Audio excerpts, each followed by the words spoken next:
Most bankers aren't ready to help you until after their third cup of coffee. But with Central National Bank's after-hours service, you don't have to wait for the bank lobby to open to get help. You can contact us from 6 to 8:30 in the morning or from 5 to 10 in the evening, and we'll connect you to a real, live, local person who can answer questions and fix problems 7 days a week. Bank different. Bank Central. Central National Bank. Member FDIC. This is a Rogue Media Network podcast.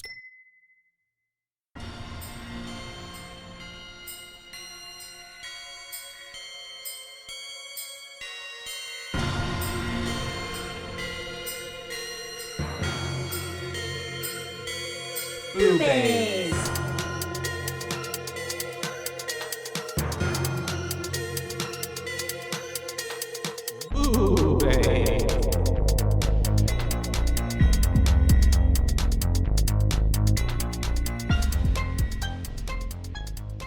Hello, Hi. and welcome to Boobies. Boobies. That's right, we're your host. I'm Caitlin, And I'm Joshua. and we're here to talk to you about an actual cult classic today. Yes. Yeah, Saw's got a very strong following. It does. 2004. We're talking about the OG Saw. Even for someone who's never seen the Saw movies, like, you know what Saw is. You know Jigsaw. You know the puppet and everything. So it's brought its own very what's like stamp on pop culture and stuff. yes, yeah, definitely like Michael Myers, like Sam from Trick or Treat. Aw, I miss Sam. Can't So wait for cute. Halloween again. And it is directed by James Wan. Yes, who's done everything. Yeah, this was his actual like directorial debut actually. I know he'd been like, I think he wrote some stuff before and all that, but this is like the first movie ever directed. That he ever directed with his name on it. Yeah. And what a strong start, I suppose. This movie, this Saw, is so much less bloody than I think some of the others are. Probably because it didn't know what it was. How much he could get away with. Starting. Yeah. Exactly. It's still very sadistic, very twisted, very dark, but they really don't show too much of anything happening. You get not blood wise. Yeah, no. you get like kind of the aftermath, and or like you see the really dark contraptions and stuff that are on people's heads or how they're locked up and or stuff. even like the scene when she's Amanda is going through the guts to get the key, like it's it's sped up kind of like excuse me, kind of like the same way they did like Scream, Yeah, Drew Barrymore's character, and it's like exactly really fast, so you can't really see still there, but it's like just shot right above it, like when Lawrence is cutting off his foot, Dr. Gordon, you can't really see. You see just the first little bit of blood cutting off his foot. And then after that, you just see the stub. I feel like the most blood and guts we see is just like the pool of blood and like the old man, John, in the middle of the room. With the brains supposedly blown out. Prosthetics, yep. Yeah.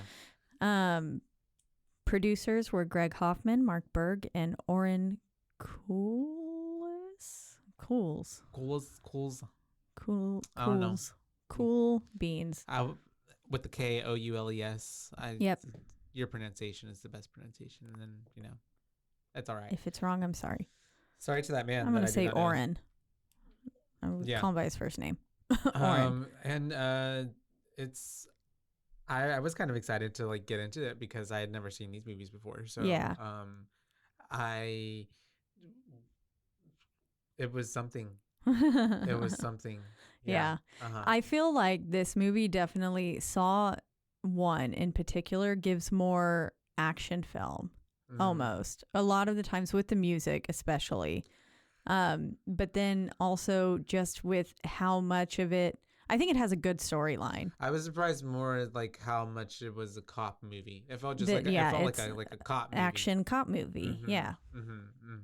They've got, cool little chase scenes, stuff running around. It really, it does focus a lot on the cops. And I think because it really helps drive the narrative and as to why this is happening. Serial killer and all that stuff. Yeah.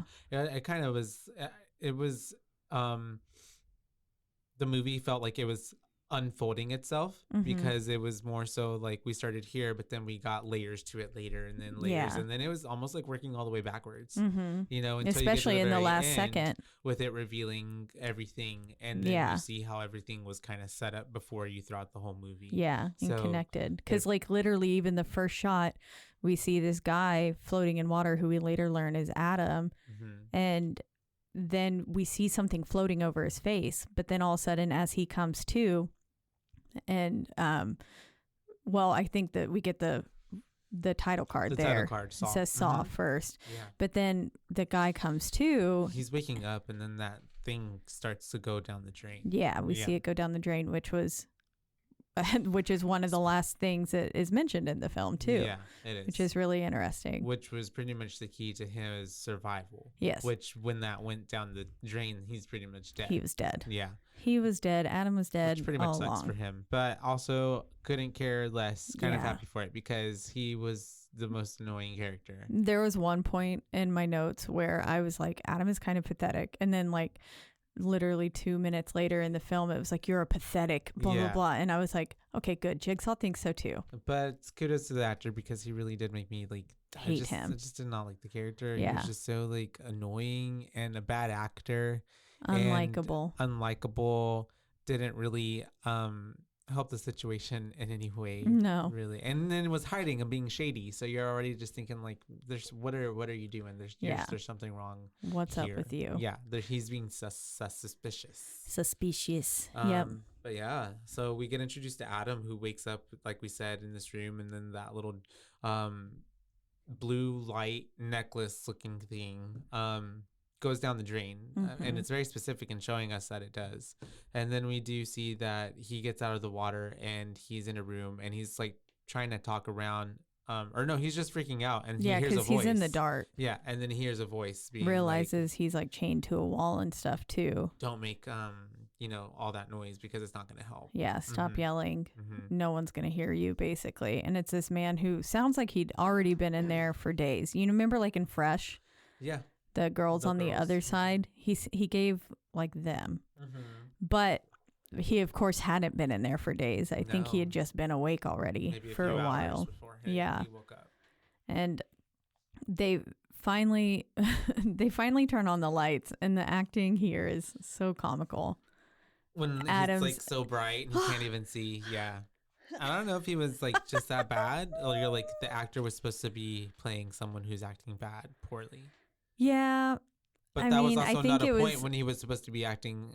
Yeah, I think the actor was just bad. Yeah, that kind of makes sense. I wonder who that was. I wonder how that leak even came up. He kind of looked like see. I know it's not him, but for some reason the whole time I was like, why is this Ezra Miller? Lee Wannell. It looked like Ezra Miller, just a little bit. What else has Lee Wannell been in? This doesn't even look like him. No. Not really. But he's also been in Aquaman and Insidious, which I hate Insidious. I hate the Insidious series. I wonder who he played. Lava Chalantula. Oh. Lavantula. Oh, the demon. It's like, I think it's a lava tarantula. Oh. What? Oh, I don't know who he was in Insidious. I'm hung up on. Oh, I'm like, what are you talking about? Oh, he was a director for Lavalantula. That sounds like something that would be on the Sci-Fi Channel. I love it. He played Specs in all the Insidious. Oh, okay. Yeah, he did. Okay, that makes sense. That is him. But he looked like Ezra Miller in this movie to me for some reason. But anyways, he is awakened, yelling, talking to this man in the dark. We get the lights turned on. It's super bright. And then finally we can see that there's two dudes in a room with the dead dude in the middle of the room. Yep. With what seems to be maybe his brains blown out. And yes, like that is what it appears to be. All over himself, and then a pool of blood. Yeah. Which, it's not the best thing to wake up to. No, and also just how dingy and gross everything in that room is also not pleasant to wake up to. Oh, yeah. I'm sure it probably smelled bad. Yeah. Oh, I can't believe Adam whenever he immediately reaches his hand inside the toilet instead of the tank. Yeah. Like, but whatever was sitting in that toilet was just nasty. Yeah. So it had to smell like shit. I was also thinking to myself, and I'm glad that he even said it. He was like, "Why didn't I check there first?" Yeah. Because like you should have checked there My first. notes were like, "You dumbass, you check the tank first. Why would something be?" And also, the heart was on the tank, not like the basin of the toilet. If that was the case, I would guess, oh, maybe it is in there. Anyways. But I still would have checked in that top part first. And then if nothing was there, we're like, well, I guess it's in there. That's all that's left to do. Yeah, exactly. Yeah. And thrown up the whole time. But we are getting introduced to our characters. Lawrence Gordon is the blue shirt doctor man, as my notes refer to him as. I refer to him as Gordon most of the time. I did too. And then at some points when Adam was yelling at him as Lawrence, I was like, wait, what? And Who the fuck is Lawrence? Yeah. It did get a little confusing whenever we were with Mrs. Gordon. And that times that I would get a little bit confused there. But so we find out that Lawrence is a doctor. We haven't quite gotten Adam's name yet. No. But they're trying to talk about how in the world they got here. Yeah, because Dr. Gordon especially is like, they could have killed us, but they haven't. So that means that they want something from us, or for some reason we're that still they alive. Don't know, they need us alive. Yeah. Exactly. And we do also see that the dude that's dead in the middle has a tape recorder player and a gun in his hand, which will come into play. And then we do have basically Gordon kind of asking questions to Adam. And like, do you remember anything? And Adam doesn't remember much of anything. He's just basically saying like, I went to bed and I woke up in this shithole. Yeah. I went to bed in my shithole apartment, woke up in an actual shithole. And then the Dr. Gordon is basically saying, he was heading home. That's all he can remember. And then he woke up here. He was here. Yep. And we get the comment from Adam saying like, dead people are so different in real life. Like they don't move. So stupid. Yeah. Which I was like, so no, whack. duh. Yeah. They actually don't move because they're dead. I have to say kudos to him, because how the fuck did they not catch him breathing the whole time? Oh, yeah. I have no clue. Look, he was upside down too, so maybe that helps. And maybe they just. But I feel like your lungs, if you're laying, you'd see the back raise. But I'm sure he's a serial killer. They were just freaking out. And yeah. he's a serial killer. And he's close to death, so maybe he's got real shallow breaths. I was about to say, and he seems like someone who's got the determination to do anything that he wants. That's true. That is true. And so and also Adam is just whack, because at this point, I even at this point was suspicious of him, because he was, when he even said that, like, oh, the dead people, they look so different. Like it seemed very much like a actor, like he's in on it. He's supposed to be doing something. And he's just playing a victim at this point is what I was kind of suspecting. Even though I guess that's not really the case. Yeah. He was kind of in on it, not in on it. Yeah. Because he had his own part to play. Helping, but yeah. And then got himself fucking mixed up. Because, I mean, if he wouldn't have been the dude who was hired by Cap to follow this dude around, he would have survived, would have never been in this situation, right? I would think so. Yeah, he just got mixed in it. Unless he just then was in another scenario that didn't include Gordon. Yeah. Yeah. This is also the point where he's like, are there any scars? Are my kidneys gone? Oh yeah. And the other man was like, Gordon was like, no. You would feel it? No, you'd be in an extreme agony if your kidneys were gone. Or dead. Yeah, or dead. Yeah. Exactly. And this is where we finally get Adam's name. Yeah. And then they're looking around the room, and we realize that the clock is brand new compared to everything else. It's basically like this is like an escape room on steroids. The most like sadistic escape room. Yeah, worse than the escape room. My paranoia makes me think that an escape room would turn into. Yeah. Yeah. You You get locked in, and then you're having to saw your own foot off. Yep. Or like the escape room movies, the Tournament of Champions. Yeah. The first one. Yeah. And so like sucked under the said, water. the clock is new. So Dr. Gordon makes a comment of like, someone really wants to pay attention to the time. Yeah. They want us to know that we need to, like, they want us to know exactly what time it is at any given moment. And so we do have them kind of thinking to themselves, like, I think Dr. Gordon kind of says, like, we should kind of look around and search around. And then Adam gets in his pocket and finds a tape recorder mm-hmm. that says "Play Me" with or he finds a little tape. Yeah, it's a teeny tiny little baby tape. They're cute. And it says "Play Me." Dr. Gordon looks in his pocket and he finds a tape and he finds a bullet and a key. Yeah. Yep. Mm-hmm. So Adam's pocket has one tape. Lawrence's pocket has one tape, a key, and a bullet. Mm-hmm. And then they realize, like, okay, well, we have to play this somehow. And they remember back to the dead guy on the middle of the floor. And they're like, he's got a tape recorder. So let's steal it from him. Which he was so not resourceful. Adam? Yeah. Yes. Yeah. He was such an idiotic way to try and grab for it. And then, like, he's like, I can't do it. These men give up remarkably fast. Like, whenever they're trying to saw through the chains themselves later on. I don't know that you can actually saw through those chains with those saws. I would have tried I would have tried a little bit longer. Yeah, I can see that. I mean, and of course, maybe they just didn't show us the whole time because that would have been way too many extra minutes in the movie. But, like, come on. Yeah, at least give me like 3 hours later. I feel like, one, they were kind of set up to fail, but two, they also did not try hard enough to try to survive. But I mean, Adam is pathetic, so If my wife and kid were on the line, and I didn't know that motherfucker, I feel like I'd probably. You would have just chopped your foot off. Yeah, and I would have killed the other guy. Like immediately. Yep. No questions. Like, okay, done. If my wife and kid were on the line, yeah. Yeah. What else you want? You want me to kill someone else? I mean, even if it meant, like, even if maybe I didn't live, yeah. Fuck that other person. I don't know them. No. What if it was me you had to kill for your wife and kid? No, I wouldn't kill you. It'd be a little bit harder. But your wife and kid. It's okay. You can kill me. Your wife and kid. No. I'd find a way to get out. Because there's always a way. There is. It'd be like some superhero movie. There's always got to be a way. Nobody dies. Everyone gets out.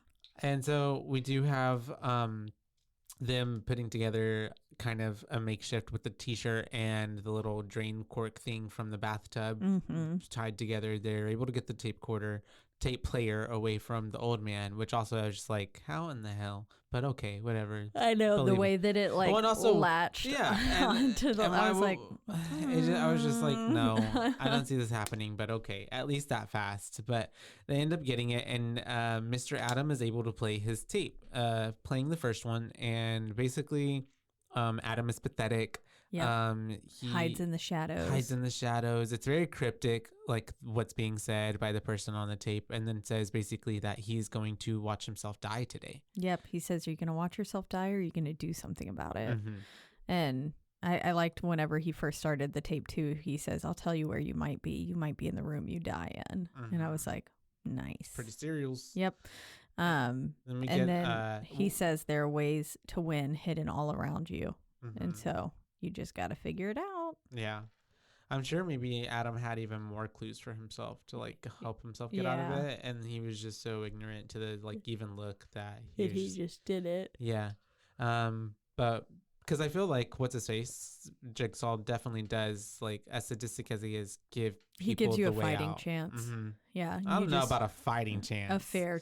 I don't know about a fair. Chance. He gives you a chance. He gives you a chance. It's a shot in the dark, essentially. But you have to actually try. But it's a shot. Yeah. And so we do have then Dr. Gordon wanting to play his tape. So he's like, throw me the tape player. And Adam's being a dick. And he's like, no, you throw your tape over breaking here. It. Yeah. Which is understandable, I guess. But he ends up throwing it later with like no questions asked. Yeah. Like, but I digress. And so we get the second tape played, and it's talking to Dr. Gordon, and it's basically saying like, you're a doctor and you get to choose deliver people's death sentence, basically, whether they live and die. And now day today, in, day out. You're going to do something different, and you're going to kill someone essentially. Yep. You have to kill Adam by 6. If you don't, then Allison and Diana will die, and I'll leave you in this room to rot. Yep. Which are his wife and daughter. Yeah. Yeah. Which is like so much more terrifying, knowing that, you could be left in this room to rot and die, knowing that And like having to sit there, live with the fact that you know that your wife and child are dead. Yeah. I mean, you'd be dead in a few days, I guess. Yeah. Yeah. Not a long life, but a lot of pain. A lot of pain. A lot of pain for enough for a lifetime. And so we do have him then, like, I don't know how, but he heard something on the tape immediately and starts like rewinding it back. And by the third time, we hear a little whisper on the tape, and it says, "Follow your heart." Which I was like, what?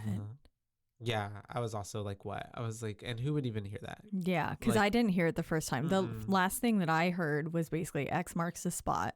Yeah. Because we got that clue as well. But then the tiny follow your heart behind it was like, what? And then that's when they look over to the poopy toilet. The poopy toilet. And there's a little heart drawn with poopy. Yeah. And Well, it's the way that he even has to like ask Adam, like, you know, he kind of is like, you know, help me out here. And Adam didn't even kind of want to do it. But he ends up going in there, puts his hand in the shit, and For doesn't no even good need reason. to, because all he had to do was go to the basin up top Yep. where the water reservoir is, the water tank. And there was a black bag in there, and it happens to have some saws and a couple other items that we don't get to see at this moment because Adam's shady as Adam's fuck. being shady, and he's hiding it, withholding information from Dr. Gordon. Yep. But I mean, I don't, yeah. I mean, I get it, because like obviously this other dude is supposed to kill him. Yeah, maybe wouldn't want to give him any more reason to do so. And I think at this point, maybe Adam didn't remember all the way who Gordon was. Or- I think he don't know. did, since he threw the photos away. That's true. Yeah. Okay, yeah. I think he was. probably. I At think that point, he he remembered. fully was aware Cognizant and was of like, oh shit. "Ooh, yeah, I can't give this guy that information because he'll then have now a motive to kill me." Exactly. Yeah. Yeah. Knowing that I caught him potentially cheating. It has all the photographic evidence. Yeah, exactly. You're right. But then they hand out the saws and they start sawing away, but not for long. Because it's not really cutting through any part of the chain, and then we get a realization from Dr. Gordon that these saws aren't meant for the chains. Yep. They're meant for our feet.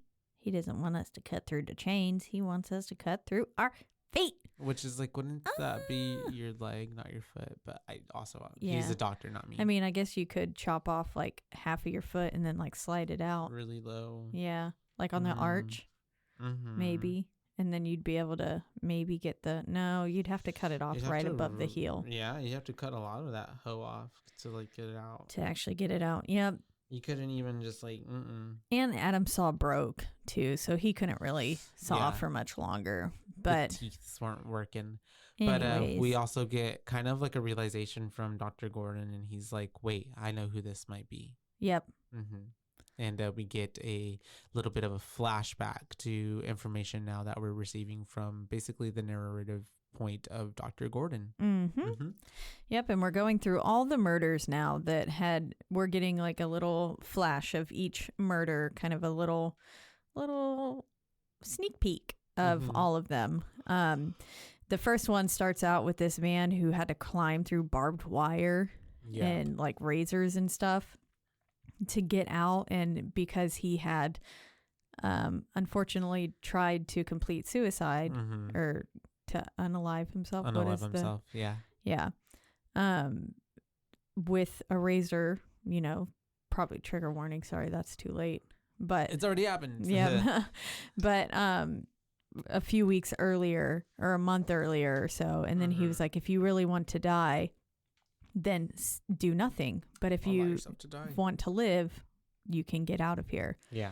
And they were saying that he was cut so deep that there was like traces of stomach acid on the floor. Yeah. It's Which gotta is be just painful like, with barbed wire.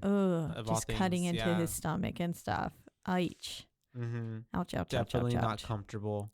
And also just like a really torturous way to go out. Yeah. Yeah. Oh yeah, definitely. And then the way that we do get the shot of him, like, struggling to try to fight for his life to get through. Yeah. But he was only given 2 hours, and he was then, when he didn't make it in time, then left to die in this room that had, I guess, like poison and like right? Yeah, and I think his body was just cut up from it. He was that he bled out. Actually, yeah, he bled out. I think was what. Yeah, he died from massive blood loss. Yeah, and then Jigsaw had also said the line like, "How much blood will you shed to stay alive?" Which was pretty good. Yep, because he got a tape, and then apparently, the reason we call this murderer Jigsaw is because he has been called and dubbed that by the media because he cuts out like a jigsaw puzzle of the flesh from his victims. Yep.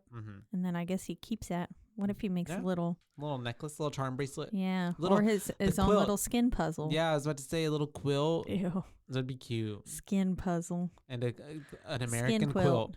An American quilt. Aww. And so that's whenever we have the police kind of then talking about the case, and then we have them linking it to the Jigsaw killer, and then we have them finding or going back to another crime scene, a whole situation where was the dude's name Mark? Mark, yes. Also got a tape from Jigsaw, and his whole deal was like he was lathered in this what's it called when something could catch on fire? Flammable. It's like petroleum jelly, it looked like. And yeah, it was very thick. Yeah, and there was a safe in the middle of the room, and he was given a poison, and the antidote was in the safe. But the whole deal was that like there were numbers written all over the walls, and the combination is written on the wall, but obviously when you have a million numbers on the wall, it's hard to do because the entire room was just lined floor to ceiling with numbers, and the lights are off, and he has to use a candle to try to find that number. But mind you, also still covered in that highly flammable substance. The floor is covered in glass. Yeah. So what a awful way. There's just no way. Yeah. No. And he was put in there because he was faking a so-called illness. So really Jigsaw's just trying to make people like have a will to live and then stop wasting their life. Yeah. And using and God, what's the word I'm trying to think of? Taking advantage. Patronizing and trying to, use disadvantages that some people really have to face on an everyday basis for their advantage. Because John is dying and he's pissed. Yeah. Essentially. He's mad at the world because he's got a disease. He's like, I want to live, but I can't. Yeah. And now all you motherfuckers who don't want to live or want to act like you have a disease when you don't, and you get to reap the benefits of being a sick person, but also a completely healthy person, you are going to die. Yep.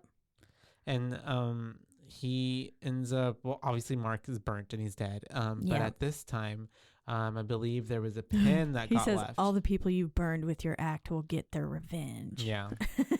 And Jigsaw is very cryptic and sadistic. And there was a pin that was left at this crime scene. Yep. And they link it back to Dr. Gordon. And that's how Dr. Gordon was, considered a suspect. Yeah, because he worked at the hospital that he was treating John at. He happened to be John's doctor, and he is, we get this setup of him kind of instructing some new residents, some young doctors, and we meet an orderly named Zep. Yeah, and he's already weird off the bat. I'm already like, this is some fucking weird ass guy. I was like, I don't trust him from the get. He's trying to talk about his patient, Dr. Gordon, and then that's whenever Zep interrupts and he's like, oh, he has a name. His name's John, and he's a very interesting man. Yeah. I was like, this is when I was like, this is the dude that's in the middle of the floor. Yep. This is the dude that's in the middle of the floor.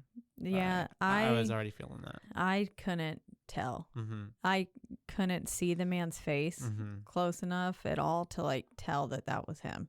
So I had no clue. So whenever he stood up at the end, I was like, whenever I first saw it, I was like, oh my God. Yeah. And then I even kind of forgot that was the case. Yeah. Until finishing it again this morning, and then was like, oh, right. He is the person.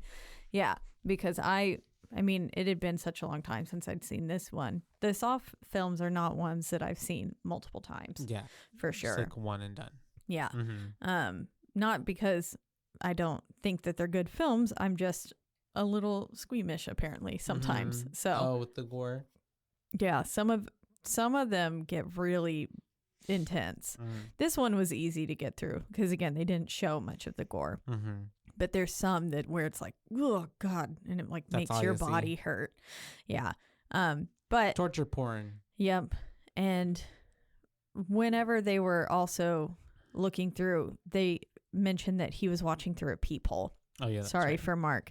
And that Yeah. this guy likes to book a front row seats basically to his killings Very and front row. watch them. So that line comes back into play later. But yeah, basically then the detectives Yeah. show up to question Dr. Lawrence. At the hospital. Yep, Which must Gordon. be pretty embarrassing for the doctor. I know. They were like, oh, hey, you need to come in here right now. To And the then station. they were like, I loved whenever he was like, oh, my wife has a car today. And they were like, oh, you can ride with us. Yeah. I It's was like, like, that's even worse. That's funny. And so they are able to tell him that they like found his pen at the crime scene. And at this point he ends up at he's downtown, I'm assuming, and he's with his lawyer, right? And he's talking to him about, you know, what his alibi was, and he doesn't even want to tell his lawyer, but apparently he was, you know, Having an affair. Yep. And so he doesn't obviously want to say this because it's going to implicate him, and then he'll have a whole problem with this family situation, but he needs to like say this, and he ends up telling them because his lawyer says, well, bite the bullet now and just tell them, otherwise it's going to be even worse. Yeah. And they're not going to believe you later on. Yeah. And then that's when we flash back to being with him in the room. Mm-hmm. And he says, that was 5 months ago. And he says, he set him up, or like basically He's getting set realize, up, yeah. that he's been set up for murder and now he will have to murder people. Mm-hmm. Yep. And then we flash back. It does a lot of flashing in between the past and the present. And we have them there was a victim that escaped. Yep, we have a survivor named Amanda, and they bring her in for questioning, basically to get like a deposition, not a deposition, but you know, what happened to you, a statement. It looked like she had just got out of the room, Literally, because her mouth was still like bloodied. Yeah, and I just was very confused by that, because I thought, okay, scarring, sure, but for it to like still be raw, we're like, you're not going to the hospital. You are going to. You have to actually come here room and tell us everything that happened to see if we can just get a reaction out of this man, which is yeah. They were way off as well. They were, but that's what John wanted though. Yep, exactly. He had to shift the blame somehow. Yeah, and he also just didn't like his doctor, I'm assuming, because he because delivered the he's news the one who gave him, which is the like death so sentence. unfair to Dr. Gordon. Because like he didn't do that to his body. Yeah. Yeah. It wasn't, he wasn't like, you know what? I think I'll just tell this man today that he's got a prefrontal lobe tumor that's inoperable. Yeah. Just for fun. Or like he just chose him or something. Yeah, and he's like, I think I'll put this in right now. Yeah. And so she's explaining basically what happened to her, and we get the reverse bear trap, which is pretty cool. It was cool. And we get our first look at Jigsaw too. Oh yeah, the puppet. Of the puppet. Yep. Which everybody knows. Such a funny looking little thing. Yeah. But it also very also creepy. terrifying. Terrifying, yeah. Especially the way whenever he rides in on the tricycle. Later in, yeah. And he's just like, again, sitting up way too straight. For a that bothered puppet. me. Well, just in general, when anyone's riding a bike with that straight of a back, like in Friday the 13th, that man, I don't like it. Yeah, I see what you mean. You got to have some sort of little arch. You got to hunch a little bit. Yeah. It To be freaks passable. me out. Yeah. Yeah. Caitlin will take you out if she sees you riding a bike with straight up. Yep. I'll run you over. And so Not really. it's she basically is locked up in this reverse bear trap that's on her head, so her head will snap apart essentially. Yeah. It'll here in pull a the few top minutes. jaw, like it basically is in between her top teeth and bottom teeth, and then it would just pull it backwards, open it up, like almost like a curb stomping, like machine. Ugh. And that's whenever we do get to see that the only way for her to get out is to get a key, but it is, Of course. inserted into the body of another human being that she has to then cut up. And he says the stomach of your dead cellmate. Yeah. So we go over there thinking that this person is person's dead. But they're not. But they're not. They're alive. Basically put into like this type of like paralysis where like they're not necessarily feeling everything, but yeah, he couldn't move or feel. It was an feel. opiate overdose. Yeah, is but what they he gave him. was awake and alive, Conscious, during- but couldn't move or feel anything. Yeah. So I mean, I guess that's good at least. but still. But then like, knowing what a way that to it's go. happening like to you're you. still just dying and like just watching it and like. And Yeah. then she's like just pulling the guts out and like trying to get this key out the intestines and everything. Fumbling. Also, the way she kind of killed him was pretty brutal. She could have just like, and then, but she was like stab. Yeah. Stab. Guess she just had some rage she needed to get out a little bit. I don't know. Just killed this man real good. But she did get the key. She was able to then finally like unlatch the thing, and she did it just in the nick of time because when it fell to the ground, it like popped back, Mhm. yeah, which was terrifying. Yeah. The footage throughout all of this, especially whenever like she gets out of the chair, is so chaotic. I didn't like it. Yeah, it was so much. It felt like we were in like a heavy metal Yeah. music very video or much like something, that. and it was like da, da, da, da, da, da. Well, and Like, it's funny because this is by James Wan, and then I just rewatched *Malignant* the other day, and he Uh-huh. made that as well, and I was like, *Malignant* very much gives like Saw mixed with his Conjuring movies, like paranormal mixed with like the stuff that goes like aesthetically in this movie, because this movie did give like a lot of like grunge and like heavy metal music vibes, Yeah. like band music videos, and there's a lot of those vibes in *Malignant*, which I think you still haven't seen, right? No, I haven't. Which I liked it. I would still like to see that. I liked it the first time I watched it, and then I liked it even more in my rewatch. Oh, but, nice. Well, Um, that's exciting for me to go watch that then. Yeah, and so she's able to get that off, and then like we said, Mr.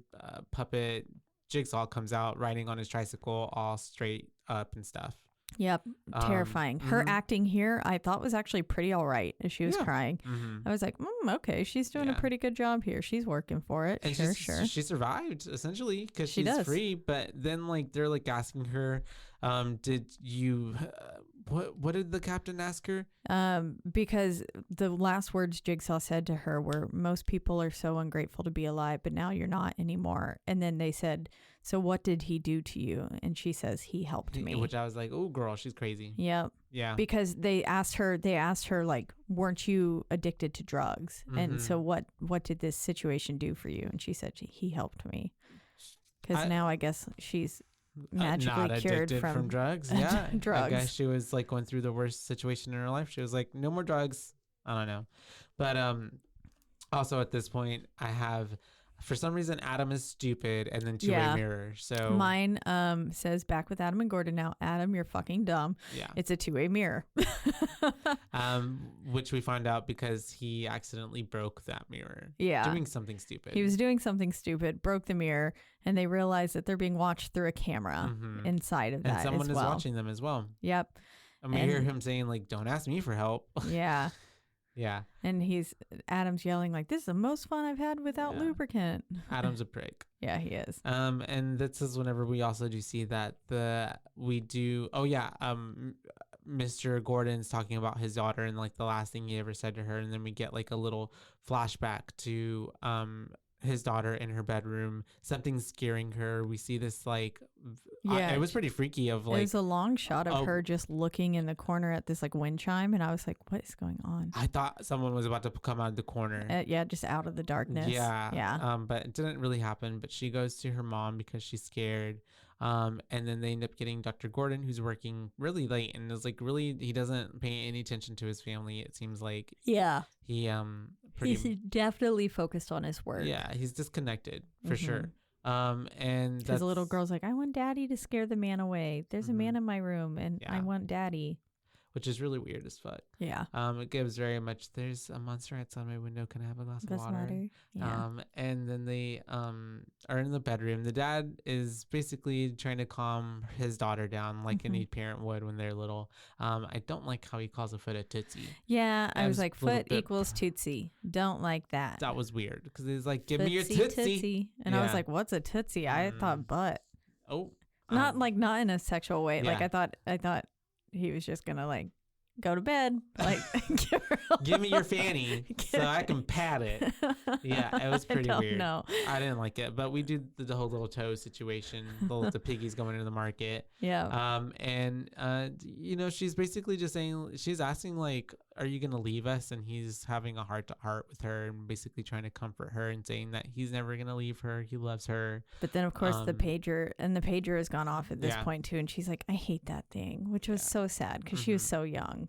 And it's like, damn, dude, if your young daughter is like saying I hate that thing because she knows that you work so much, like that's sad. Work so much because he fucks so much. He's got to go with the residents. He's got hoes. I guess he's making them find ways to get a job. Yeah, probably. I guess so. But then the way he says he never cheated on his wife, and I'm like, did he just go in there and chicken out every single time? I don't know, or I didn't know if because that was 5 months ago that he was meeting with someone. Exactly, and he's here now, and he was just at that lady's apartment or hotel last night. It gives that he did cheat on her, but he can't admit to it. Yeah. He can't even admit the truth to himself because he's that much in like of denial a douche and like a dick. Yeah. Because even the argument that he has that we see with his wife later, where she's like, I would rather you even just like fight with me. Tell me you hate being here because you would show some passion. Some semblance of passion. Yeah. Because she's not getting anything from him. Exactly.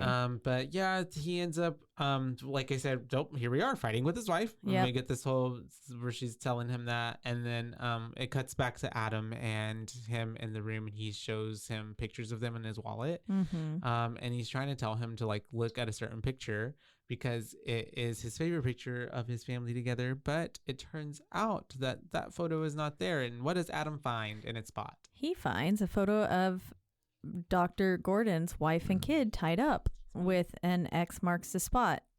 And then it says, sometimes you see more with your eyes shut, written on the back of the photo. And then Adam decides to not share this fact with Gordon, which I also do understand because that's a pretty scary thing to see. But the fact that it has a clue on it, but of course Adam's also trying to survive till 6. I don't think any part of that was him like thinking like, I'm gonna spare this man feelings. I think later on he says that it was, but it was probably more so he was just trying to survive. Self-preservation. Yeah. But we then realize that we're back at the house and the creepy man's real. There was a fucking man in her bedroom. Yeah, it wasn't just like, good night, little girl. Yeah, which was so creepy. And then, but then doesn't even let her go to bed because he's like, rah! Yeah, and he looks like he's covered in just a fitted sheet or something, and he's just like, wee, like a beige fitted sheet. Yeah, because then the mom comes in after she hears her screaming. She's like, and he's just she's just looking at him. Yeah, and he's like wiggling around. It just looked so comical. Yeah, it really did. Yeah, and they end up getting tied up. And that's when we do like see the dude walking around in there, and already I can tell I'm like, this is a fucking orderly. Yeah, I was like, this is Zepp. Yeah, I could tell that was Zepp for sure. And Zepp just gave sus vibes from the beginning, which I think it was intended for you to think it was Zepp the whole time. Yeah, that's true. Which I think they do a pretty good job of. At throwing it all at especially if you did put 2 and 2 together that was John. You could have just thought, well, Zepp decided to kill that guy. Yeah. And then that's why he's dead in the middle of the floor kind of thing. Yeah. It very much painted the light on him like he was the bad guy. Yeah. The mastermind. It definitely did. Because he's got the wife and the daughter tied up. And at this point... He pulls out the stethoscope, which was like, I was like, and then he checks their heartbeats to see how quickly they race once a gun is held to their head. Which mine would terrifying. Probably be mine like, would be like yeah popping out of my chest if I hadn't already passed out. And for real. Yeah, guns are so scary, man. And so that's whenever we do have him also looking out of the windows as well to the street, and we see that someone else is watching him. Yep. It's a lot of like people watching other people watching people. Yeah. Because someone is watching him, and that's whenever you're like, oh wait, what's going on with that? What? And that's whenever we realize that it's the fucking captain, the freaking cop from before, who is watching him, and he still thinks that Dr. Gordon is the killer. Yep. He's still hung up on that, and he couldn't let him go. Yeah. And we see that he just looks, that embodiment of the red strings tied to every single thing. He's got newspaper clippings up on the wall, and he's clearly just like living in this little hole, just watching, which is so like he's gone off the rails a little bit.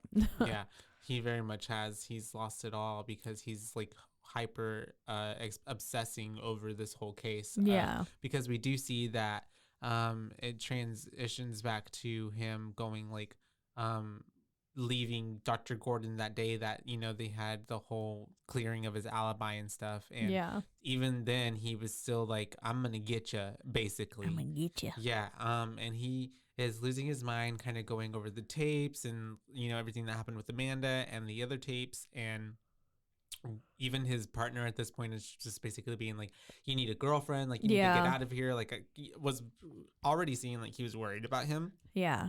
Because he was like, basically, all the other cops were going down for a beer and stuff, and Singh invited him to go. Yeah. But then that was when he was like, no, I'm just going to keep watching this a few more times. Yeah. And then that's when he makes the girlfriend comment.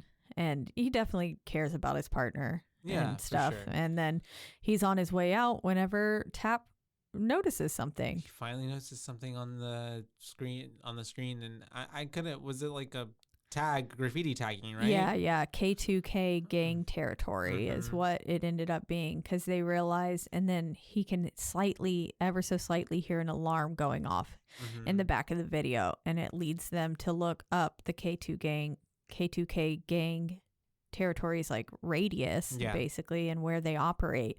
And then they find that, and they like cross-reference it with where the alarms have been activated within the last couple of weeks. Yep. And they notice that there is one place where it overlaps. Yeah. And it's this old mannequin factory, because of fucking course it's a mannequin factory. Yeah.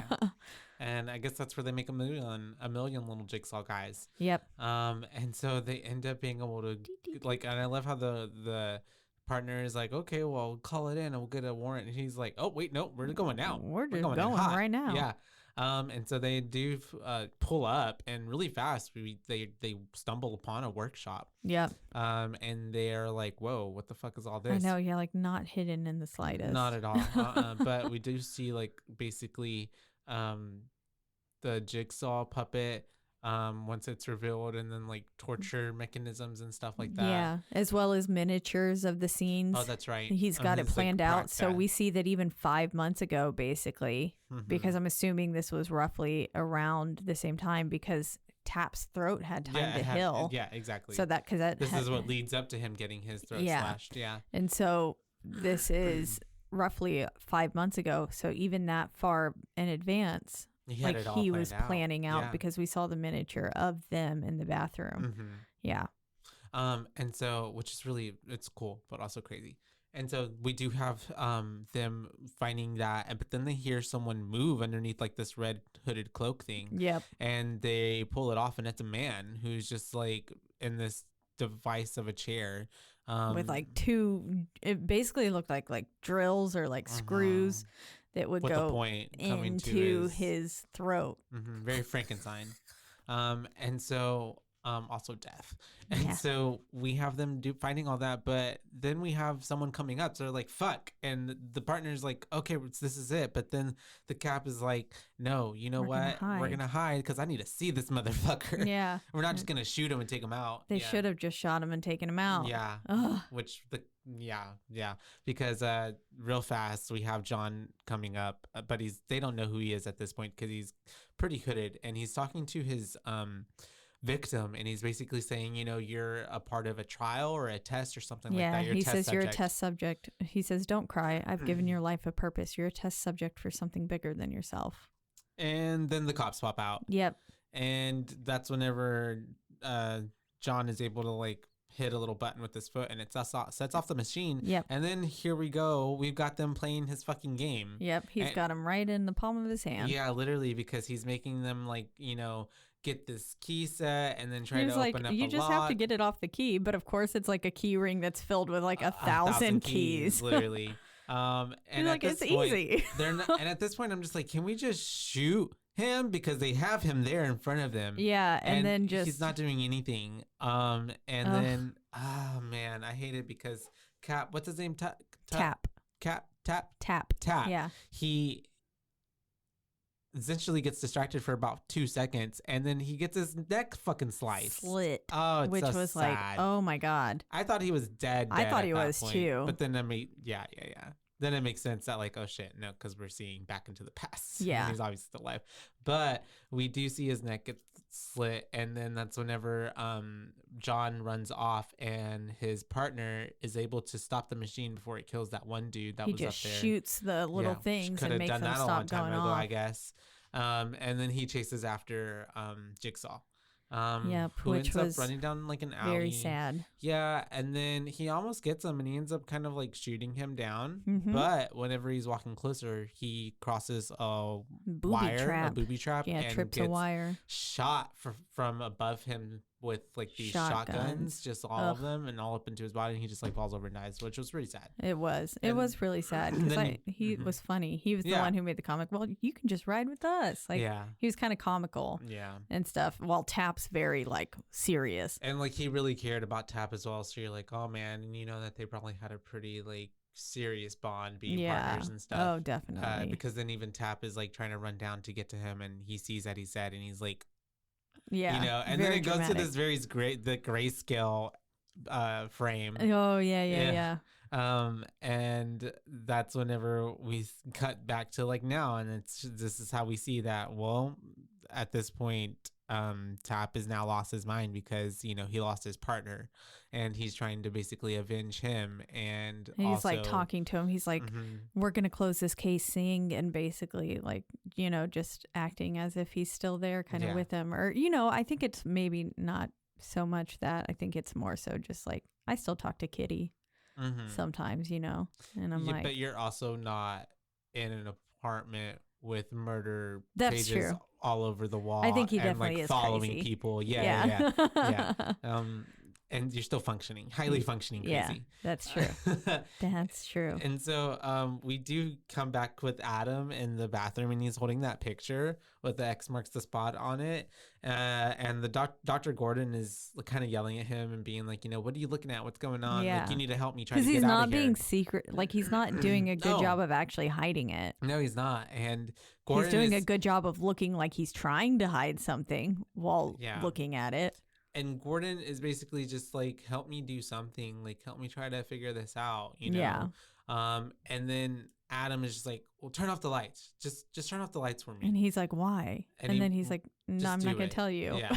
So super shady and stupid. And they turn off the lights. And we do see that there's like glow in the dark paint on the wall that makes an X mark on this like brick. And so Dr. Gordon immediately is able to like, you know, get through it, and he finds a little black box in there with the key but it's locked because it needs a key to open it up. But then they remember the original key from inside his pocket. Exactly. And they get it open, and they find what? They find two cigarettes. Yep. A little note, a lighter, right? Yes, and a cell phone. And a cell phone. Yes. And then the little note says, the cigarettes are harmless, I promise. Smoking is only poisonous when it ends in bloodshed. Think about this. You don't need a gun to kill Adam. And basically that's implying that you can use the blood that's filled with poison. That's from the dude that's in the middle of the room. Yep. Yeah. And we also have him trying to call 911, but he then very quickly finds out that the phone is only meant to receive calls, not make calls. Which that is technically a goof. So 3 different tones can be heard, and he says that the cell phone has been blocked from making calls. However, FCC rules require every telephone that can access the network to be able to dial 911, regardless of any reason that normal service may have been disconnected, including deactivated or blocked phones. Oh, interesting. Yep. So technically, they could have still called the police. 911. Yeah. But that's fine.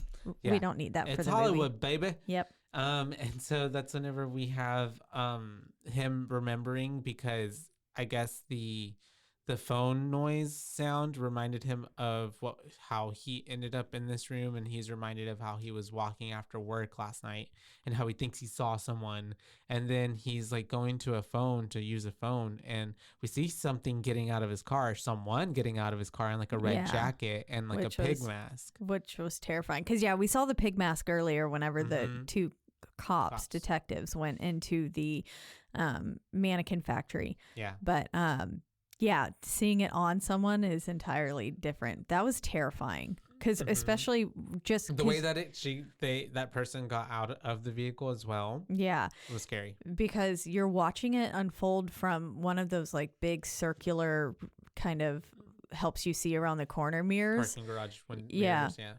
And like in the autopsy of Jane Doe and stuff, like that's in hospitals. Oh yeah, that's right. And you just see this person like slide out of the car, and they've got this long, stringy black hair over the face. This was honestly the creepiest part of the entire movie to me. Yeah, like it was really creepy, and it was terrifying. And then whenever the pig rushes him, it's like, oh, yeah, oh. And that's how we see that he was basically attacked by a pig-faced person, and that's how he was put into this situation. Yep. And then he finally does the smart thing and starts asking Adam again about like, wait, why did you tell me about the lights? Yep.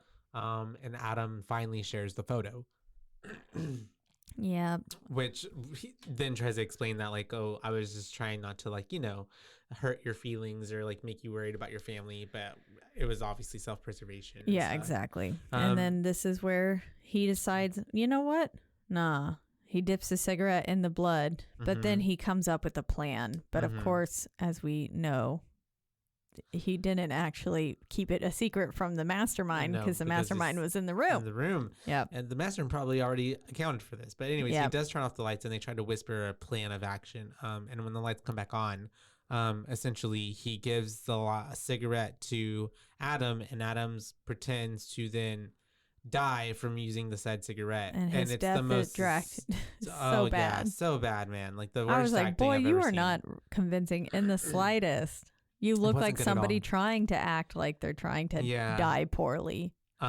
Which really even to me felt like, man, okay. At this point, I was still even thinking like Adam's in on it at some point. Like, why is he acting out like that? Yeah, yeah, so bad. But he's on the floor and he's trying to pretend like he's dead, but he ends up getting electrocuted. Yeah. And basically he electrocuted him just to show that no, he's not dead. Yeah. And I wonder if John had something there at that point in time, or if he gave him like a contingency plan of like double check to make sure that this fool's dead kind of thing. If in the event that he smokes a cigarette or something. Or fakes it. Yeah. That makes sense. And we do have Adam coming back to, and he's like, I remember everything now. Yeah. I guess the electrocution helped jog his memory a bit, because we figure out that Adam's a photographer, and we see him getting home, going into a dark room, and apparently he's taking photos of Gordon. And this is where we're like, oh. He's been following him around. Yep. Everywhere, yeah, because there's quite a few photos of him. And then we wake up with him in the dark room, and the dark room light is off. And he takes I was like, takes photos to light up the room. What does that mean? He's taking photos, which reminded me of like VHS. Excuse me. Yes. The OG, right? Yeah, the OG. Yeah. Or I don't know, I get all of them mixed up now. The one where the girl's like an alien or whatever, and she's pregnant. Oh, yeah. Also in the movie, it was something about like, it was like a Zoom call, basically. It was a very 2020 movie. They were talking about the pandemic and stuff, but there's a instant in that film. It's on Shudder. It was a Shudder original. I was like, did I watch it? No, we didn't cover it. Okay. But I was just thinking of that film. It also uses the photos to light up the room and stuff like that. But yep, he's taking photos to light up the room because all of his lights are off. Yeah. Oh, it gives also, there's another movie, Shudder. Oh yeah, with like the Shutter. Ghost. Yeah, the ghost one. Yeah. I like that film. At least I think I did. I think I remember not liking the ending. I think it has Joshua Jackson in it. I think the dude from Dawson's Creek. Oh, maybe. But anyways, I digress. Eventually we should cover that. And film. so yeah. He's kind of almost like a private eye kind of situation, but not, I guess, a professional private eye. A hired creep guy. Yeah, essentially, yeah. Creep for hire. Because we do have him then ending up in the room, right? And then it calls. I just have my next note is the phone call from the daughter and the wife. Okay, yeah. So as he's going through taking photos throughout his apartment, we run into Jigsaw because all of a sudden there's this like creepy mechanical laughter, like ha ha ha ha ha. Not like that at all, but just coming, like, and it's terrifying. And he turns around and Jigsaw's sitting there in his like little lazy boy, just chilling, and he's like remarkably unfazed. He almost is. He was kind of at first like, oh fuck, and then he was just kind of like, okay. And I was like, sir, you should be questioning this doll more. This is a normal day in the life for you. I guess so. Yeah, for me it is. All the dolls. But then he goes and he hears something coming from the closet or something. And so he's going, taking flashes over there, opens the door, and out pops the pig head. Pig face. And he also gets snatched. Yep. And then that's when we are back in the room. It's almost 6. We see according to the clock, and the phone rings. And it's a phone call from his wife and daughter. Yep. And his daughter sounds really distressed. Yeah, she does. She was acting for her life here. She was. Because she says, the bad man from my room is here, and he has us tied up, and he has a gun. Yeah, and Gordon's just like, hey, and trying to call to his wife, and like nobody's really responding. But then finally his wife is trying to talk to him, and it's whenever he's talking to her that she says, is Adam there? Yes. And he was like, what? How do you know him? And she just says, whatever you do, don't believe the lies that he tells you. Yep. He knows you. He knows he knew all about you before today. And then that's whenever he asks Adam, because the phone gets disconnected. Yeah, that's right. And he's like, do you know me? And Adam's the worst fucking liar on the face of the planet. Even Dr. Gordon is just like, you're the worst liar. You're really bad at this. Yeah. And he's like, how do you know me? And then he's like, okay, you got me. Yeah. Because real fast, he's just like, well, I followed you to that shit motel or hotel, whatever. Don't you remember having a picture taken of you in the parking lot? That's right. And it was like, and he's like, I've been taking pictures of you for a few days now. I take pictures of rich men like you who like to fuck their secretaries. Yeah. And it's like, okay, dude, we get it. Adam's so full of shit. Man. Yeah, because he's bringing up how he followed him and he saw him go to this one hotel with the lady. And this is the lady that we see him meeting up. And I guess he was supposed to have an affair with her, but he ends up like chickening out. Yeah. Yeah. Basically ends up not doing it. And then all of a sudden, while they're in there, though, they get a phone call. They get a phone call, and it's from this person, and it's like, I know what you're doing, doctor. Yep. And it was like, oh, okay. And definitely then freaked him out. Then this is where we flash back to the real time, and he's saying, okay, well, who paid you to do this? And he was like, I don't know. He called himself Bob, and he paid cash up front. That's all I know. And so at first you're thinking, oh, it's like Jigsaw kind of thing. I know, that's what I was thinking. I thought it was John. Yeah. And then he was like, well, what does he look like? And he's like, I don't know. He was a tall black man. And then with the scar on his neck. With the scar on his neck. And he was like, Agent Tap. Yep. Or an ex-detective. And it was Tap who had paid him to take the photos and trail him to see where in the world he was whenever he couldn't leave his apartment, I guess. He needed someone on the outside. Yep. And which would have been his partner, but his partner was dead. And so that's whenever we do have then Adam like being like, I don't care what you do in that hotel. I don't care if you have a peanut butter hooker gangbang. Yeah, 15. Yeah. Oh my gosh. Exactly. And then this is where Gordon finally tells him, like, you're not a victim in this game. You're a part of it. Or does Adam tell him that? Someone says that line. He says that to Adam. Yeah. Okay. Yeah. And then that's whenever we see that it's also 6 p.m. Yep. And this little girl, that's where I said she was acting for her life. And we get finally the reveal that it is in fact Zepp, the orderly. Even though we knew that the whole time.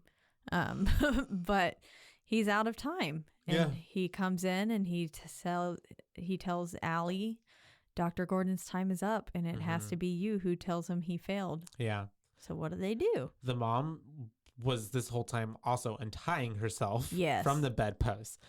So then mom is able to then get up and attack Zepp, right? Yep. And then she's able to kind of basically knock him to the ground, and she's able to get the gun and get control for a little bit. I love the way she goes, You failed. Bam. Yeah. I was like, hell yeah, bitch. I love Get it. him. I was like, Get Mom him. is a badass. Yeah. And then she's able to get the phone and she's talking to Gordon. And as she's talking to him, I forget how it happens, but he's able to get the up on her, right? Because Yeah, he like attacks her. Yeah. Something happens. she gets distracted for a second. I think the little girl says like mommy or something Yeah, like that. And she, mommy instincts kicked in, was like, Mhm. gotta help my baby. And then he attacks her and the gun goes off. Thankfully, it doesn't hit anyone, Yeah. but it does alert Tap that something's going on Yeah. over there. And then fucking Gordon's losing his mind. Yes, he Gordon. is, because he's on the line still. He can just hearing all hear the gunfire. the shots, the screams. He can hear everything, Mhm. and he's just losing his mind. You're right. And that's whenever we do have the orderly and because Tap comes over at that point and he Yeah. starts to get into an altercation with the Zep. And the mom stabbed Zep in the leg too. Oh, yeah. While the whole scuffle wasn't going on, Mhm. she gets into her dresser drawer at one point and then just goes right into his leg, which was awesome. And then Tap's having a shootout with him. And the way he hid behind that tiny pole, Yeah, that cracked me up. The pole was like this big, and he was like, that's it. Suck it in. I was Don't like, breathe. sir, you need to just be your spine to Yeah. hide behind that. And we do have the orderlies. Oh, Zep. I keep wanting to call him an orderly, but Zep ends up getting a shot on poor freaking Tap. Yeah. Ends up because it almost seems like Tap has the upper hand, but then Zep ends up shooting him from like from the bottom, right? Yep. Mm-hmm. Yeah, he does. Oh, Being on the ground. whenever they actually get into the place. Oh, where Yeah. Gordon's at. Yeah, because while all that's happening and Zep runs off, Gordon now gets electrocuted. Oh, But you're he's not right. dead, thankfully. And then this is where Tap follows Zep to the warehouse. But you're right, and Lawrence is still losing his mind. Mhm. And this is where Lawrence is like, I'm gonna chop my fucking foot off. Oh, And you're so right. motherfucker just starts sawing. He starts sawing away. Yeah, And then this is where Tap finally catches up to Zep. because there was that whole car chase scene. Yes. Yes. Yeah, there where was. they're in the car and they're just like, Very, again, action like cop film. yeah. But then, yes, that's right. He it seemed like he had it in the bag because he Mhm. got the gun away from Zep or whatever, disarmed him. But Mhm. then as he was on the ground, he messed up for 1 second. And yeah, Zep got him from Mm-hmm. on that ground and it shot into his stomach, Mm-hmm. abdominal And you area. just see Tap falling back. Yeah. Yeah, which was no, you Mhm. worked After so all of that. hard. Yeah. And now you're still, you got so close, but also not because Zep's not the person. Mhm. Ugh. But then this is where Gordon, I was like, Adam, no. Finally has his leg chopped off. Yep, chops his leg off and he puts the one bullet in the chamber, crawls towards Adam, and he says, you have to die. And I love how Adam's like, family. no, don't do it. And then and also Dr. Lawrence Gordon looks really freaking sickly. He looks so sickly. so He bad, also man. a little bit looked like Will Ferrell covered in flour. I could see that. Yeah. There's Mhm. just something about the way his face looked at the time. I was Mhm. like, you look like Will Ferrell. Will Ferrell covered in flour. Yep, But he ends up shooting Adam. he does. He Mhm. shoots him, thankfully, and he shoots him in a manner that keeps him alive Yeah. because he's a doctor. He knows. how. It's Yeah. like show me Uh-huh. where from Crimson Peak. Mm-hmm. But yeah, so he shoots him, but Adam is not dead, and Zep comes in at this moment, Mm-hmm. right? Yeah. Yeah. And that's whenever he comes in, and then he's about to attack Dr. Gordon. Yeah, because he ran out of time, yeah, and he was like, "It's still the past rules." 6. Yeah. Yeah, Mhm. so you still have to die, Yeah. basically. And then this is where Adam just goes fucking ham. Pops up and starts beating the fuck out of Zep with the Tank tank of the top. water. thing, yeah. What's it called? Toilet. The toilet tank top. Toilet tank Yeah, top. yeah. Toilet porcelain. tank top. Yeah, It's just a you little. can kill people with those things. I'm imagining a toilet wearing a tank top now. Yeah. Oh, get your toilet tank top for just $9.99. And just getting his head bashed It's a in. tank top that But looks we like also a don't toilet. see it. For maternity clothes. Yeah. Oh, God. But that would be a work. perfect Mhm. maternity Halloween costume. It's just the toilet. The toilet. Are you equating pregnancy to toilet? I am. You I'm have sure to throw up a people- lot. That's what I was about to say. But Adam kills Zep. I'm assuming. Yeah, I'm I don't know. assuming he. If not, I mean, I think he gets him pretty Yeah. dead. And we have all that happening, and I guess at the same time, Dr. Gordon is able to.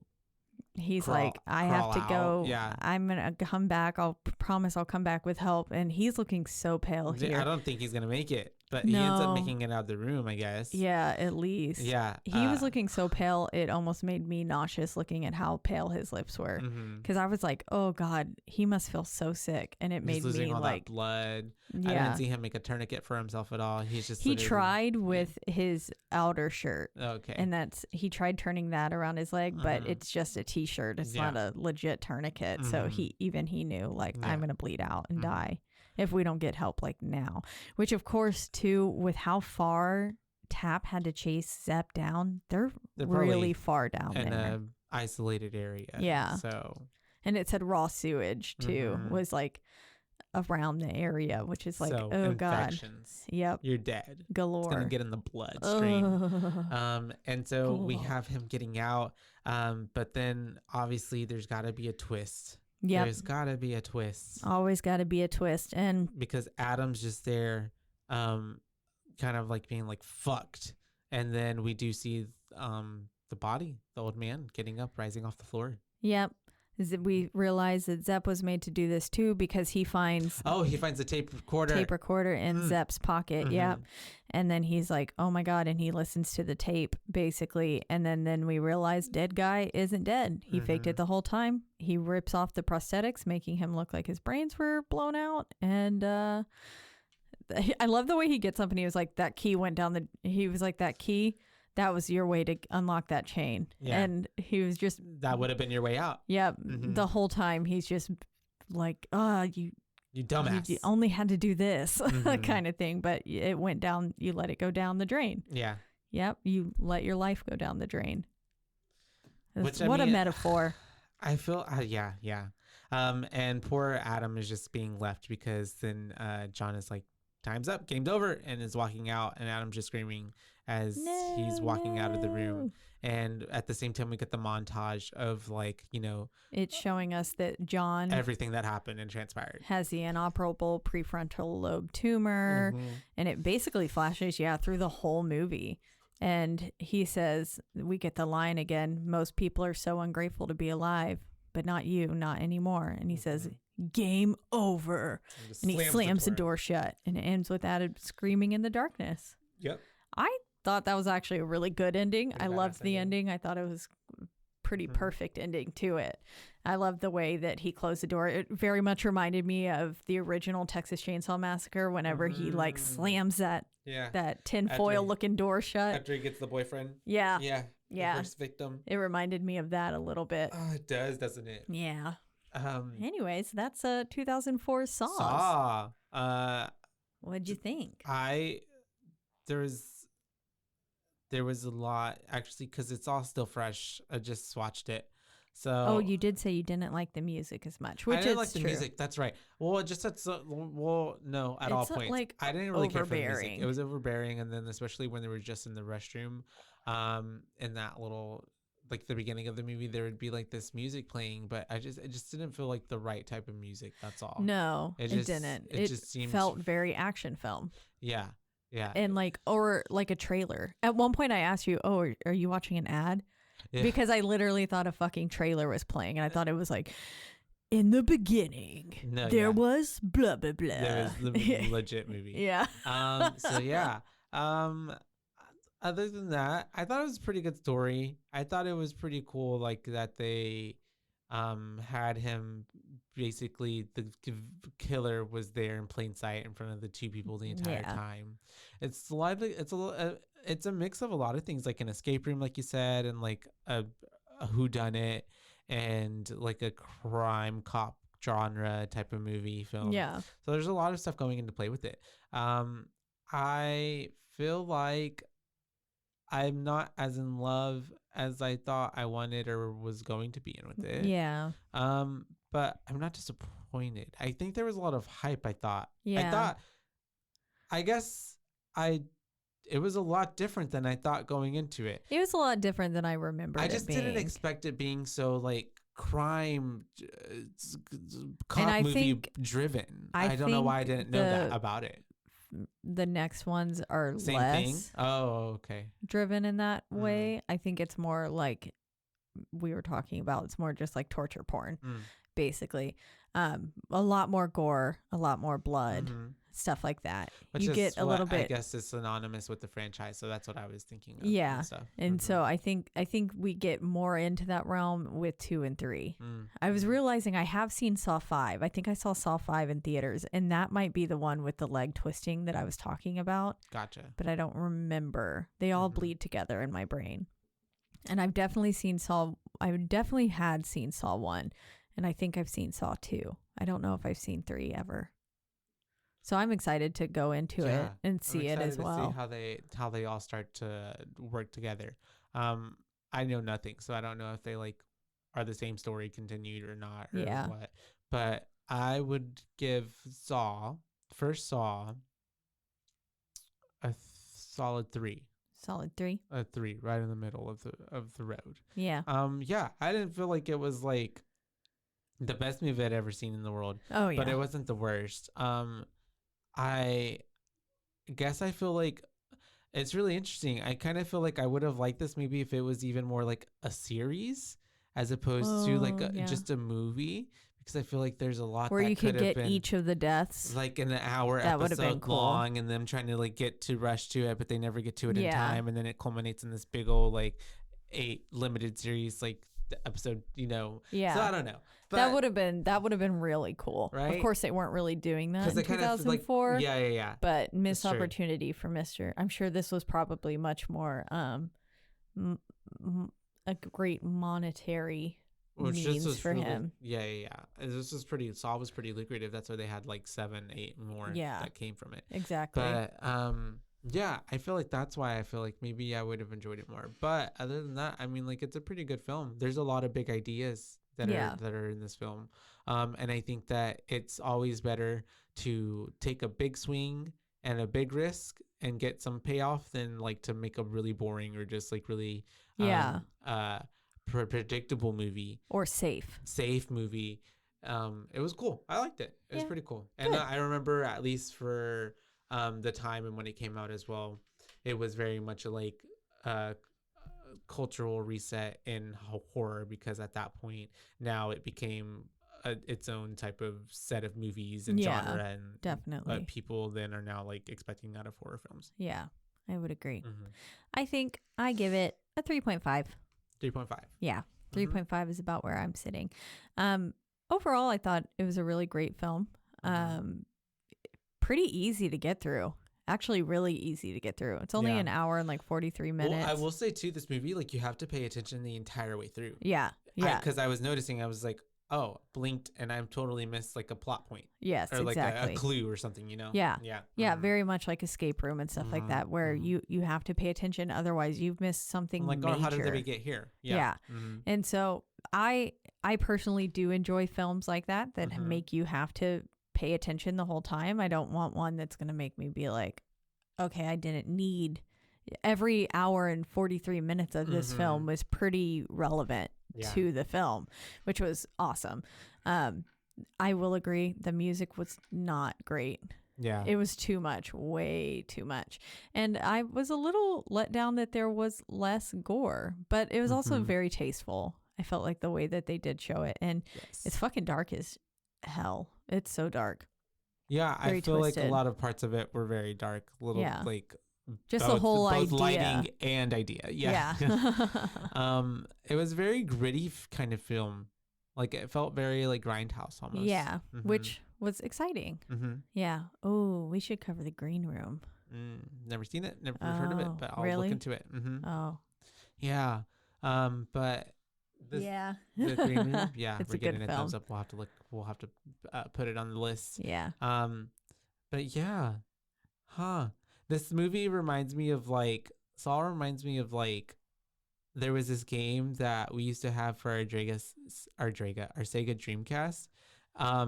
But I forget the name of it, and it was basically like a fighting game. And there's this one like setting where it was like kind of like a grind house, like meat house packing district type of like setting, and you would fight in it. But that's what this whole film reminds me of for some reason. Yeah, it does look like a meat house, like kind of pack. Yeah.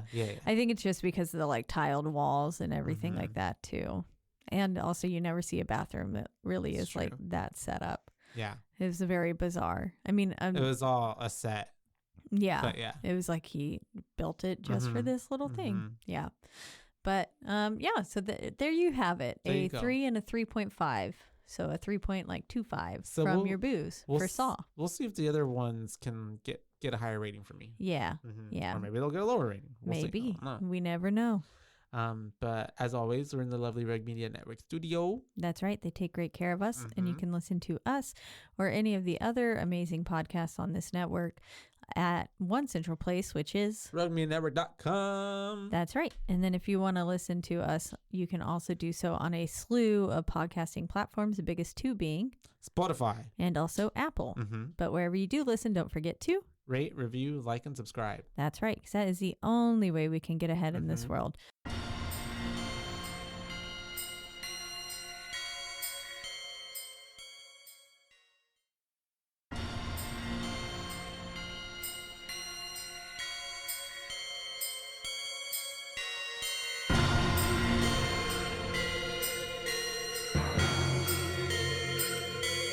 Boobies.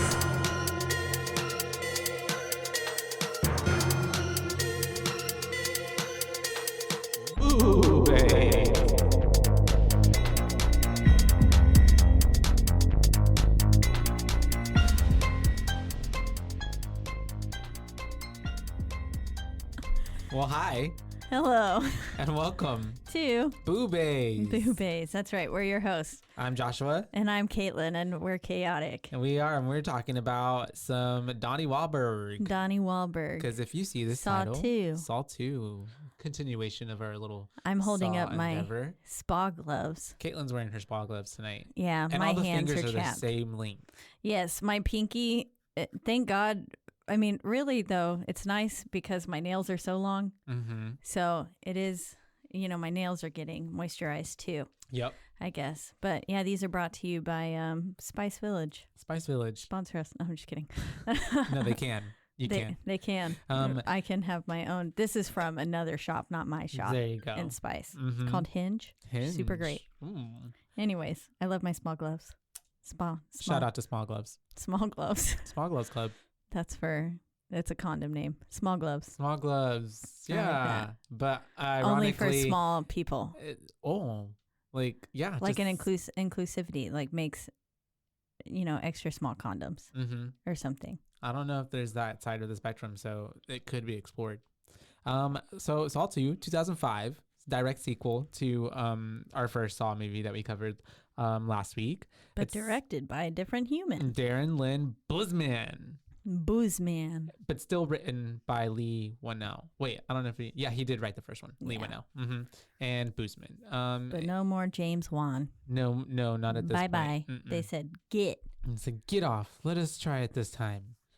Which they did. And I don't know if we mentioned all of Lee Whannell's movies the last time we were talking about it. I don't think we did. But he works with James Wan a lot, and he did the first Saw and then Dead Silence. Oh, okay. Insidious. Insidious Chapter 2, he wrote those. And you hate these movies. Insidious Chapter 3. And maybe I don't. I need to rewatch them from this perspective, and maybe I won't. As opposed to before. But I just, I couldn't get past the Darth Maul demon. It just looked like Darth Maul, and so then I was like, You found it laughable? Yeah, I was laughing. I actually got spooked whenever they did the first, like, behind the grandma. Yeah. And then later on. I found it more laughable when he's like in his workshop and it's kind of like tinkery. And Yeah. it looks little kid, like, I don't know, not as scary as it could have been. But yeah, he did all that, and a movie called Upgrade, which is really good actually, I've not seen nor heard of that. and The Invisible Man. I do know that one. Yeah, the new one. But yeah, we got him in here right in it. So it's a movie that has a lot of twists, a few twists in there, and like a few elements of less as it's still copy, but I feel like it was less crime scene investigative type of way, you know. It was, if we're following, you know, Randy's rules for a sequel, this film did it wonderfully. They upped the ante. There's more people involved. There were more deaths. Higher body count. Yeah. It's got to be more brutal. Yep. It was. And I don't know. But I bet you this movie checked it off. And so it starts off with we are in a trap already with what was Michael? Was that his name? Michael. Yes. Yeah. First person was. And we're like, I liked how we were coming in and out of consciousness with him too, with the light bulbs and then the credits and stuff. That was pretty neat. I liked that.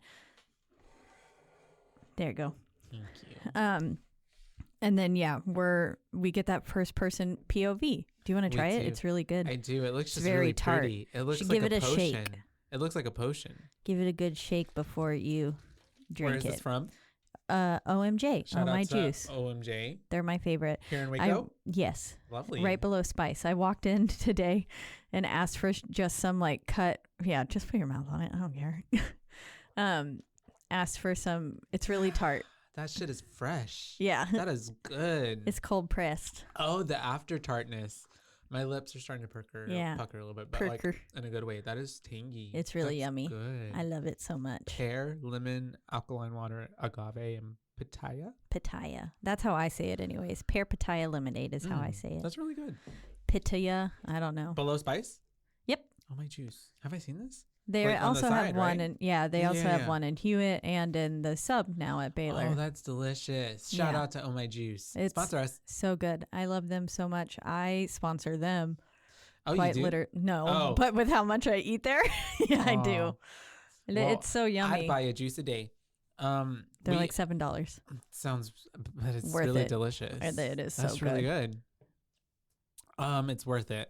And so we are playing a game because we get Jigsaw on the TV after we do see he's in a head smash thing. A death mask is what he called it? Like a Venus flytrap is what he called it. Yeah. And so we get Jigsaw the puppet because that's technically Jigsaw. Jiggy Biggy. I refer to the clown as Jigsaw. Right. And then he's John. Yeah. Yeah. So Jigsaw comes on and he's like, Michael, it's time to play a game. I want to play a game. You've wasted your life by watching people. Society calls you a snitch. Yeah, literally. And so it's kind of... I call you unworthy of living your life. It was pretty brutal. I was like, damn. Because he's showing him a video of like, this was you 30 minutes ago. Don't worry, you wouldn't have felt a thing. You were sound asleep. And he is like, I will give you one clue, and puts up that flash of the key, and it's like, here it is. I was like, LOL, here's the hint. This is exactly where the key is. It's not even a hint. It's like, there it is. And so then he's like, what does he say? It's how much blood will you be willing to shed to save your life? Yeah, exactly. Yeah. It was pretty good. It was good. To start off the movie, kick it off. Don't fuck with the eyeballs because that freaks me out. I was imagining myself in this situation. I don't know that I could cut my own eyeball. I don't know that I could either. I'd probably die because I'm like imagining like once you start to feel a little bit of the pain, like your innate response is like stop doing that. Yeah. If somebody else was in there and could do it to me, I would maybe make it. But how do you override that like knee-jerk reaction to stop? Yeah. I don't think I'd be able to. I've been in like so much pain a few times. Like when I got my sternum tattoo, there was one time where right afterwards, I couldn't wash it myself. I had to have my partner at the time Yeah. wash it for me because I couldn't. I was. Too I sore? kept. Yeah, I wasn't scrubbing it hard enough Yeah, because I 'cause- kept like being I like, get no, it. I don't want to. I Hurt. don't want to hurt myself. Yeah. And then I had to be You're- like, you do this to me. And then he was like, I Mhm. feel like I'm hurting you. And I was like, you are, but that's the That's point. fine. Yeah. Because you're more We gotta sensitive when you do scrub. it to yourself. You're Yeah. like, yeah. And so it's, what happens? Okay. Yeah. And so he is basically there. He gets a little scalpel knife out of a little box. Yeah. And then is just like screaming, and we got all these shots of his like head and stuff going back and forth. Very A very chaotic again. rock band video. Yeah. type Reminded style. me of Amanda's time in the room Yeah, and last even, video. Last movie. itself, the Venus flytrap is kind of almost like even like a 2.0, of the reverse bear But- claw trap. Yeah. But yeah, now this time it's backwards. Yeah. Instead of pulling the head apart, it's going Mhm. to smash on it. With all these knives, Yeah. which is pretty brutal. It reminded me of like in Sleepy Hollow with Ichabod Crane's yeah. with Itchy's mom. Yeah, Yeah. Itchy's mom, poor thing. And then he opened up the thing and the Just corpse, blood. I don't know how there was that much blood. I It's don't- Hollywood, but yeah. Yeah. Mhm. I imagine there probably wasn't that much blood, but The psyche, and like when you're a kid, everything feels so much bigger to grander, you remember Yeah. it worse. Yeah, Because probably. my first bike as a kid, I Mhm. swear to God, it was this big. Oh really? But It was definitely like a it was like tricycle. this. Yeah, it was. It was not human height. It was Oh, very man. small. They tried to teach me how to ride a bike when I was like probably like I don't know 5 or 6, but I couldn't get to do it, and then I never attempted it again until I was like I think they bought me a bike for Christmas when I was like 12, and I was like I don't know how to ride that, and so I had to learn. Aw. Yeah, Yeah, my I dad showed me. did first learn to ride the bike when I was 5. Oh really? I think, Okay, so yeah. you learned young. So Yeah, I would my cousins would ride bikes, and I think before I would just ride on spokes Oh yeah. or just like run behind them. Yeah. Ding, ding, ding, It's like, ding, I ding. can't do that. Cute. Yeah. Yeah, I loved riding bikes, but I would always rollerblade everywhere, like inlines, not quads. That's what I would do. Mm-hmm. The first time I went rollerblading, I was like in 3rd grade. Oh. 3rd grade, because I got Yeah. invited by Haley. Oh, sorry. Oh, well, now y'all know. I don't know I don't know where this girl is. She moved away, I think, a few years after that. But her birthday party, and I went. And Nice. We did skating. Yeah, Nice. it was pretty fun. That is fun. And so not fun is poor Michael still That's in this right. trap, and he's trying to get out, but he unfortunately is not meeting the deadline. But And-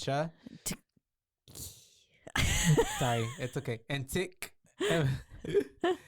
No, I was You interrupted my thinking- joke.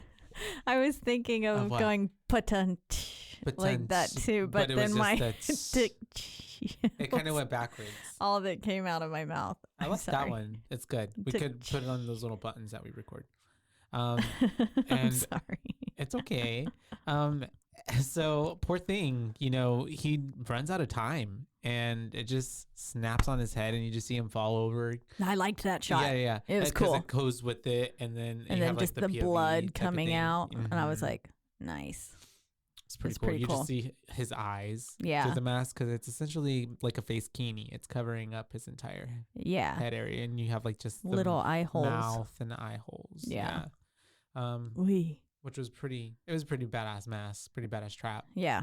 But as soon as it closes, we do get a title card after that. All that. Saw 2. Mhm. Saw 2, the second one. They saw twice. Saw twice.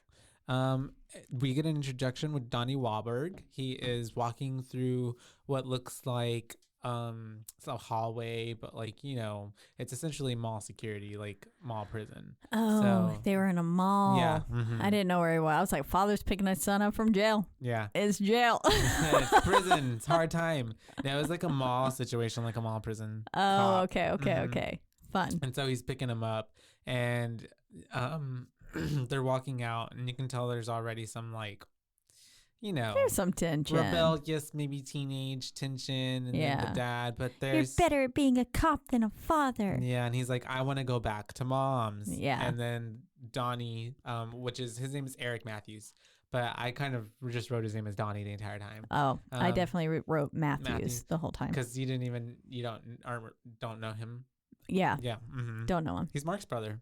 Oh, he is Marky Mark's brother. Yeah. Mm-hmm. Okay. Yeah. I was like, what? They were both in that one band back in the day, the New Kids on the Block. And they both have burger places? Well, it's the same burger place? It's the brothers. I think they even have a third brother. And I think they all like work together on it. Like all of them. They each make one burger patty. Yeah. And then I think Mark obviously makes more movies, I feel like. But Donnie's been in a few other movies as well. Hasn't Marky Mark been canceled? I don't know. Did he get canceled? I think he did. Was that recent? I don't know. I don't know. But if there's a movie that has Mark Wahlberg in it, I might see it.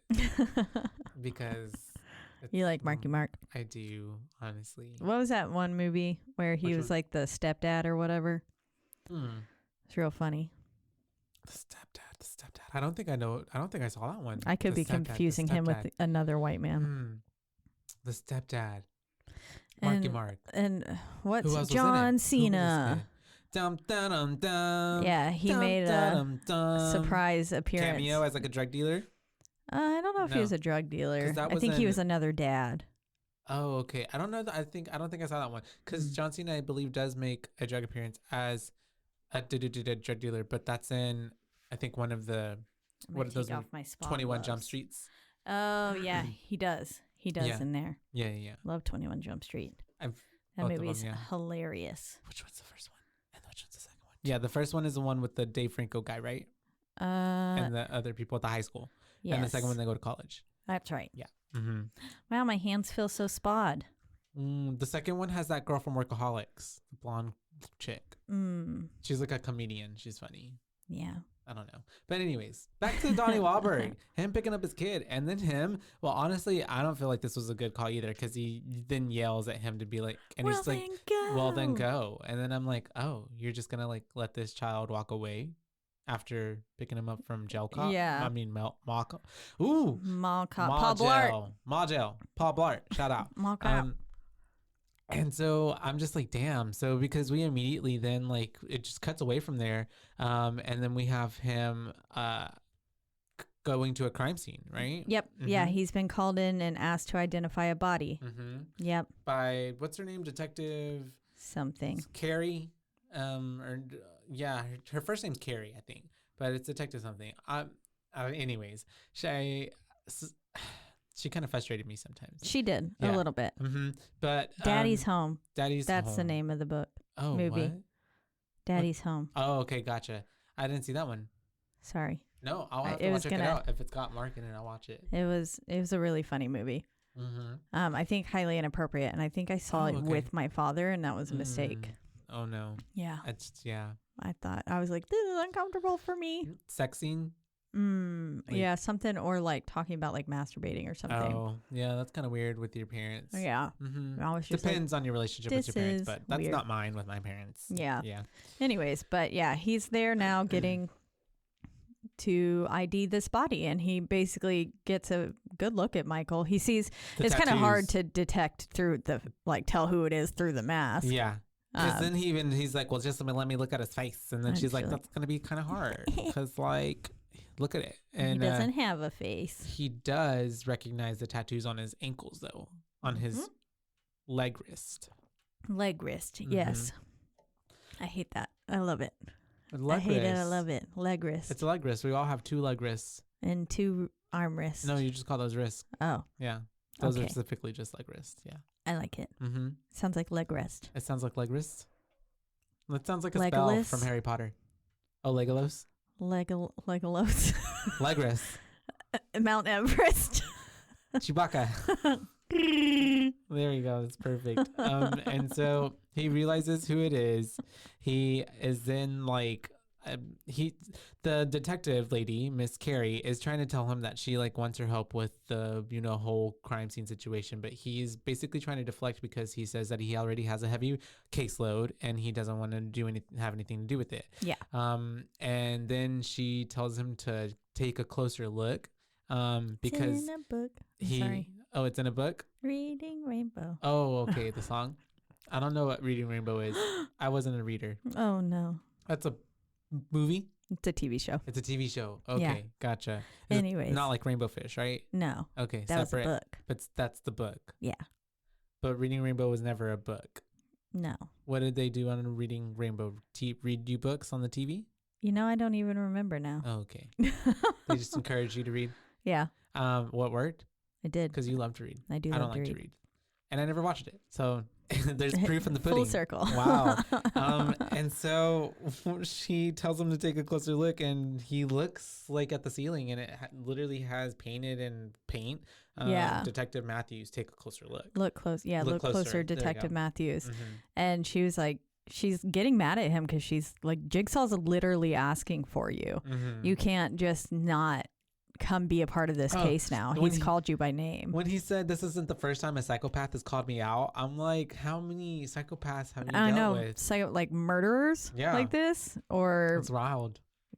I mean, I guess if you're a hardcore detective or something. That line of work in the big city, I guess. Oh, yeah. Are they in New York? Where are they? I think so. It gives New York. It could also be Chicago or Boston. Somewhere like metropolitan. Mm-hmm. Lots of people. Yeah. Mm-hmm. High crime. But yeah, we end up then, I guess he's in like a dream, but like in bed. Yeah. And he's laying there, he can't sleep. Yeah. And he gets a memory because they're telling him to look closer, and he saw that on the still that was for the mask. It said Wilson Still. Yep. Wilson Still. And so then he's like, we basically cut to the SWAT team, and he's calling in the SWAT, and they're going to go check out the Wilson Still factory because he was like, oh, I've seen this factory before. I know that it exists.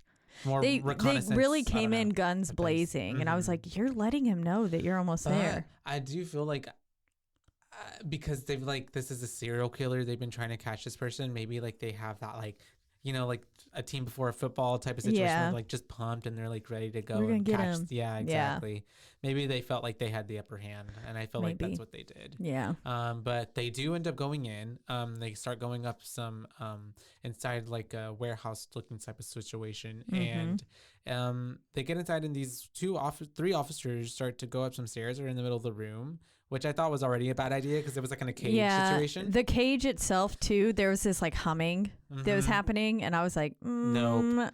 Before it happened, I was like, this cage is electrified. It's not gonna work. It's electrified. It really didn't like seem like the odds were in their favor. Yeah. Because they start going up, and essentially there is what are those called? A stair as the level. A staircase thing? Staircase. A staircase. And it has an open back. Yeah. And I guess with the amount of weight that he put on it, it was able to then pull a string that then it was booby trapped. It was booby trapped. And the whole thing started to close. And then we have Jigsaw Puppet Guy coming on his pulls him closer on a tricycle. Yeah. And he just is doing his little I can't. Yeah, very like that.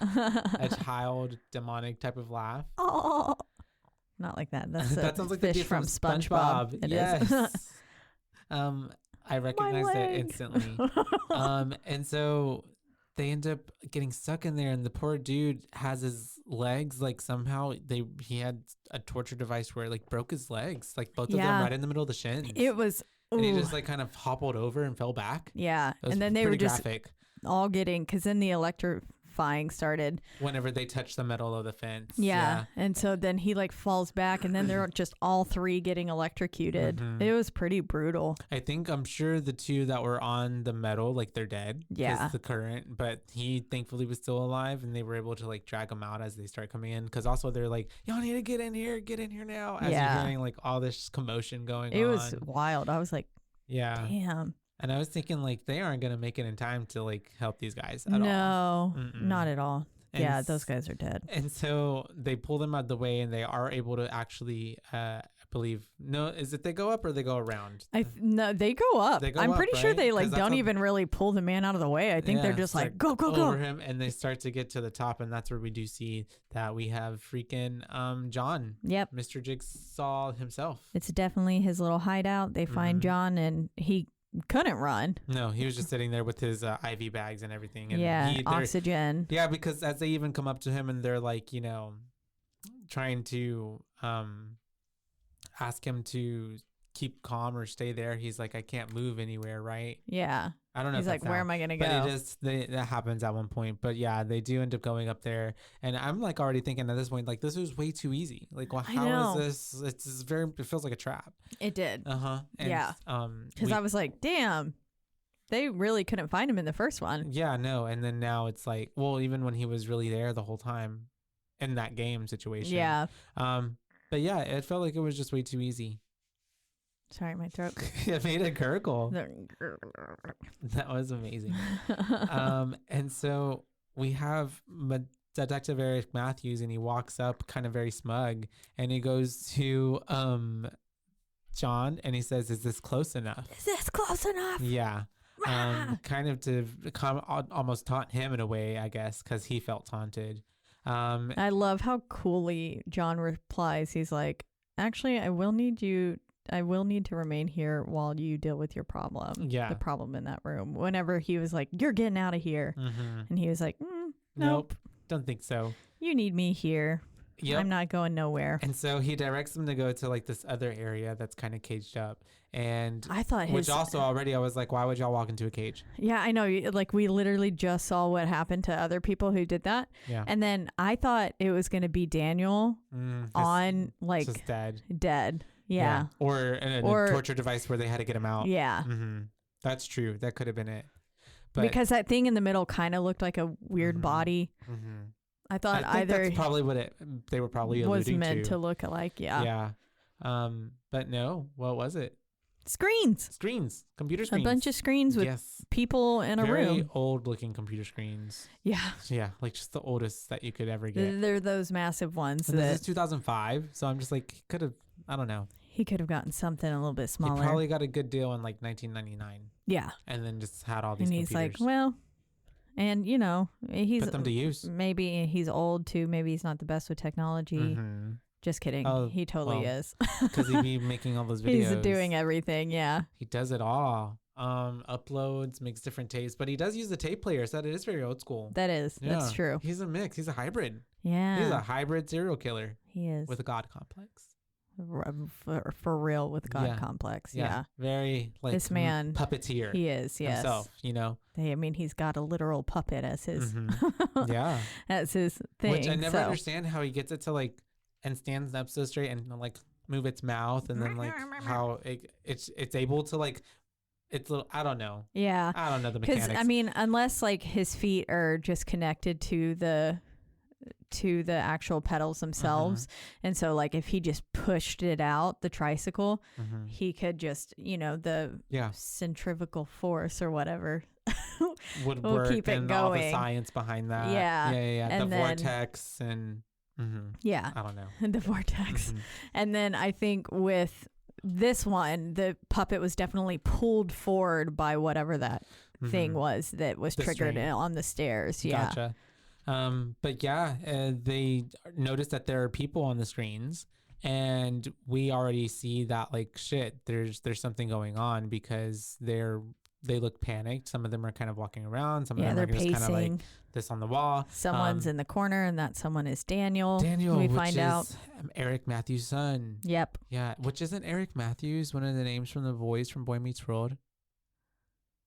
Eric Matthews, it's been so long. But yeah, anyways. But probably. And so yeah, it's like, oh shit, he has this kid. And so already at this point,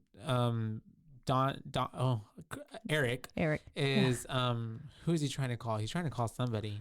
I mean, he's trying to call him. Yeah, and because he had already been trying to call him all day, trying to apologize for the last thing that he had said. And he calls him, and then this time, once he's in the room, and Jigsaw or John has left the voicemail, it's like, hello, you've reached Daniel's phone. He cannot come to the phone right now, kind of thing. Which is pretty sick already. Yeah, I know. I was like, damn. I mean, Jigsaw's really good putting in the work. He is good with technology then. Yeah. Yeah. And so that's whenever we do have all of these people in the room, and they are all freaking out. Yeah. They're going through it because, of course, they've just woken up in this place, you know, with no memory of how they got there. I think even one of them, what's his name? I know his name. I just didn't write it down. No, not Lucas. Is it Lucas? Lucas. There's Macho Man. Lucas. Xavier. It must have been Xavier. Lucas. Yeah. Lucas, because he ends up saying like this isn't drunk. Like I've been drunk at parties before. Yeah. And Oh wait, no. The white man the white man who gets shot in the head. Did he say that? I think he did. One of them said it. Yeah. And then I was taking notes. So because he was like, he was like, I've never woken up somewhere I didn't recognize. And Lucas said, haven't you ever been drunk before? And the white man was like, this isn't like a college party. Like this is. I spent 3 years of college. Yeah. Yeah. Kind of thing. And we find out too that they only have 2 hours to get all this solved. 2 hours. 2 hours, yeah, or they die, which kind of fucking sucks. Because poison is creeping in. So we get to know this information right before we dive into that room with them. And it's a poison creeping in that breaks down the nervous system and begins to bleed from every orifice. From the inside out. Yep. Sucks. Which is pretty fucking brutal. Sounds and painful. These deaths look really unfortunate. The people who succumb to the poison. Oh, like Blondie. Yeah. I call her Disney Girl. No, I call her Blondie, but she's from she looks like Beverly she was Mitchell. She's from Seventh Heaven. Oh, okay. I knew her from something. She just reminded me. I was like, she feels like a Disney Channel star. She was in a Disney movie. Okay. She was with another girl, and they played sisters who drove like NASCAR type of cars. Oh, I think I remember that movie. Yeah. That was her. Yeah. Okay. So I call her Disney Girl. Disney Girl. And so we have Disney Girl just looking fucking scared and terrified. Yeah. And then we have, of course, you said there's the white dude. We have Xavier, who looks like this really like kind of prison guard type of guy. Macho man. Yeah, which he plays the entire time. The same type of character. Very like meathead. Yeah, very just not a nice guy. Yeah. Very mean. Very mean. Very violent. Yeah. Very much so. We do learn later he is a drug dealer as well. Yeah. And so he and along with the rest of the gang are trying to figure out why they're in there essentially. But we do have Amanda waking up off the floor, which threw me for a loop because I was like, what the fuck is Amanda doing here? Because if you remember, she's from the first movie. Yes. And I was like, escaped. Oh shit. Yeah. That's Amanda. Yeah, same. I was like, oh fuck. And it's like all caps. Yep. And they she's already looking like, obviously startled to be in there, and she's like freaking out because she already knows what's going on. Yeah. And she's not happy about it at all, the least. Not excited to be in this situation again. No. But this time, guess thankfully that she doesn't have that reverse bear trap on her head. Yeah, it's true. She does have a new haircut. She does. That we didn't see in the first one. Made it a little bit harder to notice her at first when she was popping off the floor. Yeah, I was like, is that Amanda? And then I was like, oh shit. Oh shit, it is Amanda. We also have a dude in the room that has a hoodie, and he's acting super shady. Yeah. Hella shade. Hella sus. Obby. Yeah, Obby. Obby. What a name. He does look like But it's Dobby. spelled Obi. Obi, yeah, right? That's why I was like Obi, but it's Obby. But he pronounced it Obby. Maybe because of miseducation. Yeah. Maybe. But Obby, yeah. Yeah. The whole time he has his hood up, he doesn't pull it down until the last second. And the way he does it, it's very like... It feels like, he felt like a villain unmasking literally. Himself. Yeah. Which, as we find out, is not too far from the point. From the truth? Yeah, from the truth. But basically, Amanda freaks out, and then she finds the tape recorder we need. She finds it in like a brick wall. She starts looking all over the room, and everybody is already looking at her like, why the fuck does this bitch, like, what is she looking for? What's she doing? Why does she know this? Exactly. Yeah. When everybody else feels so lost. Yeah. And so she pulls them out, and she's telling them, like, we need to listen to these to save our lives, essentially. And basically, it says that there is if you're familiar with the Tokyo subway attacks, you will know its deadly effects. There's a poison seeping into your blood. And he says there's several anecdotes that are hidden around the house. One is inside the safe. And he says, you all possess the combination to the safe. Think hard. The numbers are in the back of your mind. The clues to the order can be found over the rainbow.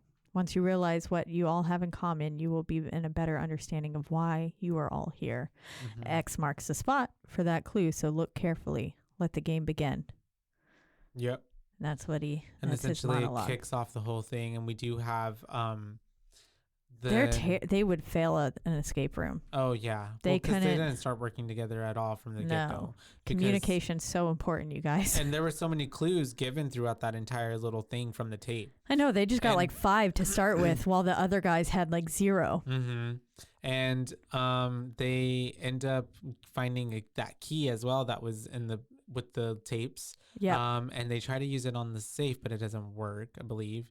Or not the safe, but on the door. They try to go use it on the door, even though it says, do not use this on the door. Exactly, on a piece of paper, and immediately.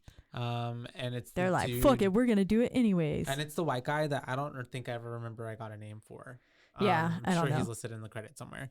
But he ends up that's white guy turning the key, and he's looking, which also too, there would have been like the situation, like that's a lot of like John predetermining that someone was going to put their eye to the people at the same time that they're doing that. Because I maybe would have like not been standing off to the side. I might have looked, but then like opened it. Yeah. I don't know. Well, Xavier was the one turning the key. It's true. I believe. While he was looking. Yeah, while white guy was looking. And then so I think that's what happened. Oh, I thought it was the white dude who turned it. Yeah. My bad. Okay. I think so. But still, I think that's why he was looking through it at that time.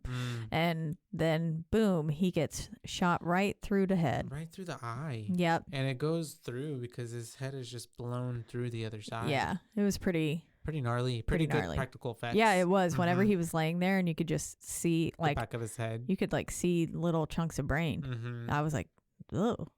Yeah, it was pretty good. And it's also a pretty like shock factor when you're watching a movie. Like it's like right in your face. Yeah. Like, he just gets shot. Yeah, it was and like especially everyone else close up. Then it cuts to Disney Girl, and she just has blood sprayed all over her, and everyone else does, and she's like, because it happened so fast that they're even like, what the fuck, and he's just falling on the ground. Yeah, they're all freaking dead, out. limp. Yeah, it's pretty sad. And then Amanda comes in, and had she's to cut like, it first though. Yeah, Amanda comes in, and she's like defending Jigsaw. At this point, she was like, I've been here before, like I played this game before, and he wants us to find a way out. And I was like, girl, are you defending him right now? Yeah. Which makes sense. Lines up, yeah. Yeah. But I was like, she's also there to like kind of facilitate, I feel like, and orchestrate the game as well, since she's on the end. Like a game master. Sorry. Spoiler alert. Yeah. She's on the inside. She is. We also see that Eric is just watching all of this on the monitors as it's unfolding. Yeah, unfortunately, and he's just like, they're just watching it all. And so Donnie goes to talk to John, and John essentially says, the way to ensure that your son like stays alive, you have to talk to me. And what's he say? Like until the time is up. Yeah, he just says like I want a little of your time, detective. And he's like, I just basically only want to talk to you, no one else. And until I think it was like 5 minutes or something. It was something like not ridiculous. I don't even. Yeah. And then he was like, then you can have your son. Yeah. But he kept getting up, and then but yeah, we end up having him telling him that, and then he goes to tell the rest of the cops and everyone there, like, hey, he wants to just speak with me and me alone. I need to send y'all, like, not outside, but like just not, y'all need to let me have the space with him. Yeah, essentially. Which I think even at this point she's trying to like she's like, this has been my case. Like, I know the inner workings of how he does his thing. And she basically feels like she like has an upper hand, I feel like at this point. And is also trying to be like the person in charge. But at this time, I believe that it cuts back to the people in the room, and they're searching and trying to get the safe open, I think. Yes. Yeah. And before that, slightly, sorry, Eric was like not wanting to go talk to him too. And I was like, boy, your son is on the line. Yeah. Like, why are you not just like, as she says, humor him? Yeah, that's right. She does. And I was just like, what the hell? And then I also like the line where he was like, I'm going to like fucking hurt you or something. And John's like, I'm a cancer patient. How could you possibly put me in any more pain than I already am? Yeah. And I was like, so dead serious. Damn, like, John. Yeah. He's speaking facts. Very rhetorical. Yeah.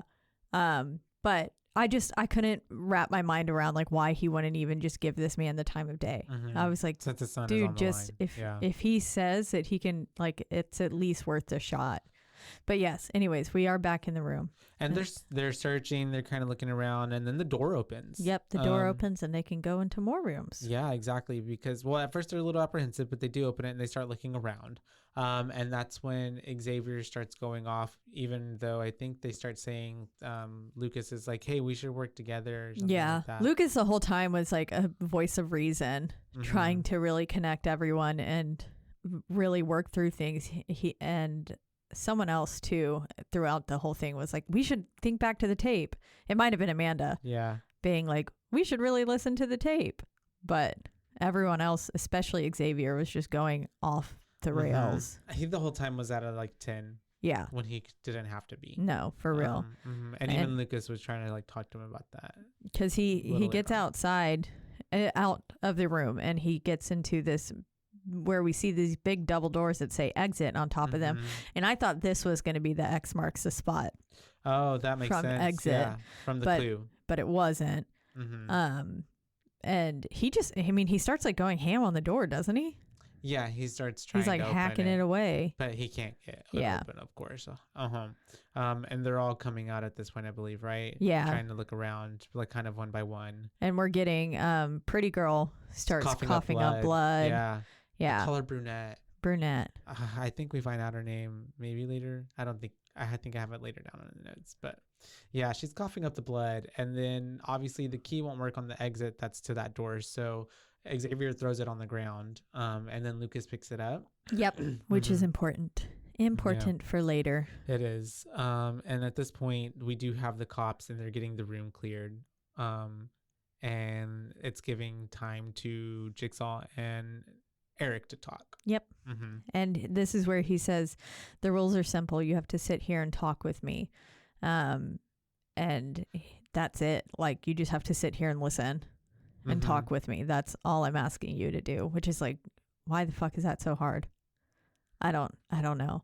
But I really like how he went into, because he was like, oh, Jigsaw, that's what they call you. And he was like, no, my name's John. That's what the media coined me. I never encouraged the name and all this stuff. I just, the Jigsaw piece was only a symbol, and it was only ever meant to show that the person was missing something, a vital piece.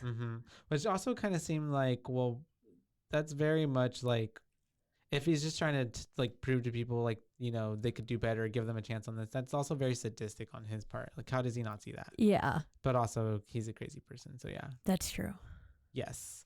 Is this who you're talking about as Lucas? Yes. I don't think his name is Lucas. Oh. Because I was like, I thought they called him Lucas at one point. Kind of, maybe the white guy was named Lucas. Oh, maybe. They definitely referred to someone as Lucas later on in the film, like way later. Oh. So I just assumed it was him. His name is Jonas. Jonas. Maybe that's what it was. Yeah.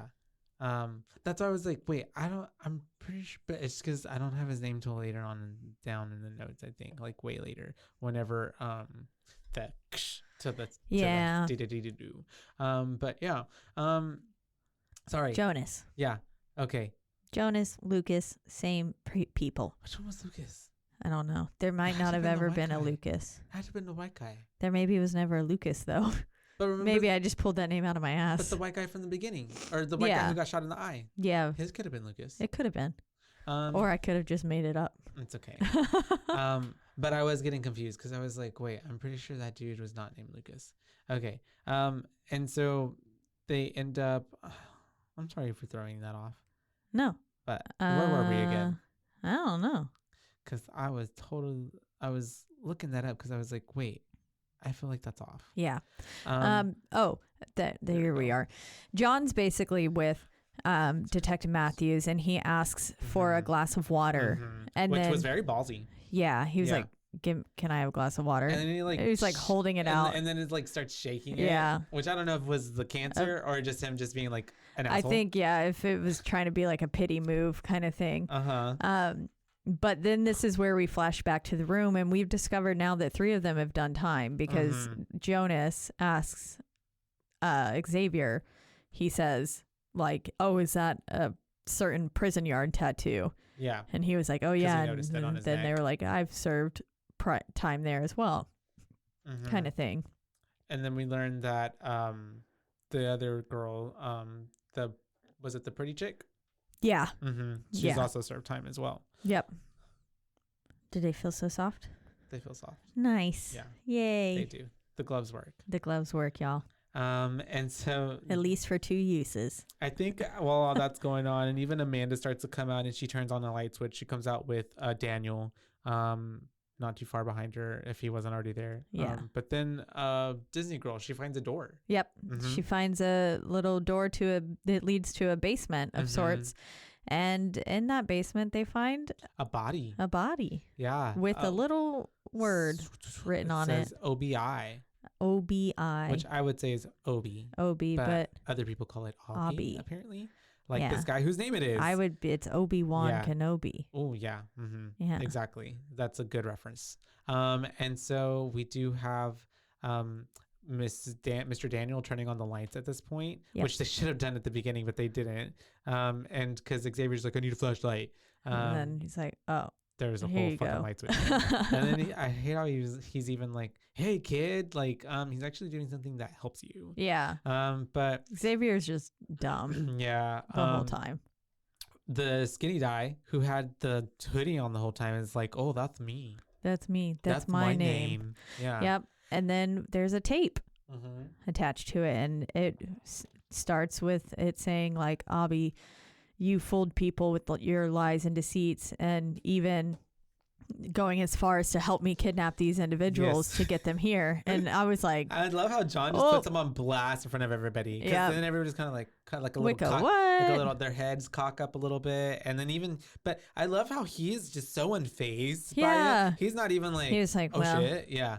He's just like, well, yep. Yep, I did it.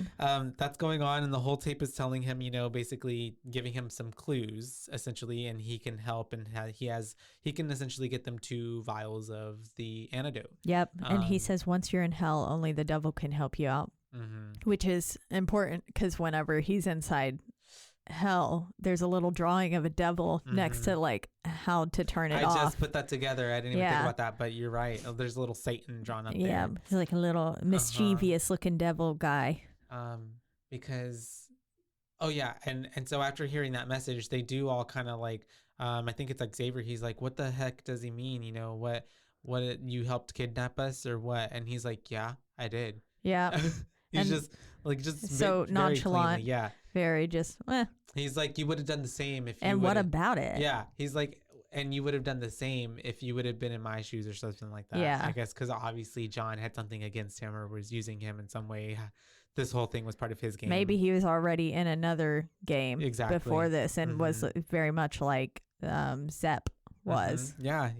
He was just a pawn. Yeah. Essentially. And so he ends up getting bucked up to by Xavier, and he has a knife pulled to him. Yeah. And after getting threatened with the knife, he like, what do you call that? Like pushes it on his skin and just like cuts himself. Yeah. Like he allows the blade to slit his neck a little bit. Yeah. And then I love how slices it just a bit. Everybody in the room is like, not bad. Everybody's like really shocked. Yeah. By him doing this. And even what do you say? He's like, if you're gonna threaten me with a knife, you might as well cut me. Yeah, something like that. Yeah. And then after that, they all start turning on him. Yeah. Very quickly. Because what's her name? Disney Girl remembers, oh, now I know why I knew him. She remembered him as being the last person she saw before waking up here. And she was like, I was kidnapped. And I was like, girl, all of you were kidnapped. Yeah. Every single one of you. All of them. And maybe not special. Maybe not all of them were kidnapped by him. Maybe he only got 2 of them or 3 of them, Yeah. Yeah. He was Amanda could have gotten the others. The other 2. Do you think, now that I'm thinking back about it, do you think that Amanda was the one who slid out of the car and kidnapped John? I think so. I think so too. Yeah, I think so. At the beginning. Yeah. For the first one. Sorry. Yeah. Whatever. It had to be someone else, because if it wasn't Zep, then it had to be her. Yeah. Because those were the only 2 helping. Yeah. But it could have been Zep. It could have been Zep. But it would be really cool if it was her. If it was her. Yeah. I want to believe, because she wears the pig mask later. And because and at this point we do know she has been working with him since that first time, and that did happen before Dr. Lawrence Gordon. Because remember, whenever those events happened, he had said in the restroom area, he's like, "This happened 5 months ago, 6 months ago," and that's how he knew about all that. Exactly. So she probably could have been a part of it already. I like to think that it is her.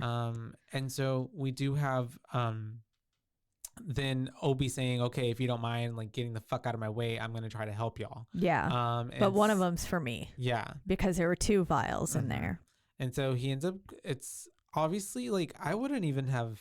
I don't know. I guess you have to, but man, he ends up. It's what would you call that? I don't know what it is. A furnace. A fire pit. Yeah. Oh, a furnace. Like yeah, an that oven. makes sense. Yeah. Where you would put coals, I guess, and it would create heat. Yeah. Yeah. Like Sweeney Todd making meat pies. Yeah. And just very like there's no like caution, like he just like goes in there. Yep. He doesn't just kind of shimmies on in. Like, yeah, because I would like poke my head in maybe just an arm.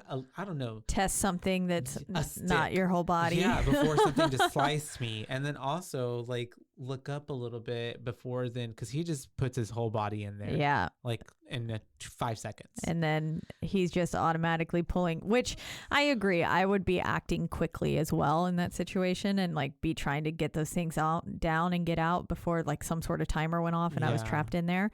But he should have maybe noticed a little bit faster that the weight he was pulling the door shut on him on the second they're attached to something. vial. Yeah. I'm sorry I skipped over also Blondie. She had passed out, right? Or like kind of fell down at one point during that little, like when they were turning on him. Oh, yeah, maybe. Remember she broke the bottle? Oh, right. Yeah, she was ready. She was ready to pounce on him. I wanted to know so badly why she went to jail. Me too. Because she says like I went, but didn't say why. We never got an explanation. I was like, we would have to assume that it's like falsely by Mr. whatever later on. Yeah, but that she's been framed. I feel like they were all already prior criminals before that happened. So she had done something as well. And so, yeah, we do have all of that happening. He ends up pulling both the vials, and then of course the door slams on him. Yep. And at this point I'm like, man, well, this dude's a barbecue, because there's no coming back from this. Yeah, that must smell so bad. And lo and behold, the flames start coming out. Yeah. And they just kind of start at his legs, like his feet and then his legs, and it inches its way up, essentially. It doesn't just all come all at once.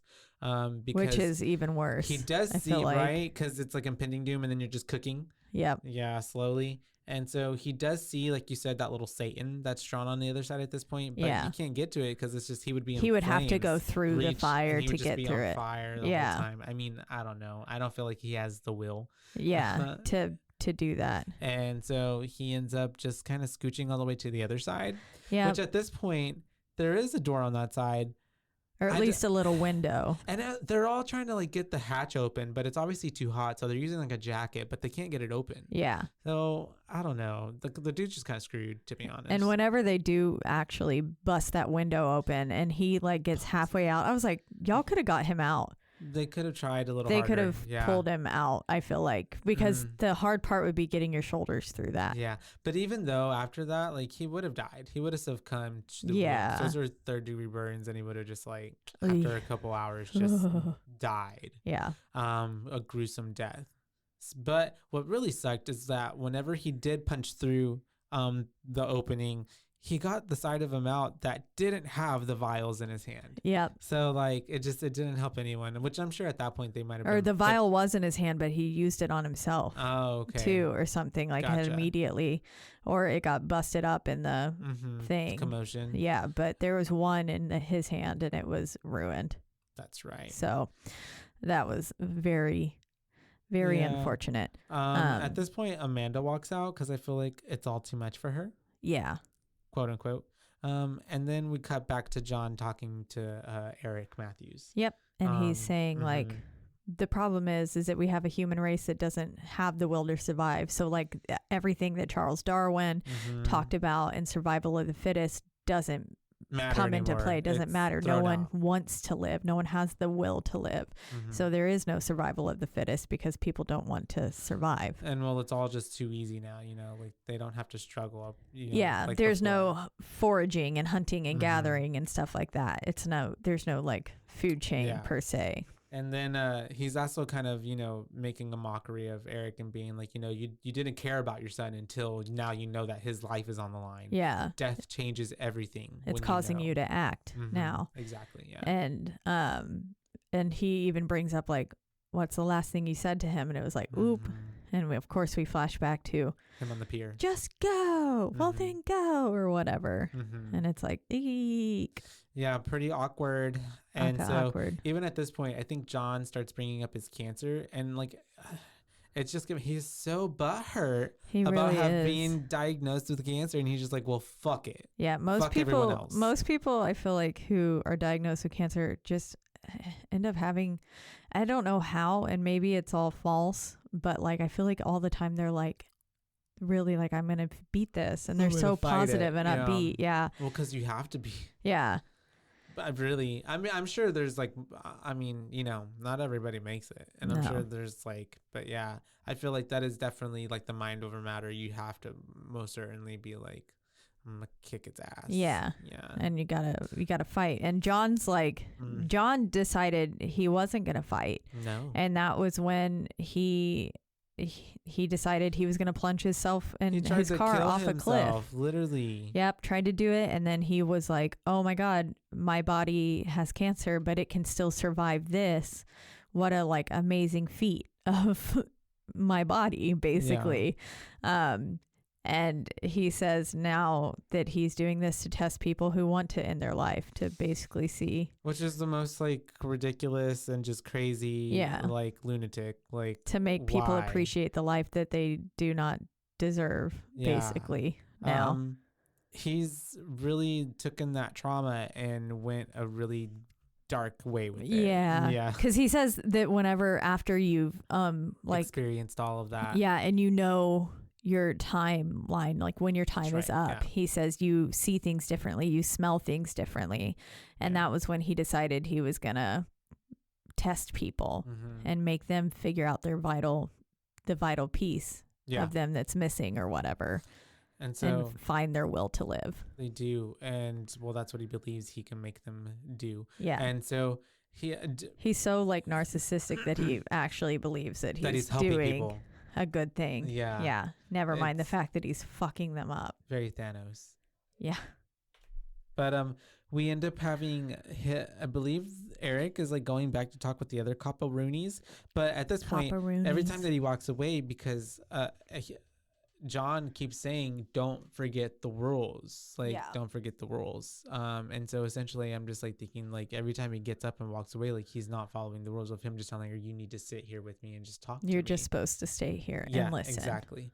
And then he was already breaking the rules because he had a walkie-talkie. Because he had a walkie-talkie there the whole time. And obviously John knew. Because John is not dumb. John is actually pretty fucking smart. And then we're back with the gang. And we're Disney Girl's dying. People. Blondie is passing out. Yeah. She is not cut out for this. She is literally on all like aspects, emotionally, physically, spiritually, like probably her pH is just like probably off balance. She's going downhill. Yeast very infection. Fast. Well, and all the chemical, what is it? A poison? pH. Yeah. The balance. Whenever you say pH, I only can think of vaginal pH. That's what I meant. Okay, you did. Vagina. Good. But I don't know much about vagina, so do buttholes have a pH? No, I don't think so. Oh, interesting. I don't think there's a pH any butthole. pH. I will look into it. We'll put a pin on that. Yep. And so you can look at my butthole. You maybe find out. Okay. What do they have? Don't they have test strips?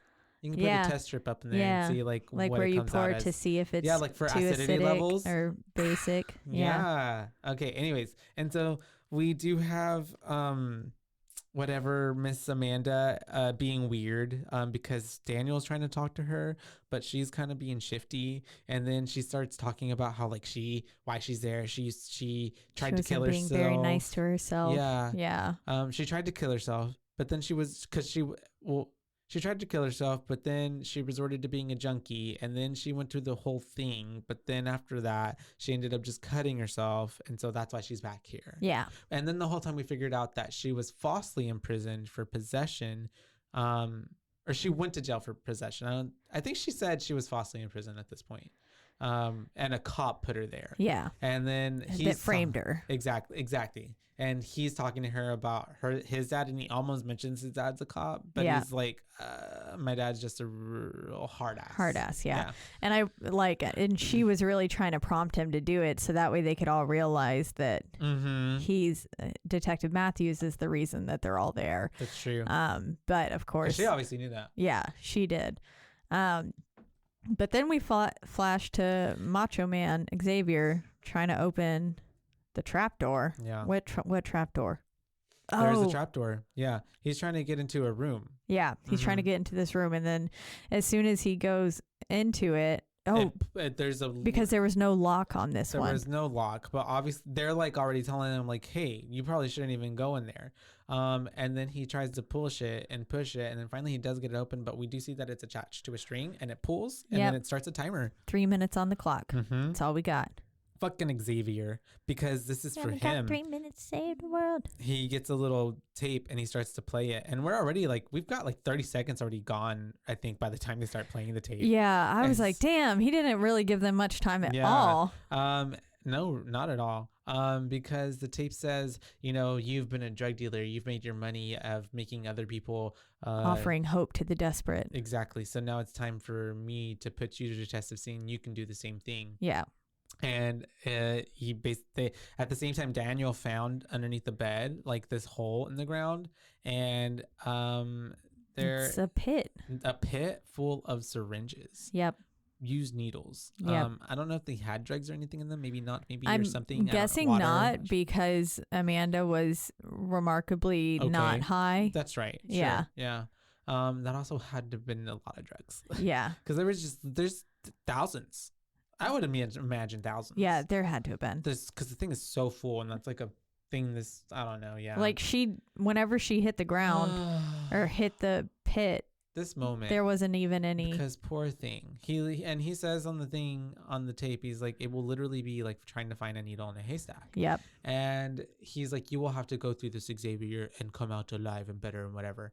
And no, Xavier doesn't have to, because what does he do? He immediately grabs Amanda and throws her into the pit. He fucking threw her in. Oh, dude, this is one of the most brutal scenes I've ever seen, because I know. You see the reaction of everyone else, oh my God. And she's even no, she's thrashing. No, she's get me out of here. The way she just falls in, and you just see all these needles just stuck in her. Go through. I don't know how they pulled that off, because it looks very real. It did look very real.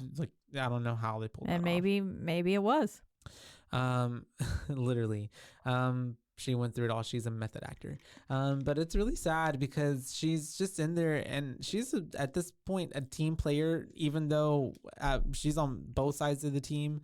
But she's just thrashing and throwing these needles and trying to get to the key, which I'm assuming she already knew where it was anyways. Yeah. And I don't think that she was assuming that he was going to throw her in there. No. Yeah. I don't think they planned for that at all. They did not account for that. That was a really big wild card. Yeah. And so she's like, fuck. And so she's trying to get the key. I think he's even yelling at her, and she's like, shut the fuck up, Xavier, which obviously it's due. But she does end up finding it. She does. Mm-hmm. And then she just tosses it up. Of course, Xavier doesn't get it. He's 1 second too late. This is the most maddening thing, because yes, it doesn't. He drops it at one point too. Yeah, as he's trying to get it in. Get the keys. And get the goddamn keys. Made her keys. Go through all of that, and he's not. And even he didn't able even to open it. Yeah, couldn't even pull through. Because there was an antidote behind there, right? Yep. Yeah, and so it's at this point, even though I was already very suspicious of Amanda, I'm like, fuck, that is fucked that really up. sucks. That is ooh. And then I think we get even more info that the blondie, everyone's been in jail for something. That's where she comes in talking about that shit. She's like, you 3 have been in jail, we'll make it 4. So have I. Yeah. And she offers no information. Yeah. But we're back with the Copperonis, and they're talking to the detective lady, who kind of sucks. Yeah. And that's what I wrote. She is she she comes up with the brilliant idea of threaten to destroy his work. And like he's relishing the opportunity to be studied. And I like how Matthews doesn't really question this at all, because then he just goes in there and he's like just fucking starts destroying it. And God damn it, yeah. The way that John's just like, okay, yeah, destroy all the evidence. Go ahead. I don't give a fuck. He's like, you're being a really bad cop right now. Like, you should have kept that for evidence. Yeah. Yeah. He's just calling him on his shit. And it's like, yeah, you're right, John. Yeah. You're 1000% right. And so that's whenever we do have John now being like, you know what? You're a bad cop. And you know what? These people are all in this room because you falsely imprisoned them. Yep. You were a dirty cop and you planted evidence to get your whatever it's called. Your what's it called up whenever you get people imprisoned because that's your job. Your numbers. Yeah, your quota. Something. I don't know, but that's how he did it. And how savage John was whenever he says, you're the sort of person whose wife leaves him and son hates him. Yeah. I was like, damn. And savage too, because he's like blowing all this information on him, which I'm sure cops know about all the dirty shit that goes on, but like he's just like in front of all his cop buddies, and like even that detective bitch at one point was just like, sorry, she's not a bitch. Detective lady Carrie was at one point, she was like, when did you stop being a good cop? Yeah. Like earlier in the movie, you know. I guess they all thought he was a pretty good cop, but no, he was putting people away falsely. Yep. Yeah. Pretty rough. Pretty abusive of power. Yeah. Yep. And so Xavier is off by himself, and I believe he goes back to the first room and he's trying to open the safe. Yeah. And people are kind of essentially, I would say, like everybody's dead at this point, because like even if you got the antidote, like you're like they're all coughing up blood. They all seem like they're going through it. Yeah. And that's whenever he does like kind of it's like a montage of everybody, and then he's thinking about things and he's replaying the message of the tape back in his mind, because he does notice that the dead guy is on the floor, and he's like, oh, the numbers on the back of their necks. Yep. He sees a number there, and then that's when Luke, what's his name? Jonas. Yes. That's when Jonas comes in, and Jonas is like, he walks in, and then Xavier's like, turn around, and he's like, what? Yeah. No. Like, no. I'm not gonna turn around. So they start fighting. And Jonas is already trying to like, be like, you know what? I've got enemies on the outside, but like we could be friends. We need to figure this out together. And Xavier's like, nah. I'm gonna kill you. Yeah. And they're going back at it. And essentially he does end up getting the upper hand when Jonas thinks that, I guess, Xavier is still on the ground, and he's kind of like coughing a little bit. And Xavier gets him in the back with the Negan bat. The Negan bat, which I guess we mention earlier. He had found that Negan bat. Yeah, that was how he was busting up the door, the exit sign and stuff like that. Exactly. And then while that's happening, we have Amanda, Disney girl, and brutal death. And brunette with Amanda and the brunette, and finding the X marks the spot too. And poor thing finds it just in time to die. Just in time to die. She convulses, and then she is out. Yeah. It was very kind of sad. Yeah, she succumbs to that pretty bad, fast. And then they're all just kind of like, well, fuck. And even at this point, because they do find the clue, we see that... it was like a picture frame where the glass was shattered in an X formation. And so she pulls it off, and on the back of it, it says father and son. Father and son, yep, and with a little photo of them. Daniel and Eric Matthews. Yep. And the brunette pretty lady is like, what the fuck? I can't Tell trust. me this isn't your dad. Yeah. And he's like, it is. And she's like, I can't trust any of you. And she walks off. I guess she's going to do this on her own. She was like, it's on you two now. Yeah. And I was like, okay, and I'm like, bitch, you're still in here. Like, what are you going to do by yourself? Exactly. Might as well work together at this point. At this point as well, we do have Xavier going back and going to Obi's body, and Obi, and he saw that he was number 11 on the back of his neck. And at this point, Amanda grabs Daniel, even though he thought she was leaving him, and she's like, we got to get the fuck out of here, because Xavier's on the run. Yep. Because he's calling for them. Yeah. And he sounded demented, very scary. Like when that psychopath in the movie is calling for you, like, ugh. Caitlin! Caitlin, get over here now! I don't know. Go on, get! And we do have him checking out Disney girl. Her neck is 8, the number 8. And then what happens next, Caitlin? Oh, I can't believe Daniel dropped the photo whenever he was running off. I was like, are you kidding me? You dumbass. Yeah. Why would you do that? Oh, and also Blondie, her name is Lori. Lori. So we can at least give her R.I.P. R.I.P. Lori. Yeah. To Lori. Yeah. But then we're back with the cops, right?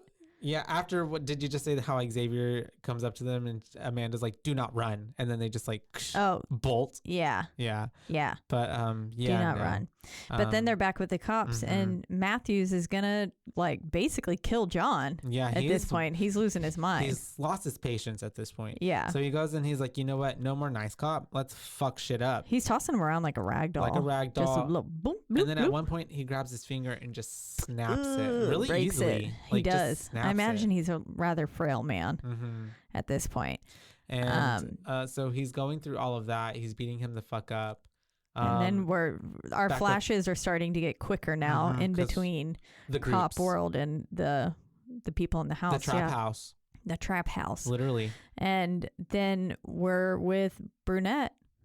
And she is finds a room and it has this glass box that is suspended with 2 holes cut out at the bottom and there's a syringe in the middle. Yep. Which already you could tell she was pretty like loopy, like she wasn't thinking coherently. No, the poison's definitely affecting her. In your right mind, like this is a no situation. You don't put your hands into that box. Because if she would have paid attention just to look at like where the openings are, like it's shards of mirror that are stacked in a way that they come down where I don't know how to describe that, Caitlin. Do you know how to they were like in a spiral of sorts. So that way whenever it was laid flat, but whenever you put your hand in, it like went in smoothly, but if you tried to pull it back out, you can't.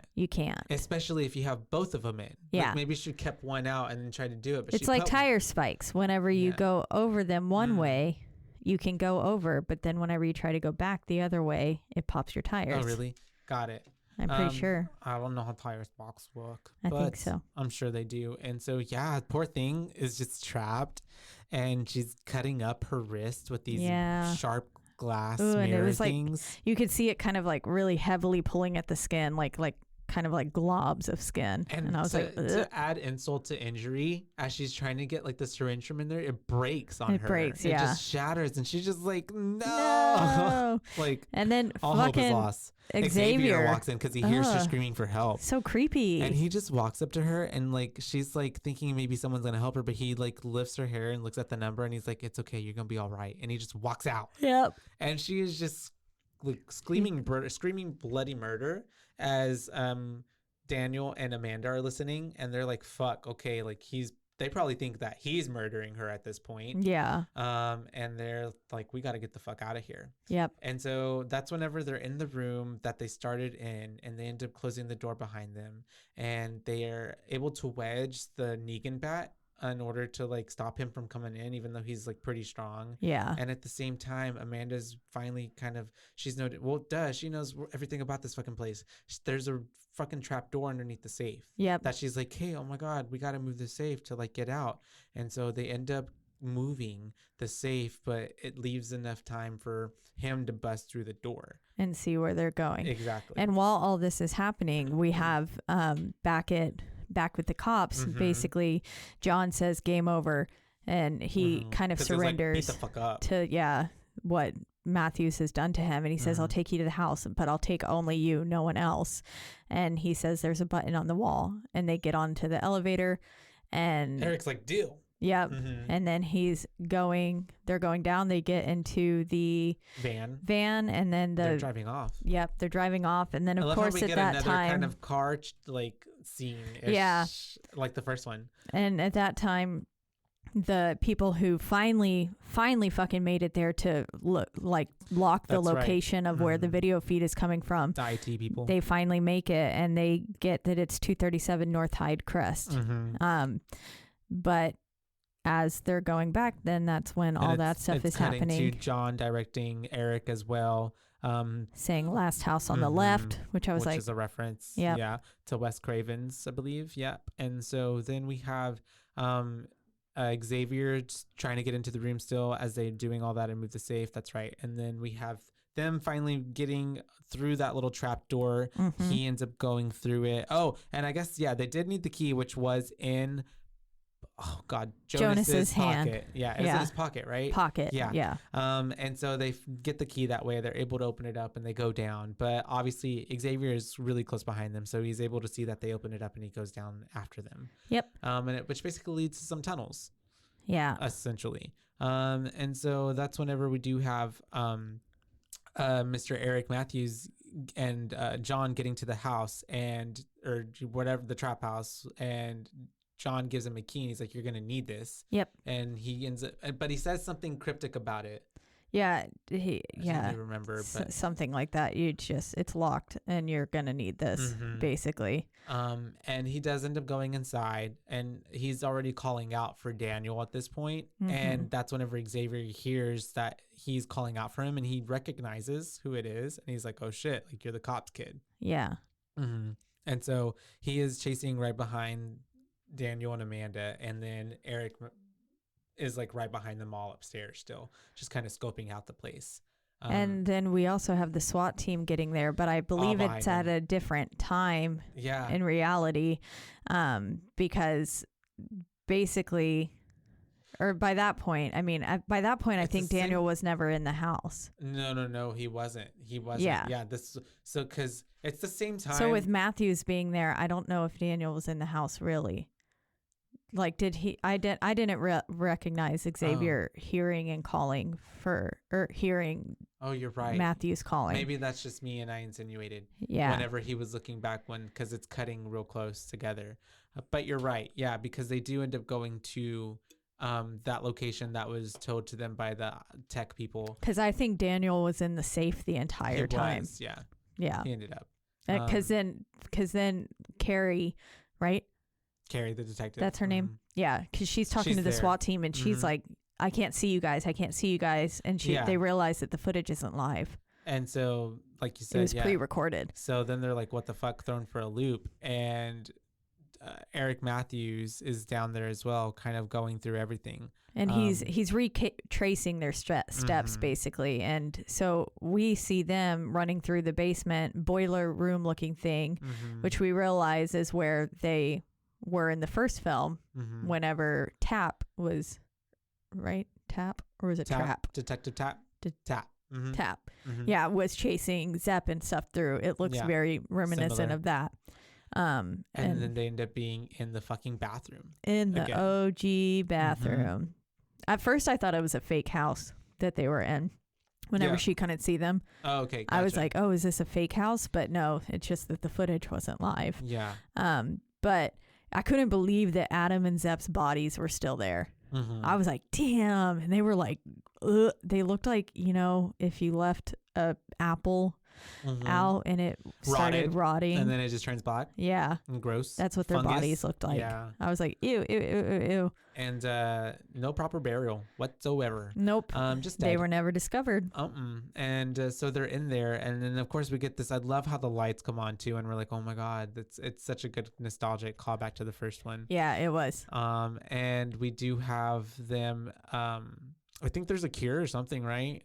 I don't know. I think I'm like, is that a cure? I don't know why I said that, but it's in my notes. Yeah, and then I'm not sure, but they're basically dying in the bathroom. And Xavier gets into the bathroom. Yep, he follows him in. And Amanda's like, how are you, like, you need me to see the number on your neck. But he's like, LOL, nope. Psychopath. Starts cutting off his own flesh. And there was no way he would get that perfect little flap of skin. And I was like, it looked like a little piece of lunch meat. It did, like ham, like bologna, and how he cut it off. And then, like, what if he would have sliced it in the, like, how did he know? Yeah, like, I know. I was like, what if he sliced that thing in half? And then you can't even make it legible. Like, you can't even read it. Yeah. That sucks. Yeah. Screwed. Shot himself in the foot, but he ends up doing it. He's like showing it in her face, and he just puts it in his pocket, his little neck pocket. And then we think that Daniel at this point is pocket meat, just incapacitated. He's passed out. But just as soon as Xavier is going to kill Amanda, Daniel pops up and kills Xavier with the fucking saw from the first movie and slices his Macho throat. Man's throat. Which is pretty cool to see. It was. I was like, hell yeah. Yeah. And then this is where finally Matthews is getting down there now, and we see Xavier's dead body, and it's dark in there, and we don't see Adam, or sorry, we do see Adam and Zeb. Yeah, but we don't see Daniel. We don't see Daniel and Amanda. And I love how it's like, how is this all timed out? Like, I don't know, the orchestration of all this, because like it was never live, but then it's now, but then I guess Amanda had to have been waiting here the whole time. I don't know. Yeah, I think Amanda did. I think she delivered the body back. They went and put Daniel into the safe. Finally got him to call, like got him there. And so then this all had happened like maybe the day previously. Yeah, probably. I think it did. Yeah. And then poor Daniel's been in that safe the whole time. Yeah. Yeah. But yeah, Eric Matthews is in there, and he ends up seeing a hand kind of draping out of the tub, and he gets closer and closer, and bam, Pigface comes back up. Yep, Pigface comes out and stabs him with some sort of hallucinogenic or some sort of poison that renders him unconscious. Yep. And then we get the safe opening back up at the headquarters, and Daniel's inside of it with a breathing mask, like an oxygen mask and stuff. And even at the beginning, John did say your son is in a safe and secure place. Yeah. And when we're done talking, he will be free. Safe. Yeah. Yeah. That was right there in the room next to them the whole time. Yep. And so all he had to do was listen. Failed. Yep. Horribly. He really did. And poor Daniel was just like like whenever he sees that people are there in the room, and he's like coming to. Yeah. And then I believe at this point we do come back to we're like figuring out like this was all fucking set up of for Eric Matthews, because we get kind of like a montage of like all the things that had been happening. Yeah, just kind of like exactly like we did in the first. Yeah. It had a little flashback of the whole movie, and it's taking each of the little puzzle pieces from the movie and fitting them together for us. And it's basically Amanda's the one playing the game now. Yeah, and she became a follower of him. Yep, and she's been helping him, and the answer is immortality, as in John and Jigsaw like can never die. Yeah, and he's basically creating a cult. Yep, followers. Yeah, he's making a legacy essentially. Yep, and she says, "It is I who will carry on John's work after he dies, and you are my first test subject." And as then he's all chained up and stuff. Yep, chained to the wall. I'm like, she's essentially his apprentice, what an apprentice would be. Exactly. And that's whenever she's like, game over. Game over. And just shuts the door on him, just like how the first one ended. Yep, exactly. And then the same exact door, which was really cool that they ended up there again. But it's her and not John. Yeah. And then, because she's supposed to be taking over. And then we do see John is still in the van. He's still alive. And then it just cuts and fades to rock music. And credits. And it was a nice little nod to the first there at the end. I liked it. And that's what makes Saw 2 from 2005. So yeah. I guess we could start talking about it. Yeah. I believe that I was going to write this a little lower until I actually started talking about it with you. And then you liked it more? I liked it even more. I found like myself being like, oh yeah, there's a lot of like kind of smart things laid out before you get to the point. And then when you look back, you're like, oh, that really was kind of laid out. That was the whole really time. Cool. Yeah. I really liked that there was like some callbacks to the first one.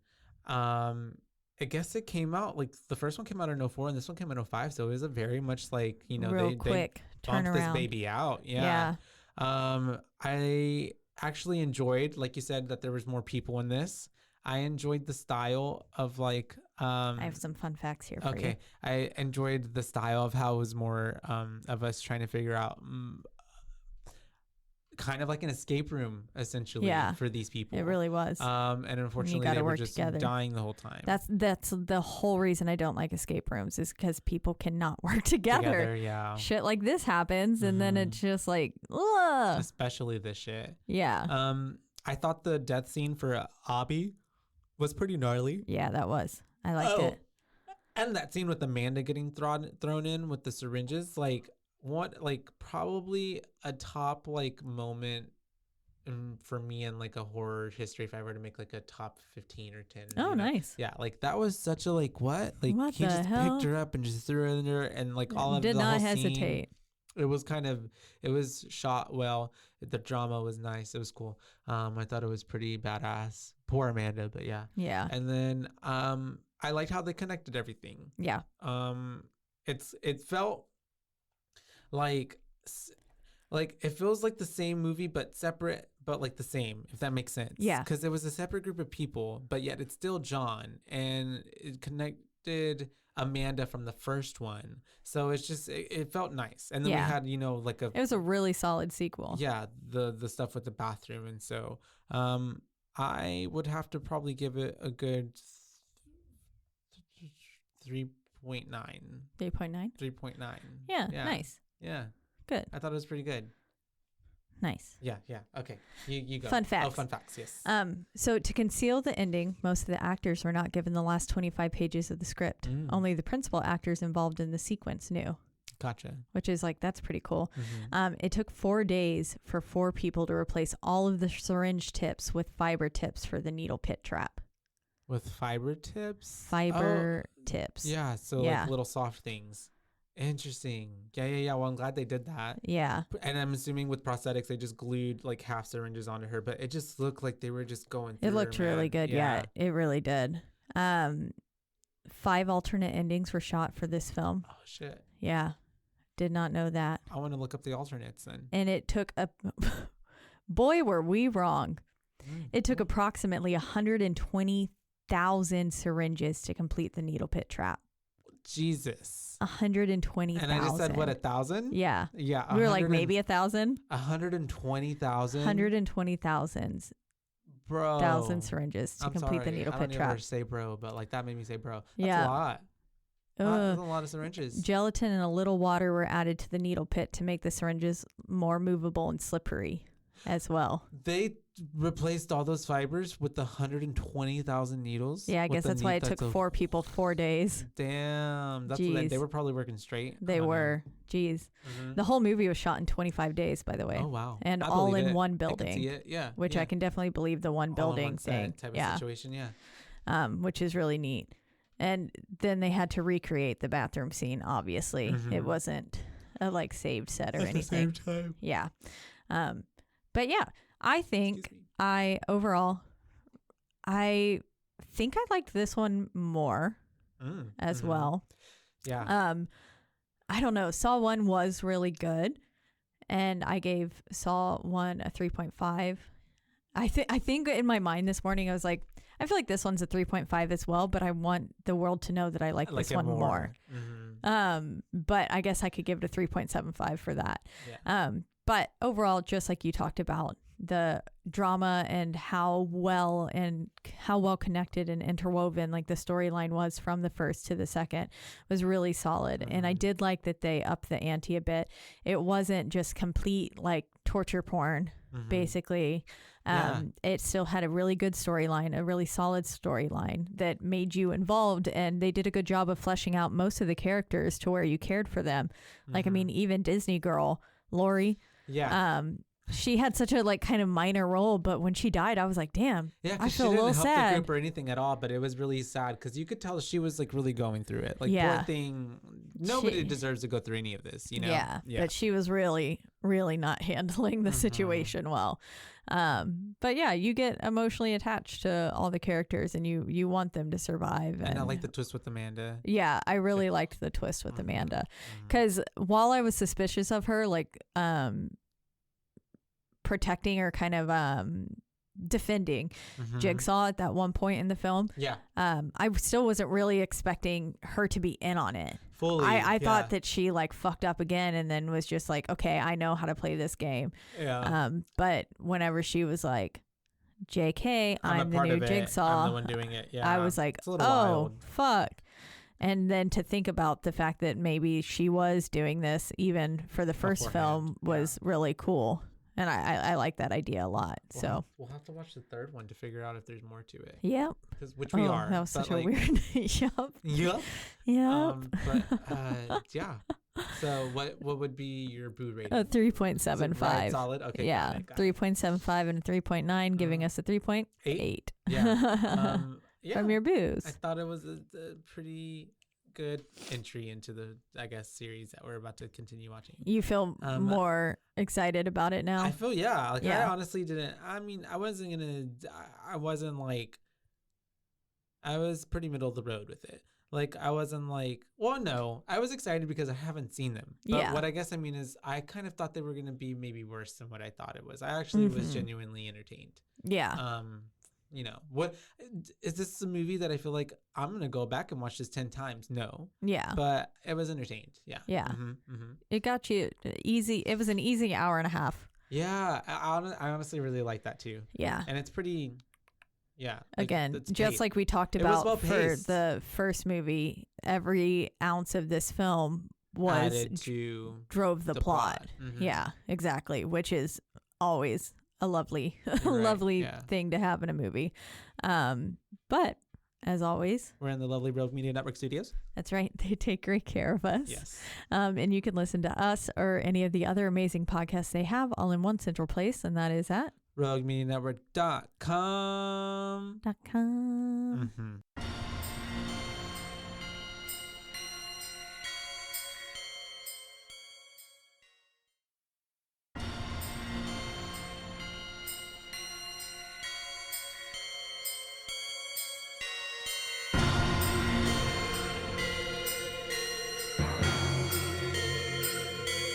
Boobies.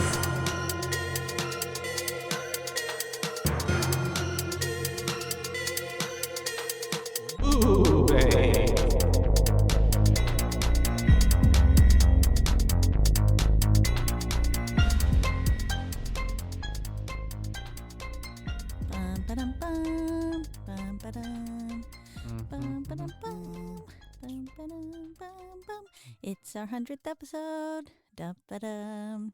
Dum da da dum da da da da da.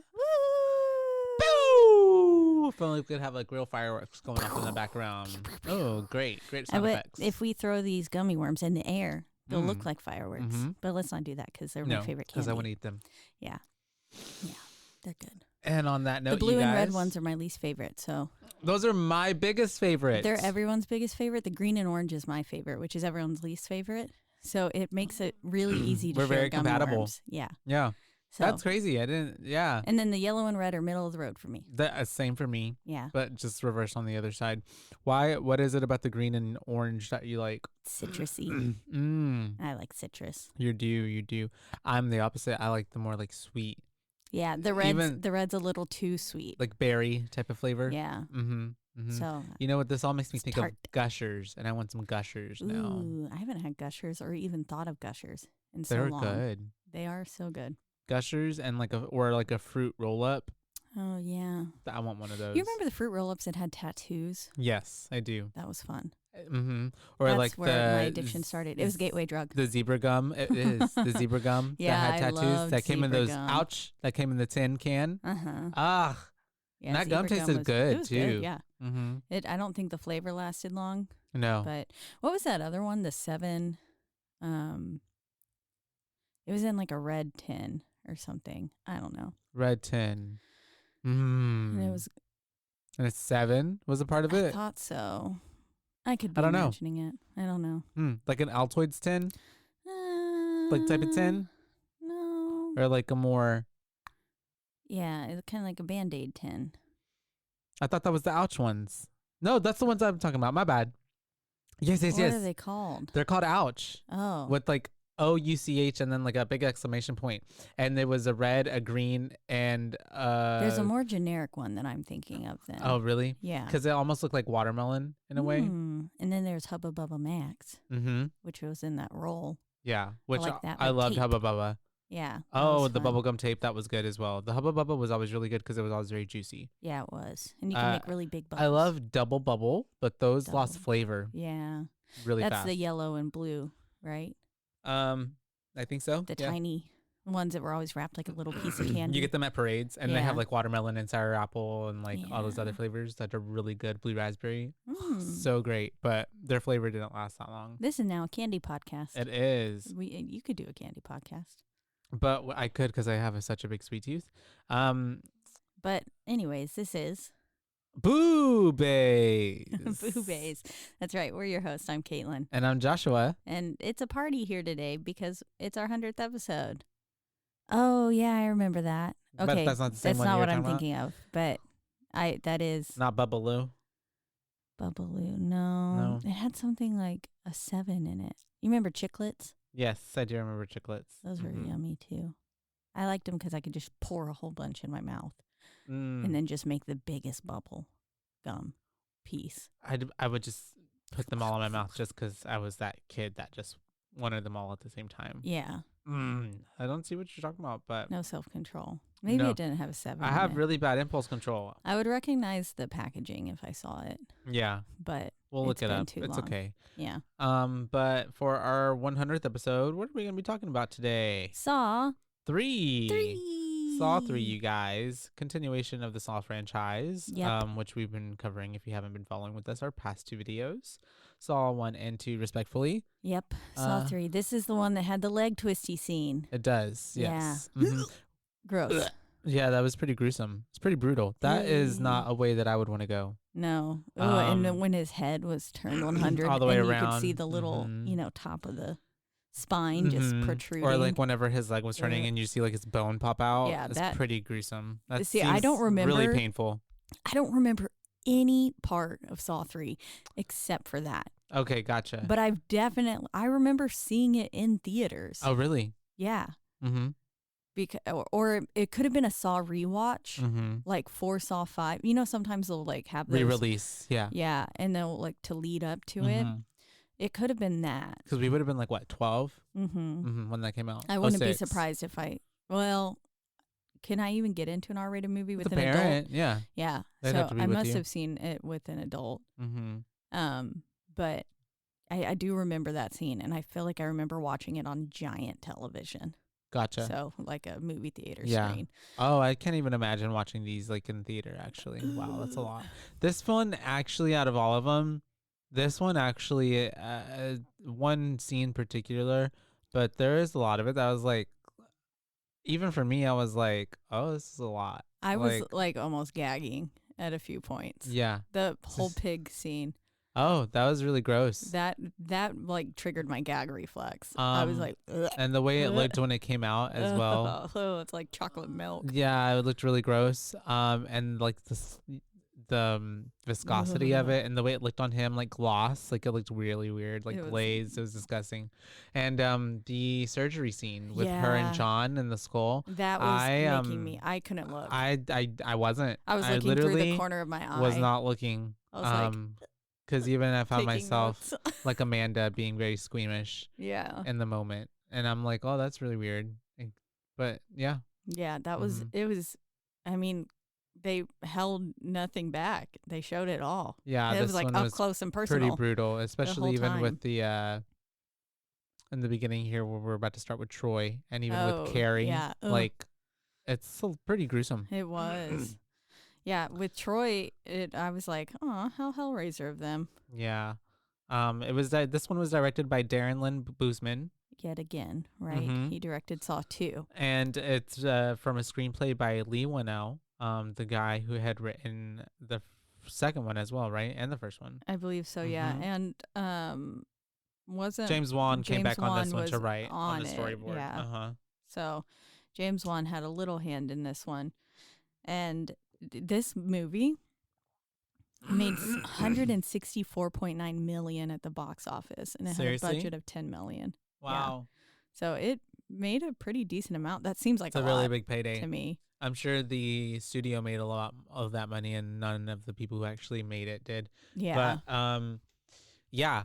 I can see that because I remember back in the day, like Saw was really like everybody was like all about Saw. It was really hyped up, especially because they were releasing subsequently year after year, 4 or 5, and this is 06 already. Yeah. So at this point, they were like, "What's gonna happen next?" Yeah, yeah. They were coming back to it. Not a long wait. They were really churning these movies out. And it really did. I will say that each Saw movie, at least for 1, 2, and 3 that we've seen, they have a very common thread line through it. Yeah. You know, Jigsaw, John, basically mass serial with like, but each movie in itself like tells its own tale and part of the puzzle of what is Saw, I guess, and what it's going to be, even I guess in the other movies, because obviously this one ends with it's going to be continued on. Yeah. So I really do enjoy that like each story is in a way different. Like this one focused really heavily on like John and like this couple that we see throughout the movie, whereas the other one focused on the people in the house and like it was more of like a escape room type of situation. And then the first one was more intimate again, but with like two different people that were strangers who didn't know each other. This one was definitely less police based too. Even though it starts out feeling like it is going to be heavily because police based. Them coming into a crime scene. Yeah. I will say though, if I'm just being real off the bat, this is my least favorite out of the three. Really? Yeah. It got a 30% on Rotten Tomatoes. It was this one, at least for me. And the other two were like an hour and a half ish. This one was 2 hours and 12 minutes. Yeah, it's an hour and 48 without ads. Okay, there we go. Yeah, because I saw that it was 2 hours on Pluto, and I was like, went, what? Nope. Sorry, yeah. And so then I just went and rented it because it was an hour and 48, which still shaved off a few minutes. If you can fast forward through the ads. Oh, really? Yeah. Oh, okay. Well, that's good to know. But still, it felt like forever, though. Yeah. And also, it did seem as though it could have ended when Amanda died. Yeah, it did. Because we got the flashback of everything, like going through and lining up all the pieces, like how it does at the end of every movie. Yeah. It could have ended right there. Right there, but then it chose to go a little bit further. The next like 10-ish minutes. Yeah. Overall, we'll just have to get into it. But and really leaves like a huge hole of like who the fuck's going to be Jigsaw. And a lot of unopened like questions of like who that lady was in his flashback and all these things. And I was like, is that his wife? Yeah, that's what I was giving. No, like she also a little bit looked like Carrie. This is giving a flashback, but then we didn't really get anything from it. Yeah. And so I'm like, well, this is obviously setting something up that we're not going to get now. Yeah, because I mean, even which I thought was really cool in this one is when they answered the question that we had of Amanda being Pigface. Yeah. In the first one. Yeah, which she was. And so she's I been liked helping how out this whole time. That whole time we never got a definitive answer until the third movie. And it went back and it even showed like him setting up her whole traps situation. Yeah, which was kind of cool, piecing that back together. Like it's just a very well thought out in that regard screenplay. And I do agree that there is, I mean, I'm hoping there will be some sort of answer. I don't know. We're not covering the rest right now. But with that whole flashback scene, because otherwise it does feel a little random. It does. And then there was just, I guess even for myself, I wasn't too emotionally invested in Dr. Lin or Jeff as characters throughout the movie. Jeff was rather unlikable. No, very much because so. He almost killed his fucking daughter. Yeah. And so almost.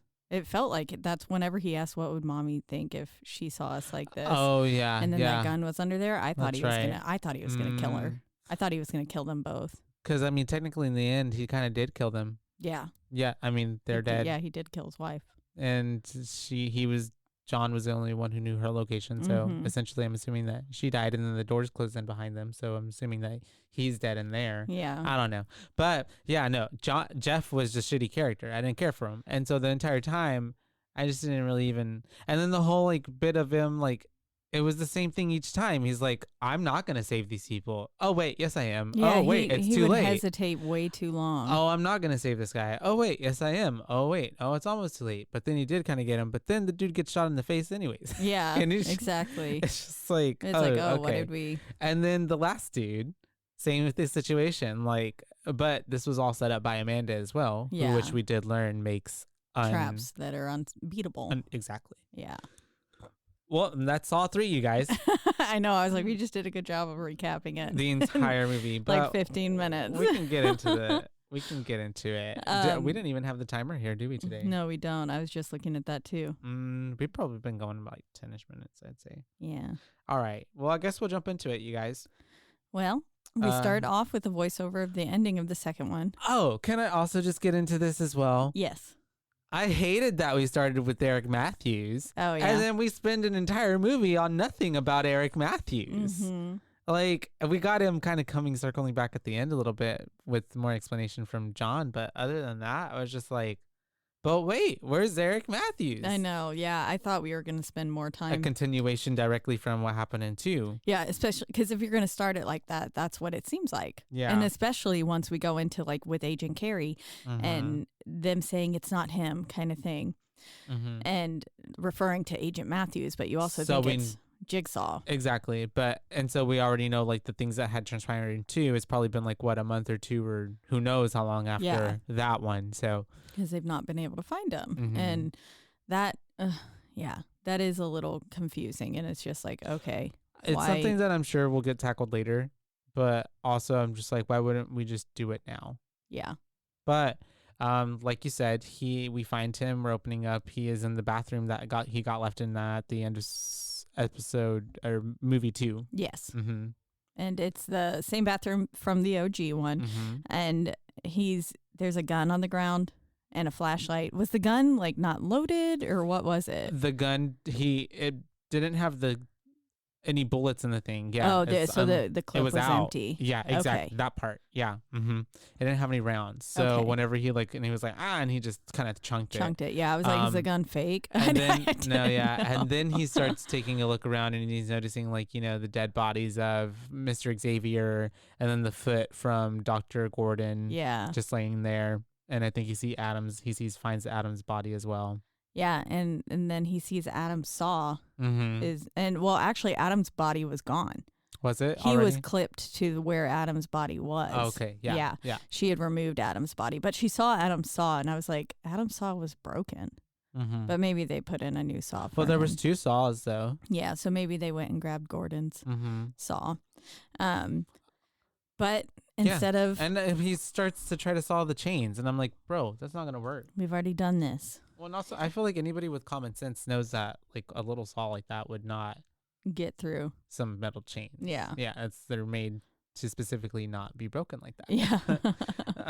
But yeah, he obviously, I love how fast he gives up too. He's just like, and just like throws it on the ground. Yeah, and he also put his sock in his mouth. As if whenever he was going to chop his foot off. But then didn't do it. He put his sock in his mouth. That was so gross. He's trying to find something to bite. Yeah. Icky. But anyways, instead of deciding to cut his foot off, he decides to smash it off. Yep. Break all the bones. That's even any better. I know. That's what I was thinking. I was like, I feel like that might be worse. More painful anyways. Yeah. Because it's like excruciatingly every time you like move it but one way. But at least you won't bleed out. Except for he did bust his foot up pretty bad. So it could be really bad internal bleeding. Yeah. It hurt to watch. It could be busted up just enough to let him get out, but then also like they could fix it and it could heal right. Yeah, that's as opposed to being amputated. Yeah, that's true. I don't know. Regardless, and then it just looked painful. He snaps his ankle and he's able to slide his foot out though, which was. Ugh, yeah, and gross. Then immediately after that, we get a title card. Yep. And then we're with Carey running in, and is it him kind of thing? Because the police are coming into a crime scene, and they had to cut through with like whatever. It was very such like a spy. Like steel door. Cutting through with like a laser. Yeah, because the door was welded shut. We find out in a little bit, but it was it was a very difficult way to get into this building, unlike we've seen in the previous times where you could just walk in or out. Do you think that's what a penis would look like if you were to bite into it? Yeah. Right? That's what it's giving. Little more red on the inside. It's a little pink. And so Carey rushes in, like you said, asking if it's John. They can't ID him yet because he's obviously fucked up. But it's also just setting up like we haven't found did I say John? But I meant Eric. We haven't found Eric since the last movie. Yeah. He's still missing at the hands of Jigsaw. And so she runs in there and eventually we find out his identity is Troy, right? Yeah. Yeah, because the tape plays and it says, "Hello, Troy. I want to play a game." You know, our standard opening sequence from Jigsaw. very formulaic at this point. Yes. And he then proceeds to tell him why he's in this situation. Yeah, he was in prison and more comfortable in chains than you are in freedom, basically. And then he says, tonight we'll see how far you're willing to go to break those chains, or something along those lines. Yeah. And this is where I was like, how very Hellraiser. And it looked like if very Hellraiser could have had this like effect with the needles in the skin or the hooks in the skin, it would have been awesome. Because the practical effects here were really good and disgusting. Very realistic, and like it looked like it was actually coming through. It didn't look like there was any pause or anything, because he would just be yank and then like, oh, okay. Yep. And the actor, there was a pretty rare, like, real portrayal. Yeah. Like, it wasn't like too. It looked like genuine terror in his eyes. And like I feel like it was pretty, like, it would have probably been easy for an actor to like overplay. Yes. And like be like, really exaggerated, but it was just kind of like Amanda dying. Yeah. Oh yeah. But it was just enough to like, you know, make it seem real. Yeah. It was, the chains being in like both of his hands in that soft part, like below your pinky and that meaty part of the palm. And then just coming out that way and then just feeling like a hand, like a split hand. Yeah. Also just seems like a really Or painful. if it came this way too, like severing all the nerves and the bones, breaking in between. And then the Achilles heel. The Achilles heel. Either way, pretty painful way to go. House of Wax next. Oh, we could. I do like that movie. I do like it, and it has Paris Hilton in it. It does have Paris Hilton. Also, let's also mention the fact that this dude is supposed to get out of this trap or explode because there's a bomb that's about to detonate in 1 minute. In 1 minute at that. Yeah. It's crazy. All of like, I was like, what the hell? All these like other people have like 2 hours and stuff. And then we get these random ones who are 1 minute, which I guess there were a few. And number 2, there was that 3-minute door thing, which we never even. But no one even really died from it. No. It was just, you didn't get that. You didn't get that anecdote. But this one, it was like, you have 1 minute to get out of all of these chains. And I don't understand how he was supposed to get that one off his jaw. Seems impossible. Yeah. Because I imagine that the face would have to be stronger than that. Like you can't just rip it out like he could those other ones. It wasn't just through his skin. It was through a bone. A really durable one at that. Amanda, who made these, really like gave no mercy. Like she really made it to where you have to either go through like an incredible amount of pain, and even still, if you were to get out of it, you like she sealed the door shut, so he still wouldn't even been able to get out. Yeah, and then God, it was really bad. Talk about and power that's trip. What Carrie talks about. She was like, the door was welded shut. Like he couldn't get out if he wanted to. This isn't Jigsaw. Like this isn't how he works. How he operates. It's not his work. And then we it's so crazy too how, sorry to cut off, how like intimate she is with this case at this point too, that she knows and understands the mind of a serial killer. Yeah. It's given they could have plot twisted in like she was like going crazy and was actually the new mastermind. I would have liked that. That would have been fun. But then we flash to Carrie's house. She's like getting out of the shower and we see like a ghost Matthews behind her of sorts, like she's hallucinating. And just real quick moment of him being there. And then we're in her room. She's like folding laundry or something, right? Yeah. Or doing something. Well, also just, listening to a lullaby of Jigsaw. Yeah. Billy the Puppet on the TV. And then all of a sudden the tape ends and we realize it's a live feed. I don't know how. I don't understand how that happened either. Because it was a VHS tape. And then how it was just all of a sudden now connected to her TV. I was a little confused. A live feed of her in her room coming from the closet in her room. Yeah. I was like, okay. Yeah. But they did it. And she gets out of she's investigating, goes towards the closet and realizes that the camera is in fact in there. But as she's messing with it, boom. Someone behind her pops up in what could be only a pig mask. Of course. Pig face. Amanda. is Yeah, there. It's got to be Amanda. Yeah. She comes in and she's kidnapping her, of course. Yep. And we switch over and we wake up and Carrie is now in a test. A really wild looking contraption. Mm-hmm. Yeah, that's kind of like essentially what the bear trap on the face and the Venus slide trap things were, but like sideways and put on your ribs. Yep. Mm-hmm. Ugh, connected to each one of her ribs. That was Which pretty also, brutal. How? What? Yeah, I know. Like getting in there. How?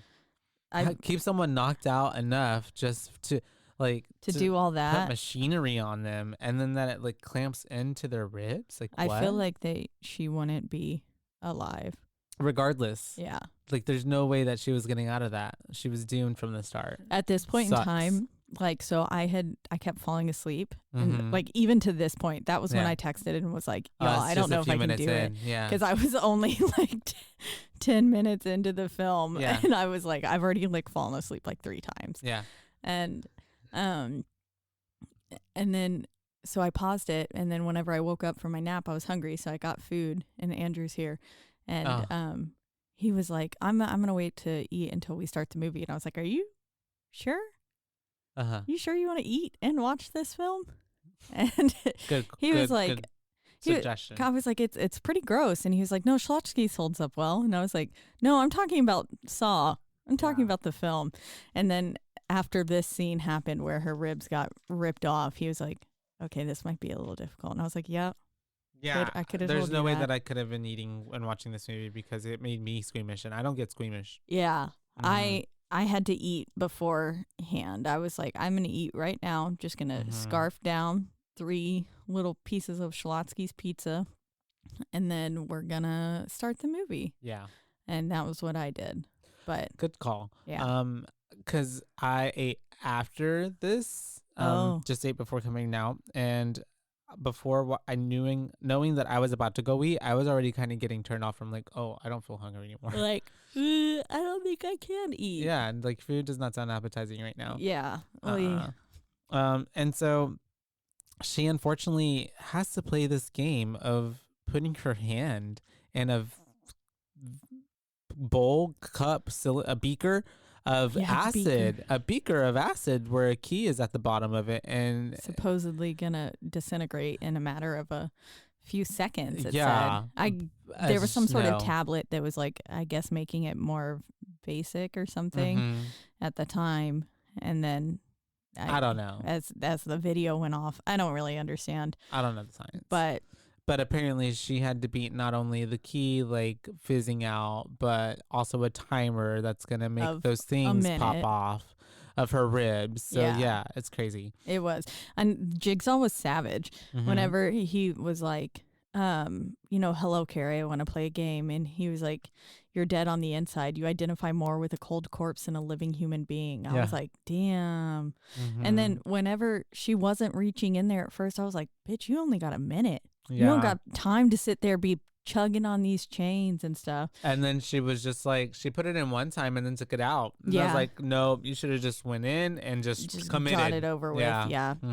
Really fast, because it's either that or you're dead. Those are your 2 options. Yeah. Which, I mean, she was kind of dead regardless. Even when I was watching the dude with the chains with them stuck into, like at the beginning, Troy, I just thought like, I just wait. Yeah, just blow up. I'll just blow up. Yeah. Like, yeah, I'll just take it. Like, it's Jigsaw fine. would hate us. We just be like, okay, kill me. I'm not even going to try. Because, like, that seems really painful. Yeah. And if I'm going to die anyways, I don't want to spend my last minute just, like, in excruciatingly pain. When like, I could just go out. Quickly. Yeah. Boom. Okay. Done. Exactly. And also, yeah, if you do get your ribs ripped out, like, how fast of a death is that? Yeah, I don't know. Is that, like...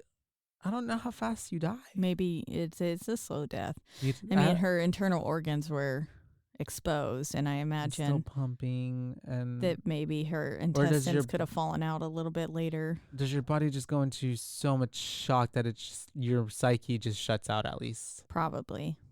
I don't know. That's crazy. I'm sure there's not a lot of tests on this.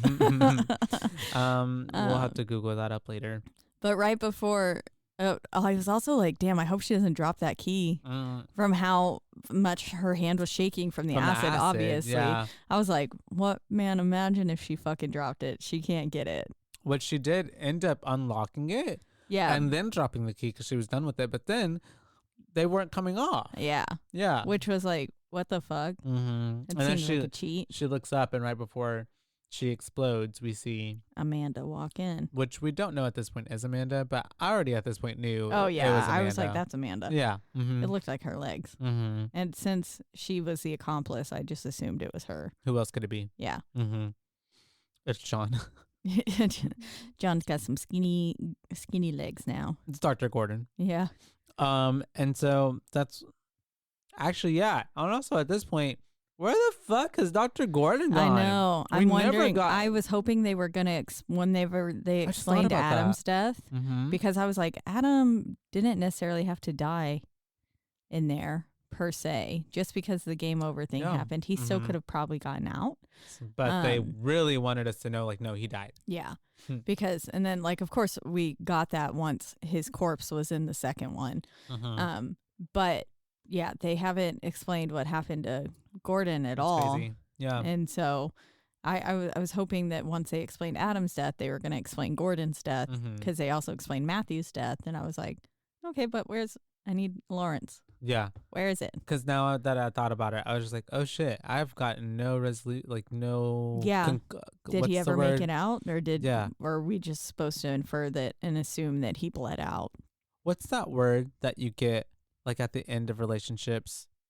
Closure. Sorry. Closure. Yeah. I've got no closure with that. Yeah. Okay. And so anyways, poor Carrie just, taken out really, really brutally in front of us. And then it cuts to after that, to this couple being weird, who is Dr. Lynn, which we find out later. And I guess we never get a name from this guy. His name's Chris. Chris. Yeah. Okay. Chris. He was like, do something, Lynn. And then she was like, what do you want from me, Chris? Yeah. And then this man says he wants a divorce, which I'm so confused about. I know. I guess maybe he was just like joking or something. I don't know. Because I don't see how she could be married to two people. To two people, yeah. Because I gathered before like Jeff walked in, I was like, okay, she's the wife. The moment he said, and about your son, I was like, oh, she's the mom. Yeah. And then whenever I thought back to this moment here, I was like, at the beginning. Yeah. Yeah. I was like, what? I don't know if it was just meant to just really throw us off the entire time, which I guess. Yeah. But also like, what a weird thing to say just really between fuck buddies. Yeah. Unless he really was just joking, being like maybe Jeff had said, I want a divorce or something. And it was also really weird too, because even when John was talking about it later with her, whenever he was talking about why, men who can't look at their wives and wives who sleep with other men who aren't their husbands in hotel rooms. Yeah. So then why would he fucking say I want a divorce? Yeah. That's so weird. It was weird. With barely a stranger kind of thing. They didn't seem like strangers. But still, even then, even if they were like, if me and Robert, if I wanted to break up with Robert right now, I wouldn't be like, I want a divorce. Yeah. And we're in a relationship. Like, that's weird. We're not married. That would be weird. Yeah. That's weird. But anyways. I guess it was really I don't want to break up with you, by the way, babe. If you're listening. I don't. That wasn't me saying that. Okay. Robert calls you immediately. What the fuck? Episode 100. So she went in and she was sitting there in the locker room as she's being called to trauma. And she gets there just in the nick of time. And it's a little boy who was roughly the same age as Daniel was when her son died. Yeah. And she's thankfully able to save or at least stabilize this little boy. But it took a nurse dragging her out of there. Yeah, it was like she had to get chewed out. Yeah, because she wasn't in her right mind. No, she's taking apparently antidepressants. Yeah. So she's kind of probably in like a drugged up state of mind most of the time. Yeah, very mellowed. Not in like a doctor numb. Trying to like, perform surgeries and stuff. Yeah. Yeah. Think fast. But doctors need antidepressants too. I'm sure they do. I could never be a doctor. If I was a trauma nurse or something, Jesus. No way. No way. I could never deal with that amount of a responsibility. Yeah, it is a lot. It's other people's lives. Because even if you're not saving someone's life, like immediately, like someone doesn't come in with like a fucking pole through their chest, like you're also making decisions that can affect them later. Yeah. Like anything, like whatever. Like that's crazy. Terrifying. Too much responsibility. I'd kill people. Yeah. Not on purpose. Yeah. But on accident. And I couldn't live with that. And so after getting chewed out and then like her being like, oh shit, what the fuck? She ends up wanting to go to her locker and get her shit. But in the locker changing area, whatever doctor's headquarters are, she gets locked in. Yep. She's locked in. And she's like, what the fuck? And so she's trying to call someone for help. Yeah. But essentially she ends up getting confronted by Piggy Face. Yep. Pig Face gets her. And so we all know what that means. She's been abducted. She's been abducted and now she's going to be playing a game. Yep. And I was like, oh, have they kidnapped her to keep John alive? That was my initial thought. And yes, that is correct. Yeah. John's looking extra dead. Yeah. He's not looking that great. John looked rough. He did not look good at all. Looks like me now after like and me. A night of drinking. Yes. I didn't drink. But I did get home really late. Even just staying up late, you're right. Yeah, just not getting adequate sleep. Yeah, and I had a lot of stress yesterday just because it was contest day. Yeah. Makes me stressed. It happens. I lost a nail and it ripped below the nail line. Ooh, painful. And it bled a lot. I'm sorry. It's like a Saw movie happening. Oh, I see it. Yeah. It's even still red. Yeah. Yeah. It's still, my finger's swollen too, like to the touch, and it like keeps throbbing. It was fingers bleed a lot. Yeah. I wasn't actually ready for how much it was gonna bleed. I mean, it was fine and stuff, but like all of a sudden I looked down and it was just like blood. So much blood. And I was like, oh shit. Because at first I was like, I'm fine. And then I was like, okay, I need to go clean this up. And I did. And then I was bleeding through all the napkins I kept getting through for it. And the thing about cutting your fingers or breaking like shit like that, your nails, like they throb. Yeah. It's just like pulsating the rest of the time. So you're just feeling it. Yeah. It's still throbbing. Yeah. And it feels, like when the skin's like extra taut over everything, that's how my finger feels. I don't like it. Yeah. I know what you mean. Not a fun feeling. And so also not a fun feeling is John. Yeah. Pretty much basically dying on the table. And so we do get to find out here that Lynn knows John because she was one of his doctors. She is part of, I guess, Dr. Gordon's team, or was one of the doctors. Something. Yeah. Gordon was a doctor at her hospital as well. So she essentially also delivered the news to him that he was dying. Yep. Which he found to be cold. And that's why he hates her now. And calculated, yeah. And he gave her a very similar line to what I believe he gave Gordon. He says, Dr. Dinlan, you may not remember me, but I certainly remember you. Yeah. I feel like he said that exact words to Gordon, but I don't remember. He said that at the beginning along those same lines, or the same gist. Essentially, he's just still pretty pissed off about his cancer diagnosis. Yep. I mean, man's bitter. Really bitter. Really, really bitter. Unnecessarily so. I mean, that does suck, but like we said, most people have a more positive approach to it. Yep, because not killing other people. His whole reasoning for also like exactly because his whole reasoning for him like using her as a pawn is that one, I guess she's the one who told him about the cancer, so he's really bitter about that. But then he's like trying to throw at her is like, you're neglecting your family and you're like you're dead inside. You're dead inside. And like I'm like, bruh, yeah, she's processing the trauma of losing her child. Yeah. Like, exactly. She didn't do anything wrong. A good right to be. And then like exactly whenever Jeff, when he was like, you're a shell of your like former self since your son died. Yeah. I was like, yeah, anyone fucking would be. I would be. Years or not, I don't think you just recover from that. Like your children are arguably like some of the most important things in the world to most people. And I can't imagine losing a child. Yeah. Like, what is that thing they say? A parent shouldn't bury their child. Yeah. And so Yeah, I apologize. You should have not brought these in. The gummy worms.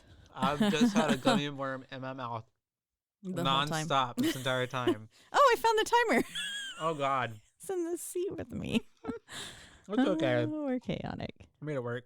We're allowed to be. It's our 100th episode. Mm-hmm.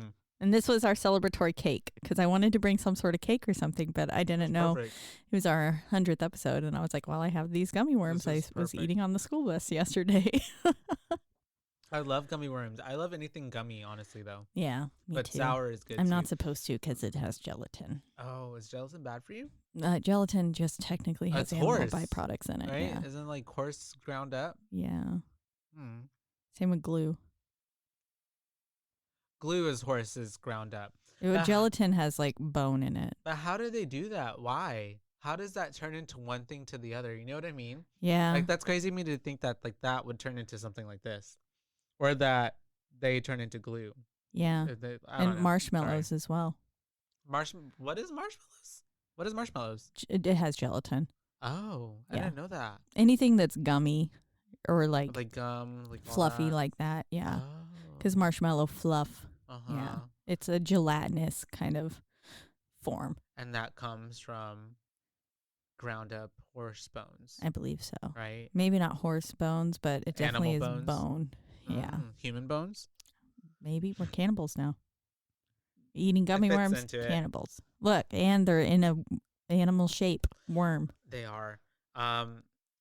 Okay, stop, because I want more. I'm only gonna go to the store after this because okay. Anyways, what are we talking about? Oh yeah. So John is really fucking pissed about the cancer, and he's telling her like, "This is why you're here. You got to keep me alive, because otherwise you die." Oh, and also there's this man, and he's gonna be playing a game as well. And if you Oh yeah, and he says the words "your will to keep someone alive" is being tested, which we find out that all of these words weren't for her. No. Yeah. Very cryptic John is being. All for Amanda. Yeah, but Amanda is obviously helping and facilitating this test for Lynn. He's explaining these rules to her, and then he says, "You just have to keep me alive until that man makes it all the way to me, and then you're free to go," essentially. Yep. And so she's just like, and obviously Lynn is like pretty freaked out right now and pretty like, what the fuck? Yeah, I would be too. But and he says, "You're a vital part of my puzzle, Dr. Denlin." He was like, "It could be my final test." And he said, "Amanda, it's time to start our game." Yep. Which was also being like, Amanda. For her. Yeah. Which was, I wasn't honestly really expecting that. I didn't catch any of that. No. I didn't catch any of this until it was getting explained later. And then I was like, oh, shit. That makes sense. Yeah. But then when he started saying it, I was like, oh yeah, all of this makes okay sense, I guess. Yeah. So then it made me think, like, was fucking Jeff and Lynn even necessary? Like, no. I don't think they were. Just putting other people's lives in jeopardy. Well, it was to test her will to keep them alive because she didn't want to keep Lynn alive because she got jealous. Yeah. Low key, that's what I got. Oh, also too, yeah, she was like low key wanting to fuck John. Yeah, whenever she was like whimpering, my closed captioning said whimpering. Whenever she was like rubbing her face on his and stuff, and I was like, what the fuck? Amanda was giving really weird vibes the entire time. I was like, she's got. And then whenever she would come walk into the room and she saw John holding like Lynn's hand and stuff, or whenever he was thinking about that blonde lady and then was like, I love you, and looked at her, but she was like, the fuck? No, clearly he just had his brain open. Yeah, like, he's delirious. Yeah. She's crazy. She does not think straight. Amanda also gave much bigger like bitch than she did in previous versions. Yeah. I wasn't expecting that. I was like, damn, who is this Amanda? Yeah. She was pretty nice. At least a little bit. In the last one, she still tried to help Daniel. But Jay was more or less trying to like. It was a play. She was acting. Yeah. Okay. True. Yeah. This one gave more like she was probably showing her true colors. Yeah. Of course, because she obviously was a murderer. Yeah, she was, because she had. We find out that she killed lots of people, and well, John despises murderers. He's honestly on some bullshit. He is. He's so beyond himself. I don't condone murder. I am not. He gives very Trump vibes. I'm sorry. That's what it's giving. Yeah, I agree. Very hypocritical vibes. And then like wasn't it from like the Ted Bundy tapes or something? Like Ted really, it was one of those, or I was like the mind of a serial killer or something. I was watching one of those shows and someone was really like almost not, it was the Ted Bundy tapes, just listening to him talk about the cases and as if he was like not connected to it. Yeah, at all. And it was like, dude, no, you did this. Like no remorse. You like, fucking did all of this. What the hell? Some people are crazy like that. Yeah. Sorry, not the word crazy, but like some people are like associated with their own actions like that. Yeah, that they truly believe that they were in the right, which is just bizarre. That's mental illness for you. It can get. Yeah, John at this point literally thinks everything he does is like perfect. Yeah. Everything he does is like to help people. It's a God complex for like just what it is at a base level. And it's dark. But basically, this is where we get Jeff now. We're with Jeff in a box, and it says, "Hello, Jeff." And he's like, "I would like to play a game. I would like to play a game." Yep. You've become a shell of your former self, vengeance against the man who killed your only son, blah, blah, blah. With each test, you'll have a chance to forgive. And in 2 hours, the doors will lock and this place will become your tomb. So we got 2 hours on the clock. We're with this man. We figure out. Which seems more like John's setup. Yeah. It does. Like, this is definitely something that John is setting up as opposed to when Amanda was setting up all that dumb shit. With Carrie and all and it gives that too because he was like, this might be my final test, like that I get to play out kind of thing. Because he was about to die. Yeah. And so his hands, like this was the last one he was going to get to do. Hands on. Yeah. And so, for the whole time I thought this was definitely John's work. And then we flash back to Jeff, the dad, being drunk and practicing what to say to the guy who killed his son. And just like, come here, I'm your teacher, blah, blah, blah, stuff. I was like, what? Basically just trying to live out what would be his fantasy of everything he'd ever want to say to the person who took the only thing he cared about. Yep. Apparently. Even though he's got a daughter. And a wife. Yep. Yeah. And so all that's happening. And his poor daughter, she was being so neglected. I thought he was going to she was so scared. You could tell whenever he came in after that. Yeah. Whenever he heard the children's laughing or whatever. And I was like, oh no, please don't hurt her. Yeah. Kind of thing. If anything, that would have gave Jigsaw even more motive. Yeah. For real. Like why he should be there. Yeah. But at this point, I think I have Lynn testing John for some reason. I don't know. Yeah. I think basically I might have skipped to part 2 because then do you have the whole her getting ready to go to school thing? Oh, the little girl? Yeah. Yeah. My bad. So. No, I don't have that here, but I remember it. Okay. Yeah. Basically, though, that's where I was talking about that. Where I was like, I feel like he was gonna kill her and himself in that instance.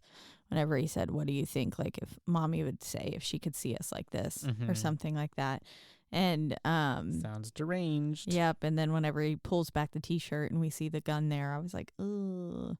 And I was like, good thing she was like, okay, well, I'm gonna go get ready for school. Yeah. Because I felt like if she would have stayed in there longer and kept talking, he could have gone off the rails. And then we get him getting out of the box, too. Yeah, he gets out of the box. And at that point, I don't know, is he already come into contact with his first picture clue? Yes. Yeah. Yeah. And there's a little note that says, "Open the door, Jeff." And then there's a key and a photo inside. And it's of himself at that point, right? But it's like ripped out from like another bigger picture. A whole picture, yeah. And so it's a part that has his picture on it. He's essentially like a puzzle piece. And then this is where, Lynn is testing John, and she's trying to like get his metrics and like checking, what doctors do to like give you a checkup essentially. Yeah. And she's noting all the things, and she's basically like, this man needs to be in a hospital. Literally. And then Amanda comes in and she's being a fucking bitch. Yep. This is where I put, damn, Amanda is a bitch now. Because damn. Fucking cunt. Yep. Your favorite word. I love it. Because she's just arguing with her and Lynn especially just being like you said, like he actually, there's no way that I can help him here. Like he needs to go to a hospital.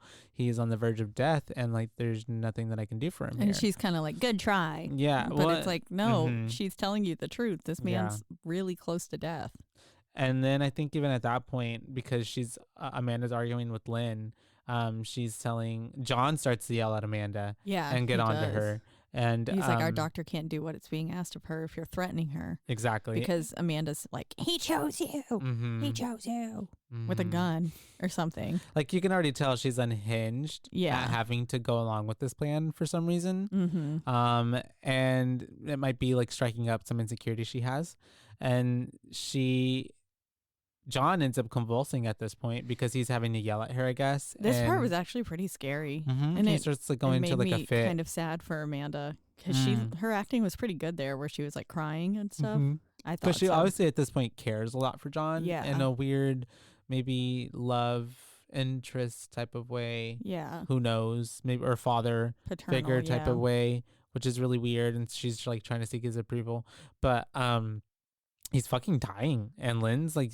He's like throwing up. And Lynn is even like, see, bitch? Like, what else do you need to see? Like, he needs to go to a hospital. And he starts throwing up blood and stuff too, right? Yeah, because they hold the oxygen mask on it. Yeah. On him, and it starts filling with blood. And Lynn's explaining like he needs to go into surgery. Yeah. And Amanda can't take it. I think at that point she like walks out or something like that. Well, she says, we do it here. That's right. Well, yeah, because isn't that when Lynn's telling her they need to take her to the hospital, take him, and then she's like, "Did I bring John to you, or did I bring you to John?" Exactly. And then that's when she was like, "We do it here." And I need a drill. Yep. She's like, "We need anesthetic and a power drill," and it was like, "Oh, yeah, yikes." And then we're back with Jeff, I think, right? My name's Jeff. My name's Jeff. And Jeff is walking around. Yep. Like what looks to be like hallways of an abandoned something. I don't know. We're clearly in this building that Jigsaw loves to use. And the cops apparently haven't figured that out. It's the same building for every trap. Yep. And he comes across a woman that's chained up. Yep. She is basically chained up like by her hands and wrists and hanging, dangling there. And that's whenever where does he find the tape this time? It was like on the floor in the corner of the room. Just like there. Yeah. Because he picks it up and he starts playing it. And essentially, you find out her name's Danica Scott. Yep. Which, Danica Scott, what a name. It sounds like a race car driver. Yeah. I think that's like because there is one who's Danica. Patrick. Okay. Danica Patrick. Yeah, there you go. That's what rings a bell. But we find out that she apparently was a witness to his son's murder. Not only a witness, the only witness. Yeah. But she took off. Yep. She did not stay to report or like to claim anything. And she could have been the one that brought the killer to justice, basically, if she would have provided her not alibi, but her witness testimony. But she decided not to. And she's then like, you can tell it's freezing cold in this room because you can see their breath. And then all of a sudden she's getting sprayed with this like cold water, which is, that just seems awful. I hate getting sprayed. Too cold. Yeah. With water, cold water. Yeah. Yeah, this is like this is torture for you and I. Yeah. Absolutely not. Do not spray me. And then I don't like the cold either. Yeah. So this is the worst death that could possibly happen. And it seems like such slow and torturous. Antagonizing. You can't do anything. In the way when she's getting sprayed with water, she's just like all she can do is just scream. Because I imagine, like whenever something's so cold it burns. Yeah. Like, freezer burn. Yeah. That's, I imagine what it had to have felt like. Poor thing. And this is where he's, like we talked about earlier, just going back and forth. Of like, Jigsaw tells him exactly where the key is. And what he needs to do, but he's just like, I should let you rot because of what you did and all My this. My son died, and she's so like, you can die. And I love how she's like, I made a mistake. I'm human just like your son. Sorry. Well, she said, I'm a human just like your son. I was like, do not bring up his son. Yep. Wrong choice of words there. Literally. But apparently it worked because then he was like, okay, fine. I'll go get the key. And he ends up trying to, but ends up like taking a big old chunk out of his face. Cause he gets it his face got. It's very like, what's that Christmas Story? A Christmas Story. Carol. I don't know. Yeah. where they get the tongue stuck on the pole. And also, too, at this point, you can tell like it's too late. Yeah. And he still does it. Because she was basically frozen. Yeah. Already. Like she already had a solid sheet of ice over her. And when he's trying to go after to try to like turn the key into whatever he's turning, there it's all frozen solid. Like he can't even fit a key into any type of keyhole because it's frozen solid. So by this measure, I would say that his actions have sucked. Because she's dead. And it didn't even matter. And I thought the whole idea was to forgive. So I guess if he just tries to save them, it counts. That's good enough, I guess. Yeah, I was so confused. Me too. And then I was even more, I was just super confused at like, were these tests then made by Amanda or by John? Because like this one, or even the one with the twisty bones, just kind of seemed unbeatable in a way. Yeah. The pig one, I guess, not so much. That one was relatively easy, but very dark because he had to burn his kid's shit, which was like, damn, that's fucking really personal. Yeah. I feel like he could have, if he would have just immediately went and got the key, she could have lived. Yeah, that's true. She could have lived. Yeah. So I think it was totally beatable. He just hesitated way too long. Which he does on each one. Yeah. And he had no reason really to hesitate. She was a bystander. And she was like, I didn't do anything. And he was like, that's exactly it. You did nothing. You didn't do anything. Yeah. Which is like, I understand. I would be upset too, but I don't think I would I mean, of course, you can never really know until you're in that situation. But I would like to imagine I wouldn't let that person die. Just die. Because of. Or at least in that way. I wouldn't want to like go about living. I would want the killer to be behind bars. But it doesn't even daily. Seem like it was like if it was a drunk driver, that's like one thing. This guy, like it seemed just like a really unfortunate circumstance. Like the kid went into the road. Yeah. And it's like more like, where were you as a parent? Exactly. Like you were sitting there on the playground probably not paying attention until and who knows what wife on the playground were you flirting with that your kid. Anyways, he was sitting at the end of the slide and I was like, sir, you're blocking that for all the little kids that want to come down the slide. That's karma. That's karma. Yeah. That's why your son deserved to die. Sorry. And so he ends up I wasn't gonna say it. I'll say it for you. Thank you. He ends up getting that chunk taken off his face, tries to save her, but it's too late. So anyways, by this point she's dead. And so Jeff is not okay. He really is not. He seems like he's kind of like freaking out, I guess, a little more at this point because now it's even more realistic. Oh, like this bitch just died in front of me. Yeah. And then he finds a box. Yep. And the note on it says, "One bullet will end it all. One ring to rule them all." It's very Lord of the Rings. Yeah. The Hobbit.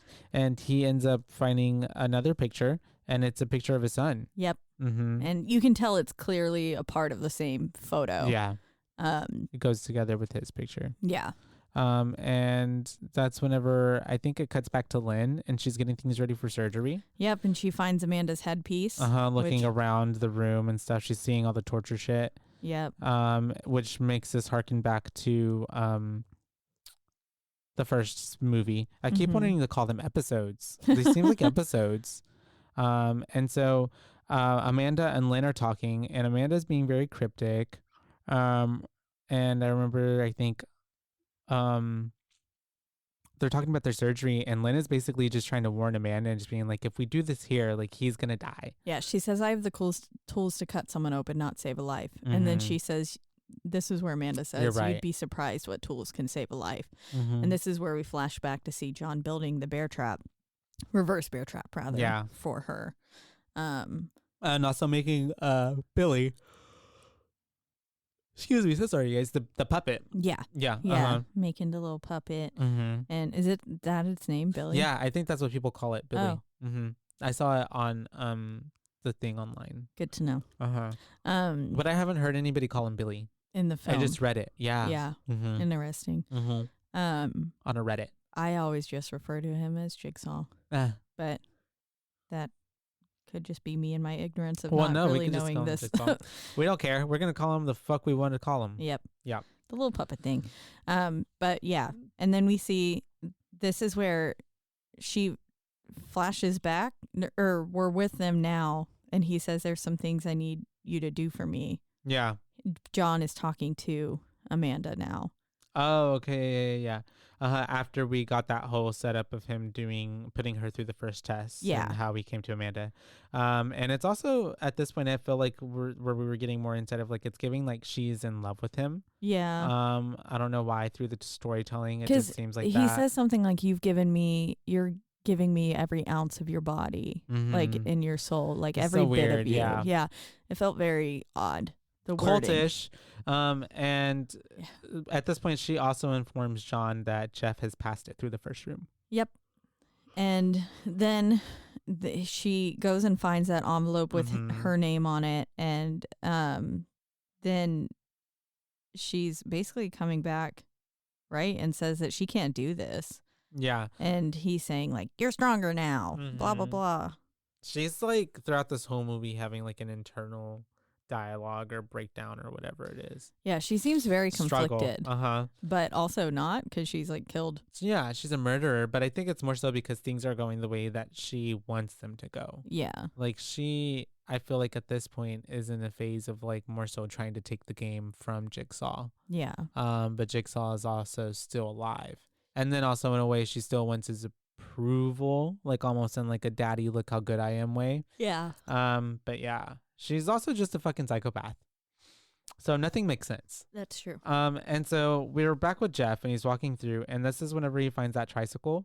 And it's got Billy the puppet laid out. Like his kid. Just like his son was. I was like, ooh, that's pretty fucked up. Yeah. And of course we get up, starts laughing. It starts laughing like in all the movies. And that's whatever. He says he sees a door that says time to let go on it. Yeah. And goes through it.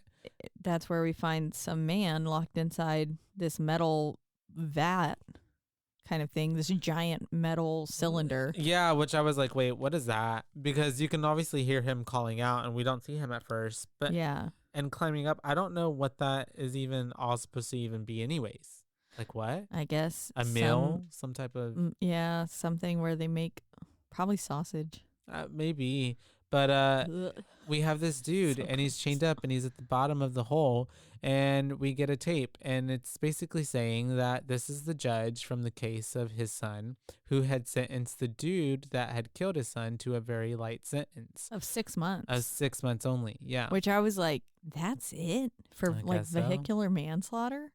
I don't know. I mean, it wasn't premeditated. And then like the guy was young, 27, a med student. Stuff like that doesn't make it better, but it's like, again, it's not this guy who is drunk driving. It was like this. Sorry, that was just funny to see you go, no. Hard pass to that one. If it was the only one left, yeah. But I saw that like, no, I see some of your friends are in there. How about you tell them to come out here? How about you tell the red and blue ones to come my way? It's very creeper vibes. That was creepy. That sounded creepy. Actually, no, your friends are hotter. Why don't you tell them to come outside? Okay, there we go. But yeah, I don't know. That still is a very light sentence. Yeah, I can see. I would be pissed off. Yeah. And so we have him saying, John essentially is like, you can either save this man by burning the possessions that you've been holding on to for too long that are your son's and receiving a key, or you could let this man just die. Yep. And that's all it takes. Yeah. And we see that how he's going to die is he's chained like flat on the ground with the chain around his neck in this vat, as we said. And all of a sudden, as that's happening, big fat pigs that are covered in maggots, they're rotted. Yeah. They are not like a fresh pig. No. They are brown. They're decay. And it is, oh God, it was so nasty. I bet it smells so bad in there. It had to have. I would have probably thrown up and died and my suffocated. Own vomit. Yeah, that way. Because anything. It's so much. It was. Essentially, these pigs get thrown into a grinder that then transports all the juice and mulch of the pig into the vat where the judge is. So he is essentially getting drowned in pig sludge. Yeah, which is disgusting. And I bet it's hot too. Ew. And then all of a sudden, as we're like waiting for Jeff to make his fucking decision, which again, this is one that's a bit harder. Like, and I can understand why he's hesitating this time to burn the stuff. Yeah, because I wouldn't want to burn my kids' possessions. The last line that you have of him. Yeah, exactly. I wouldn't be able to do that. The pigs start coming faster though. They start just basically, they were every like 3 or 4 hooks, and now they're like every hook. And it's just like doom, doom, doom, doom, pig. Ew. Juice. So gross. Juice. Yeah. Ew. But he hesitates almost a little too long, but eventually does save this man. So he gets him out, and then we flash back to the scene that we were talking about, where John's skull is getting cut open. Oh yeah, this scene, like, honestly made me want to throw up. Yep, it was really and it was a combination of she pulled back the flap of skin. You know what's real weird? Because even looking away, it was also the combination of not just this visual, but hearing and all the drill and the saw, and this is like it felt very like at the dentist. Yes. Yeah. With that high pitched whining. Yeah. It was this scene. If you want to be grossed out, here you go. Watch this scene. Because it was just brutal. Like, I mean, I know it's a very common thing, and like that this has to happen all the time. You have a brain flap cut out. And the fact that he has to be awake for it as well. Yeah, which is bizarre. Has to be fully alert. Whenever she was like, John, how you doing? And he's like, never better. I was like, okay. What? Yeah, so she essentially has to drill like 4 holes into his skull after cutting the skin open, of course. And then we get a saw, and we have to connect all these 4 holes together. So then she can then pop this little sucker out, like as if it was like a piece of a watermelon. Yeah. Right? Yeah. Or like a pumpkin, when you're carving a pumpkin. Yeah. And you take that part out. And then we just had exposed brain. And it had that weird little film over it. That she had to cut through. Yeah. And I didn't like that either. For some reason, that really grossed me out. It was like a sausage casing. Yeah.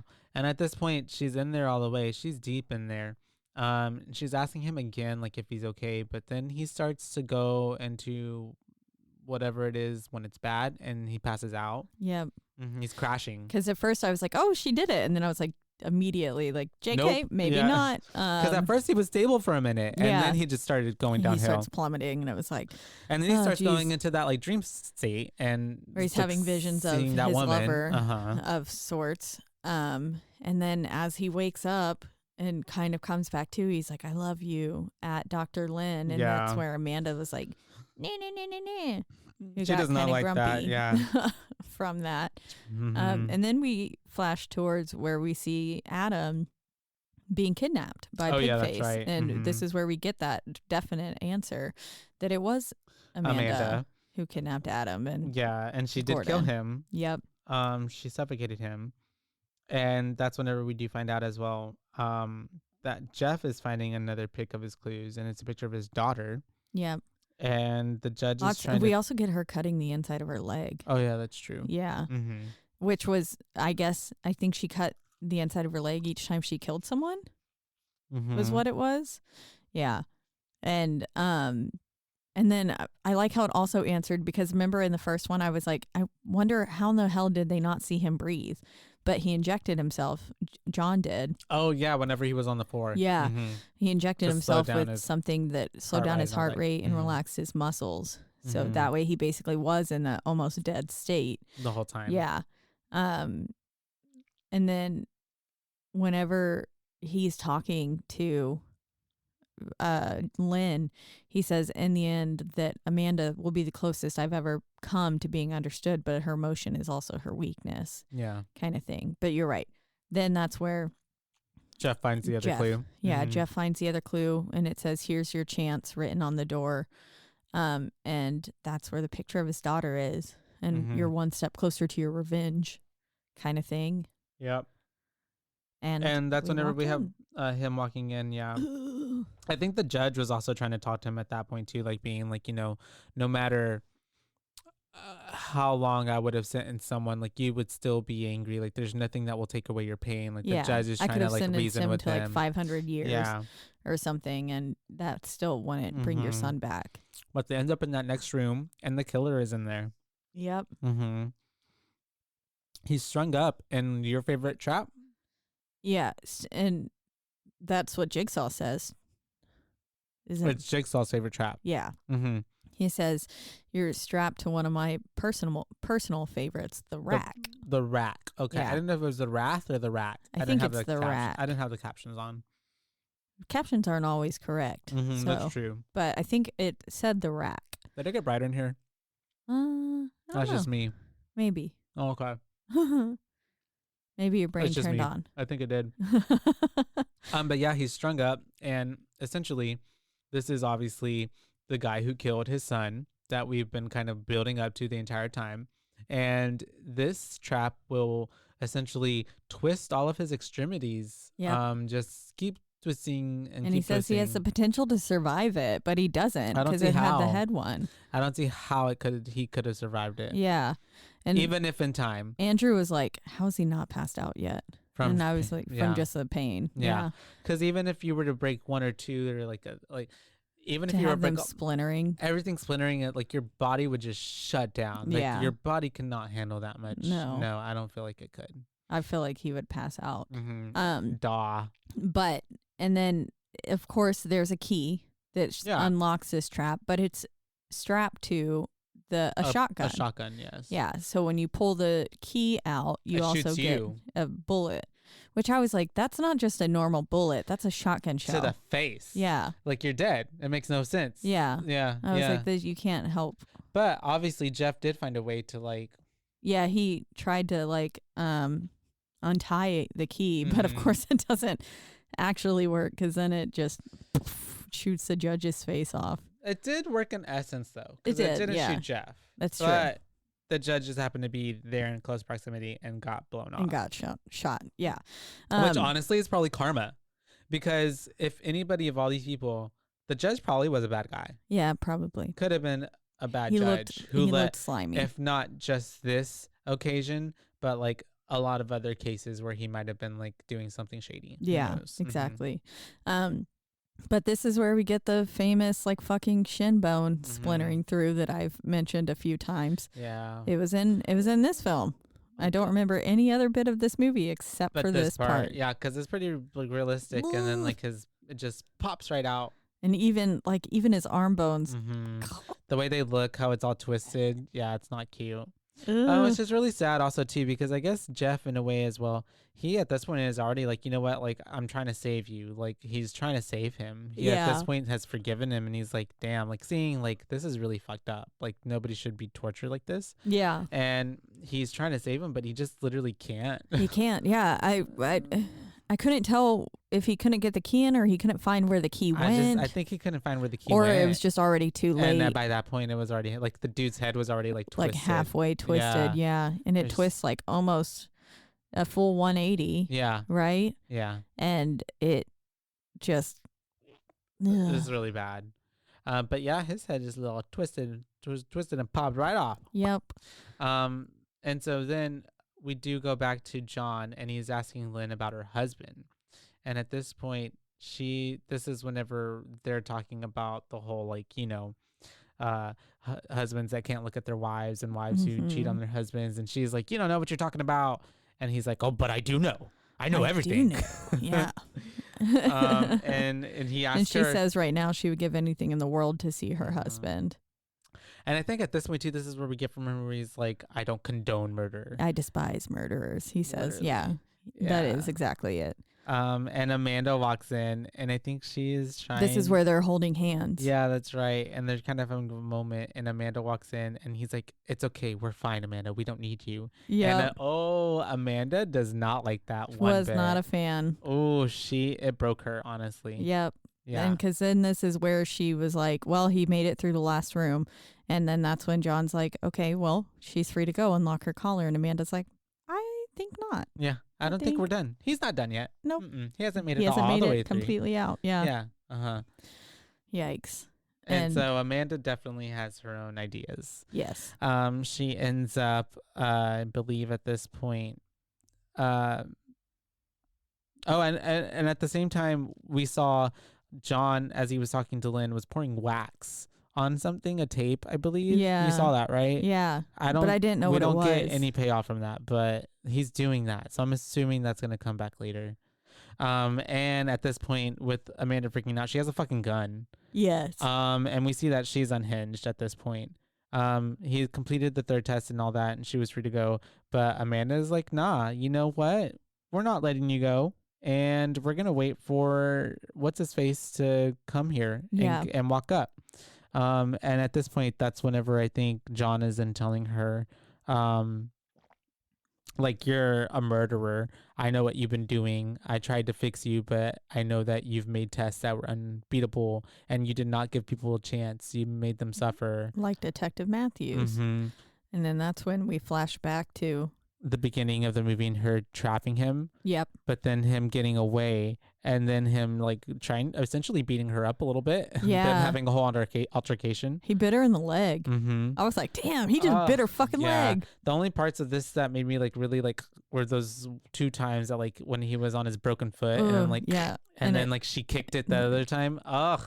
Yep. And she was like, painful. it's right here. Yeah. Because, when the moment he said, you're not Jigsaw, I was like, Matthews, dude, you're not Jigsaw, bitch. Yep. Yeah. And he kept saying it. I was like, damn it, dude, you just killed yourself. Mm-hmm. You just got yourself killed. That broke her, now. honestly. Yep. But then she turned around, and then that's whenever we don't get anything from that, though. Because I don't think he is dead. Because then John was like, you left him for dead. Yeah. And he said, I had to clean up your mess. Mm-hmm. I don't think he's dead. Maybe he made it out. I think he's somewhere. Mm. Mm-hmm. But we don't know that. But That's anyways, at this point, she's freaking out. She, I think at the same time, Jeff is finding a key, and he found a gun. Yes. Or he used the key that he already had, and he gets through this like gate, and then he finds a gun on the other side, and that's whenever he also finds the picture, the final piece, but we don't see who it is. But it's obviously his wife. It's right? It's obviously his wife, who you can also at this point infer is Lynn. Yeah. In my opinion. I think so too. Yeah. Because it's all leading up to it, because we get the revelation from John as he's explaining to Amanda that this test was never really necessarily about Lynn or Jeff, but for Amanda herself. Yep. Mm-hmm. And at this point too, the truth is kind of coming out of Amanda's mouth. She's like kind of cursing at at John and stuff as well. And it's like, you can really see her true feelings now. Mm-hmm. And then, because she's calling him a murderer. Yeah. She's like, what you do is no better than murder. Like, you fucking torture people and they make them kill themselves. Like, you're a murderer. Mm-hmm. And then you're right. This is where he starts explaining that the whole game was for Amanda, that this was her destiny. Yeah.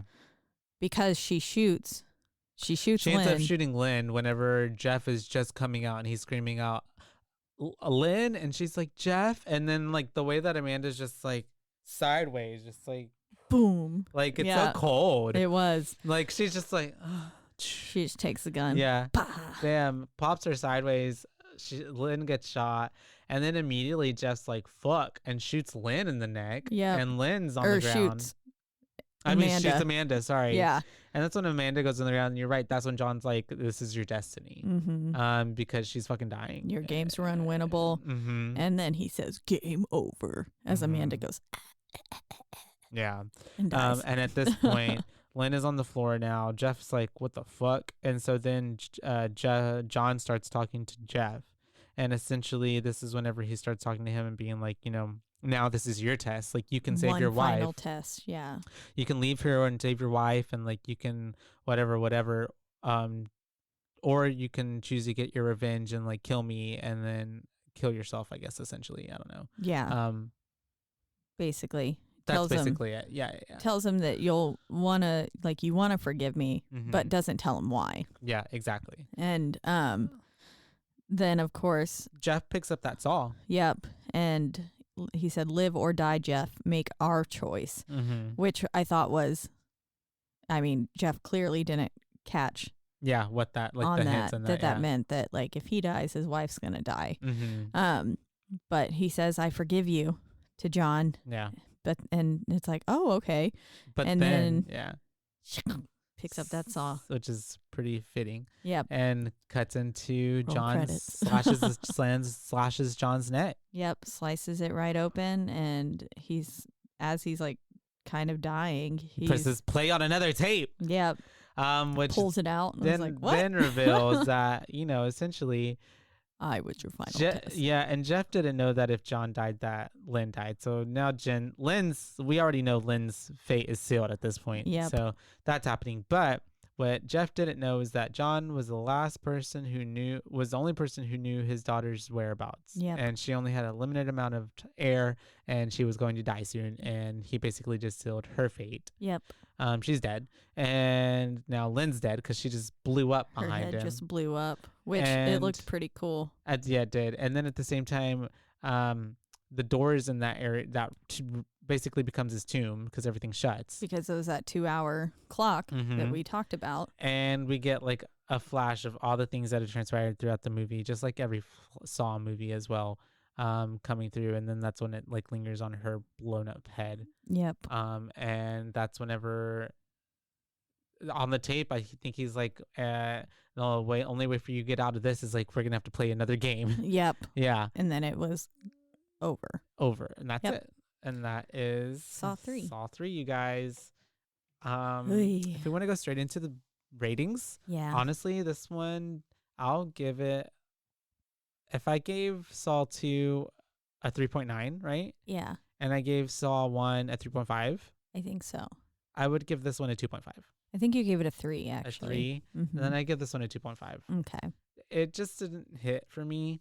I didn't care for Lynn. I didn't care for Jeff. Yeah. I didn't care at all for John being on a bedside table the whole time and like us just kind of being at his bedside the entire time. The judge and then the girl, like I didn't get anything from them. I didn't know who they were. I didn't know who the killer was. So I didn't feel anything when they were dying. Yeah. As it was different when it was the people in the house before, because like I actually was following them around the entire movie for the most part. And you get their actual backstories or just something like, I didn't care about these people. And essentially too, we knew like they did something wrong. Yeah. So like it was like, well, they deserve this. Yeah. Almost. And then if the story felt super limited for some reason and not that grand. Maybe it needed to be more cop centered. Maybe I'm finding that's what I like about the Saw series. Was the cop action film aspect. But yeah. This one was definitely more gruesome. This one was more gruesome and not necessarily even in a way that I liked. Yeah. So too much. Overall, I would give it a 2.5. It kind of gave me with wanting more than what it gave me and left me with some questions and left me with some unresolved closure that I haven't gotten from the first movie and then like the second movie with Eric. And so it's just, I don't know. A 2.5. It just wasn't my favorite. I honestly, I hate to sound harsh, but this one I was like just waiting for it to be over. Yeah, that's fair. Yeah. I would agree. I think I would give it solely for the fact that I did remember the leg twisty part. Mm-hmm. And that part like freaked me out. Mm-hmm. I think I'll give it a 2.75. Just because of that scene. I did like it. But overall, it did have me, again, like you said, asking questions, and it just didn't feel as well rounded and well thought out as many of the other films did. And like how you said on the other ones, like everything drove the plot throughout the entire movie. Like this one, like I just kind of felt like we knew all this stuff. There wasn't really a plot. Nothing was new. Yeah, it was just like bits and pieces of random things that all happened together and happened in other movies. Yeah, happened in other movies. Yeah. It felt like it was kind of just tying up loose ends, but then also still not answering and creating more loose ends. Yeah. Maybe a bridge to what is supposed to come next. Yeah. Which is what they were doing, I guess. They had to kill off Amanda and John. Which also makes me be like, well, who the fuck's gonna be next? Taking on next? It's true. Now that because it would have been perfect to have Amanda being the one who successor. Yeah, but I don't know. Maybe John was so narcissistic that he was like, no one else could actually do my work, kind of thing as well. It's Gordon. Yeah, maybe it's got to be Gordon. It's got to be. This is why he hasn't been brought him back because he's now the killer. Maybe he's now a part of something. It would be more understandable if his wife and child had died, but they escaped. Yeah, that's true. I don't know. You're right. They did, didn't they? Yeah. Yeah. I forgot all about that part of the story. But anyways, so a 2.5 and a 2.75. I will say the practical effects were out of this world. Yeah. In this one, they were really good, really good, and still held the test of time. I mean, 2006. It's been a long ass time. That whole skull stuff was pretty squeamish. It almost real. 20 years, right? Yeah. 3 years short. Wow. Yeah. 3 years short. Which is insane to think about, but the fact that it's held up that well over time is really impressive to me. So I do have to give it some props for that, but you're right. There was a lack of a plot, and it felt just not as engaging as the other two did. They were just more. It all went quickly because everything was driven towards the plot. Yeah, no, and like I said, this one just didn't feel like there was like the stakes didn't feel as high. I guess the stakes never really felt like there was. Yeah, because anything to lose. Jeff's life was never being tested. No, right. Like he just had to get out of a box, and then it was other people's lives on the line. Yeah, yeah. And then she was just trying to keep him alive. Or the other deaths were, you have a minute. The thing around her neck, though, honestly, truly was terrifying. Yeah, that did make me nervous for her the whole time. Yeah, that did. Yeah. Also, our mics are pink and green like Cosmo and Wanda. Oh, we've got some Fairly Odd Parents in the building. Shout out. That they're in disguise right now. But anyways, as always, we're in the lovely Rogue Media Network studios. They always take good care of us. That's right. And if you want to listen to us or any of the other amazing podcasts that are on this network, you can do so at roguemedianetwork.com. That's right. And if you'd like to listen to us on or any of the other podcasts on the biggest two podcasting platforms, which are Spotify and Apple, you can do that. But don't forget to rate, review, like, and subscribe. That was your bit. That's fine. Sorry. Because that's the only way we get ahead in life. That's right. Yeah. And you can reach out to us on our one social media platform if you want to let us know your thoughts on Saw 3 or the Saw franchise in general. Yeah. Give us a reason to watch Saws 4, 5, and 6, 7, 8, and 9. And God, there's so many. You can do that at our one and only our only social media platform, which is Instagram. At Boobaes Podcast, BOOBAES Podcast. Because we're your boo-babes, not your boo-babes. I was like, I'm not going to steal a second one from you. Bad. And I guess that's it, right? That is, yeah. Until next time. Happy 100th episode. Oh, yeah. Happy 100th, you guys. Thanks for sticking around for 100 episodes of us talking in your ears. Our centennial episode. Yeah. Tricentennial. Bye? No. All the eyes. I just wanted to bring back Final Destination 3. That's true. Oh, that was a fun one. Yeah. It was fun. Until next time. What do we want to do next? I don't know. We'll figure it out. We'll let you guys know. Yeah.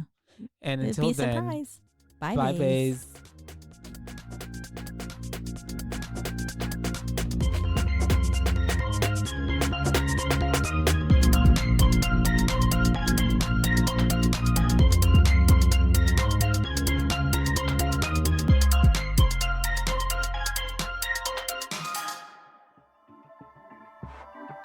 This has been a Rogue Media Network production.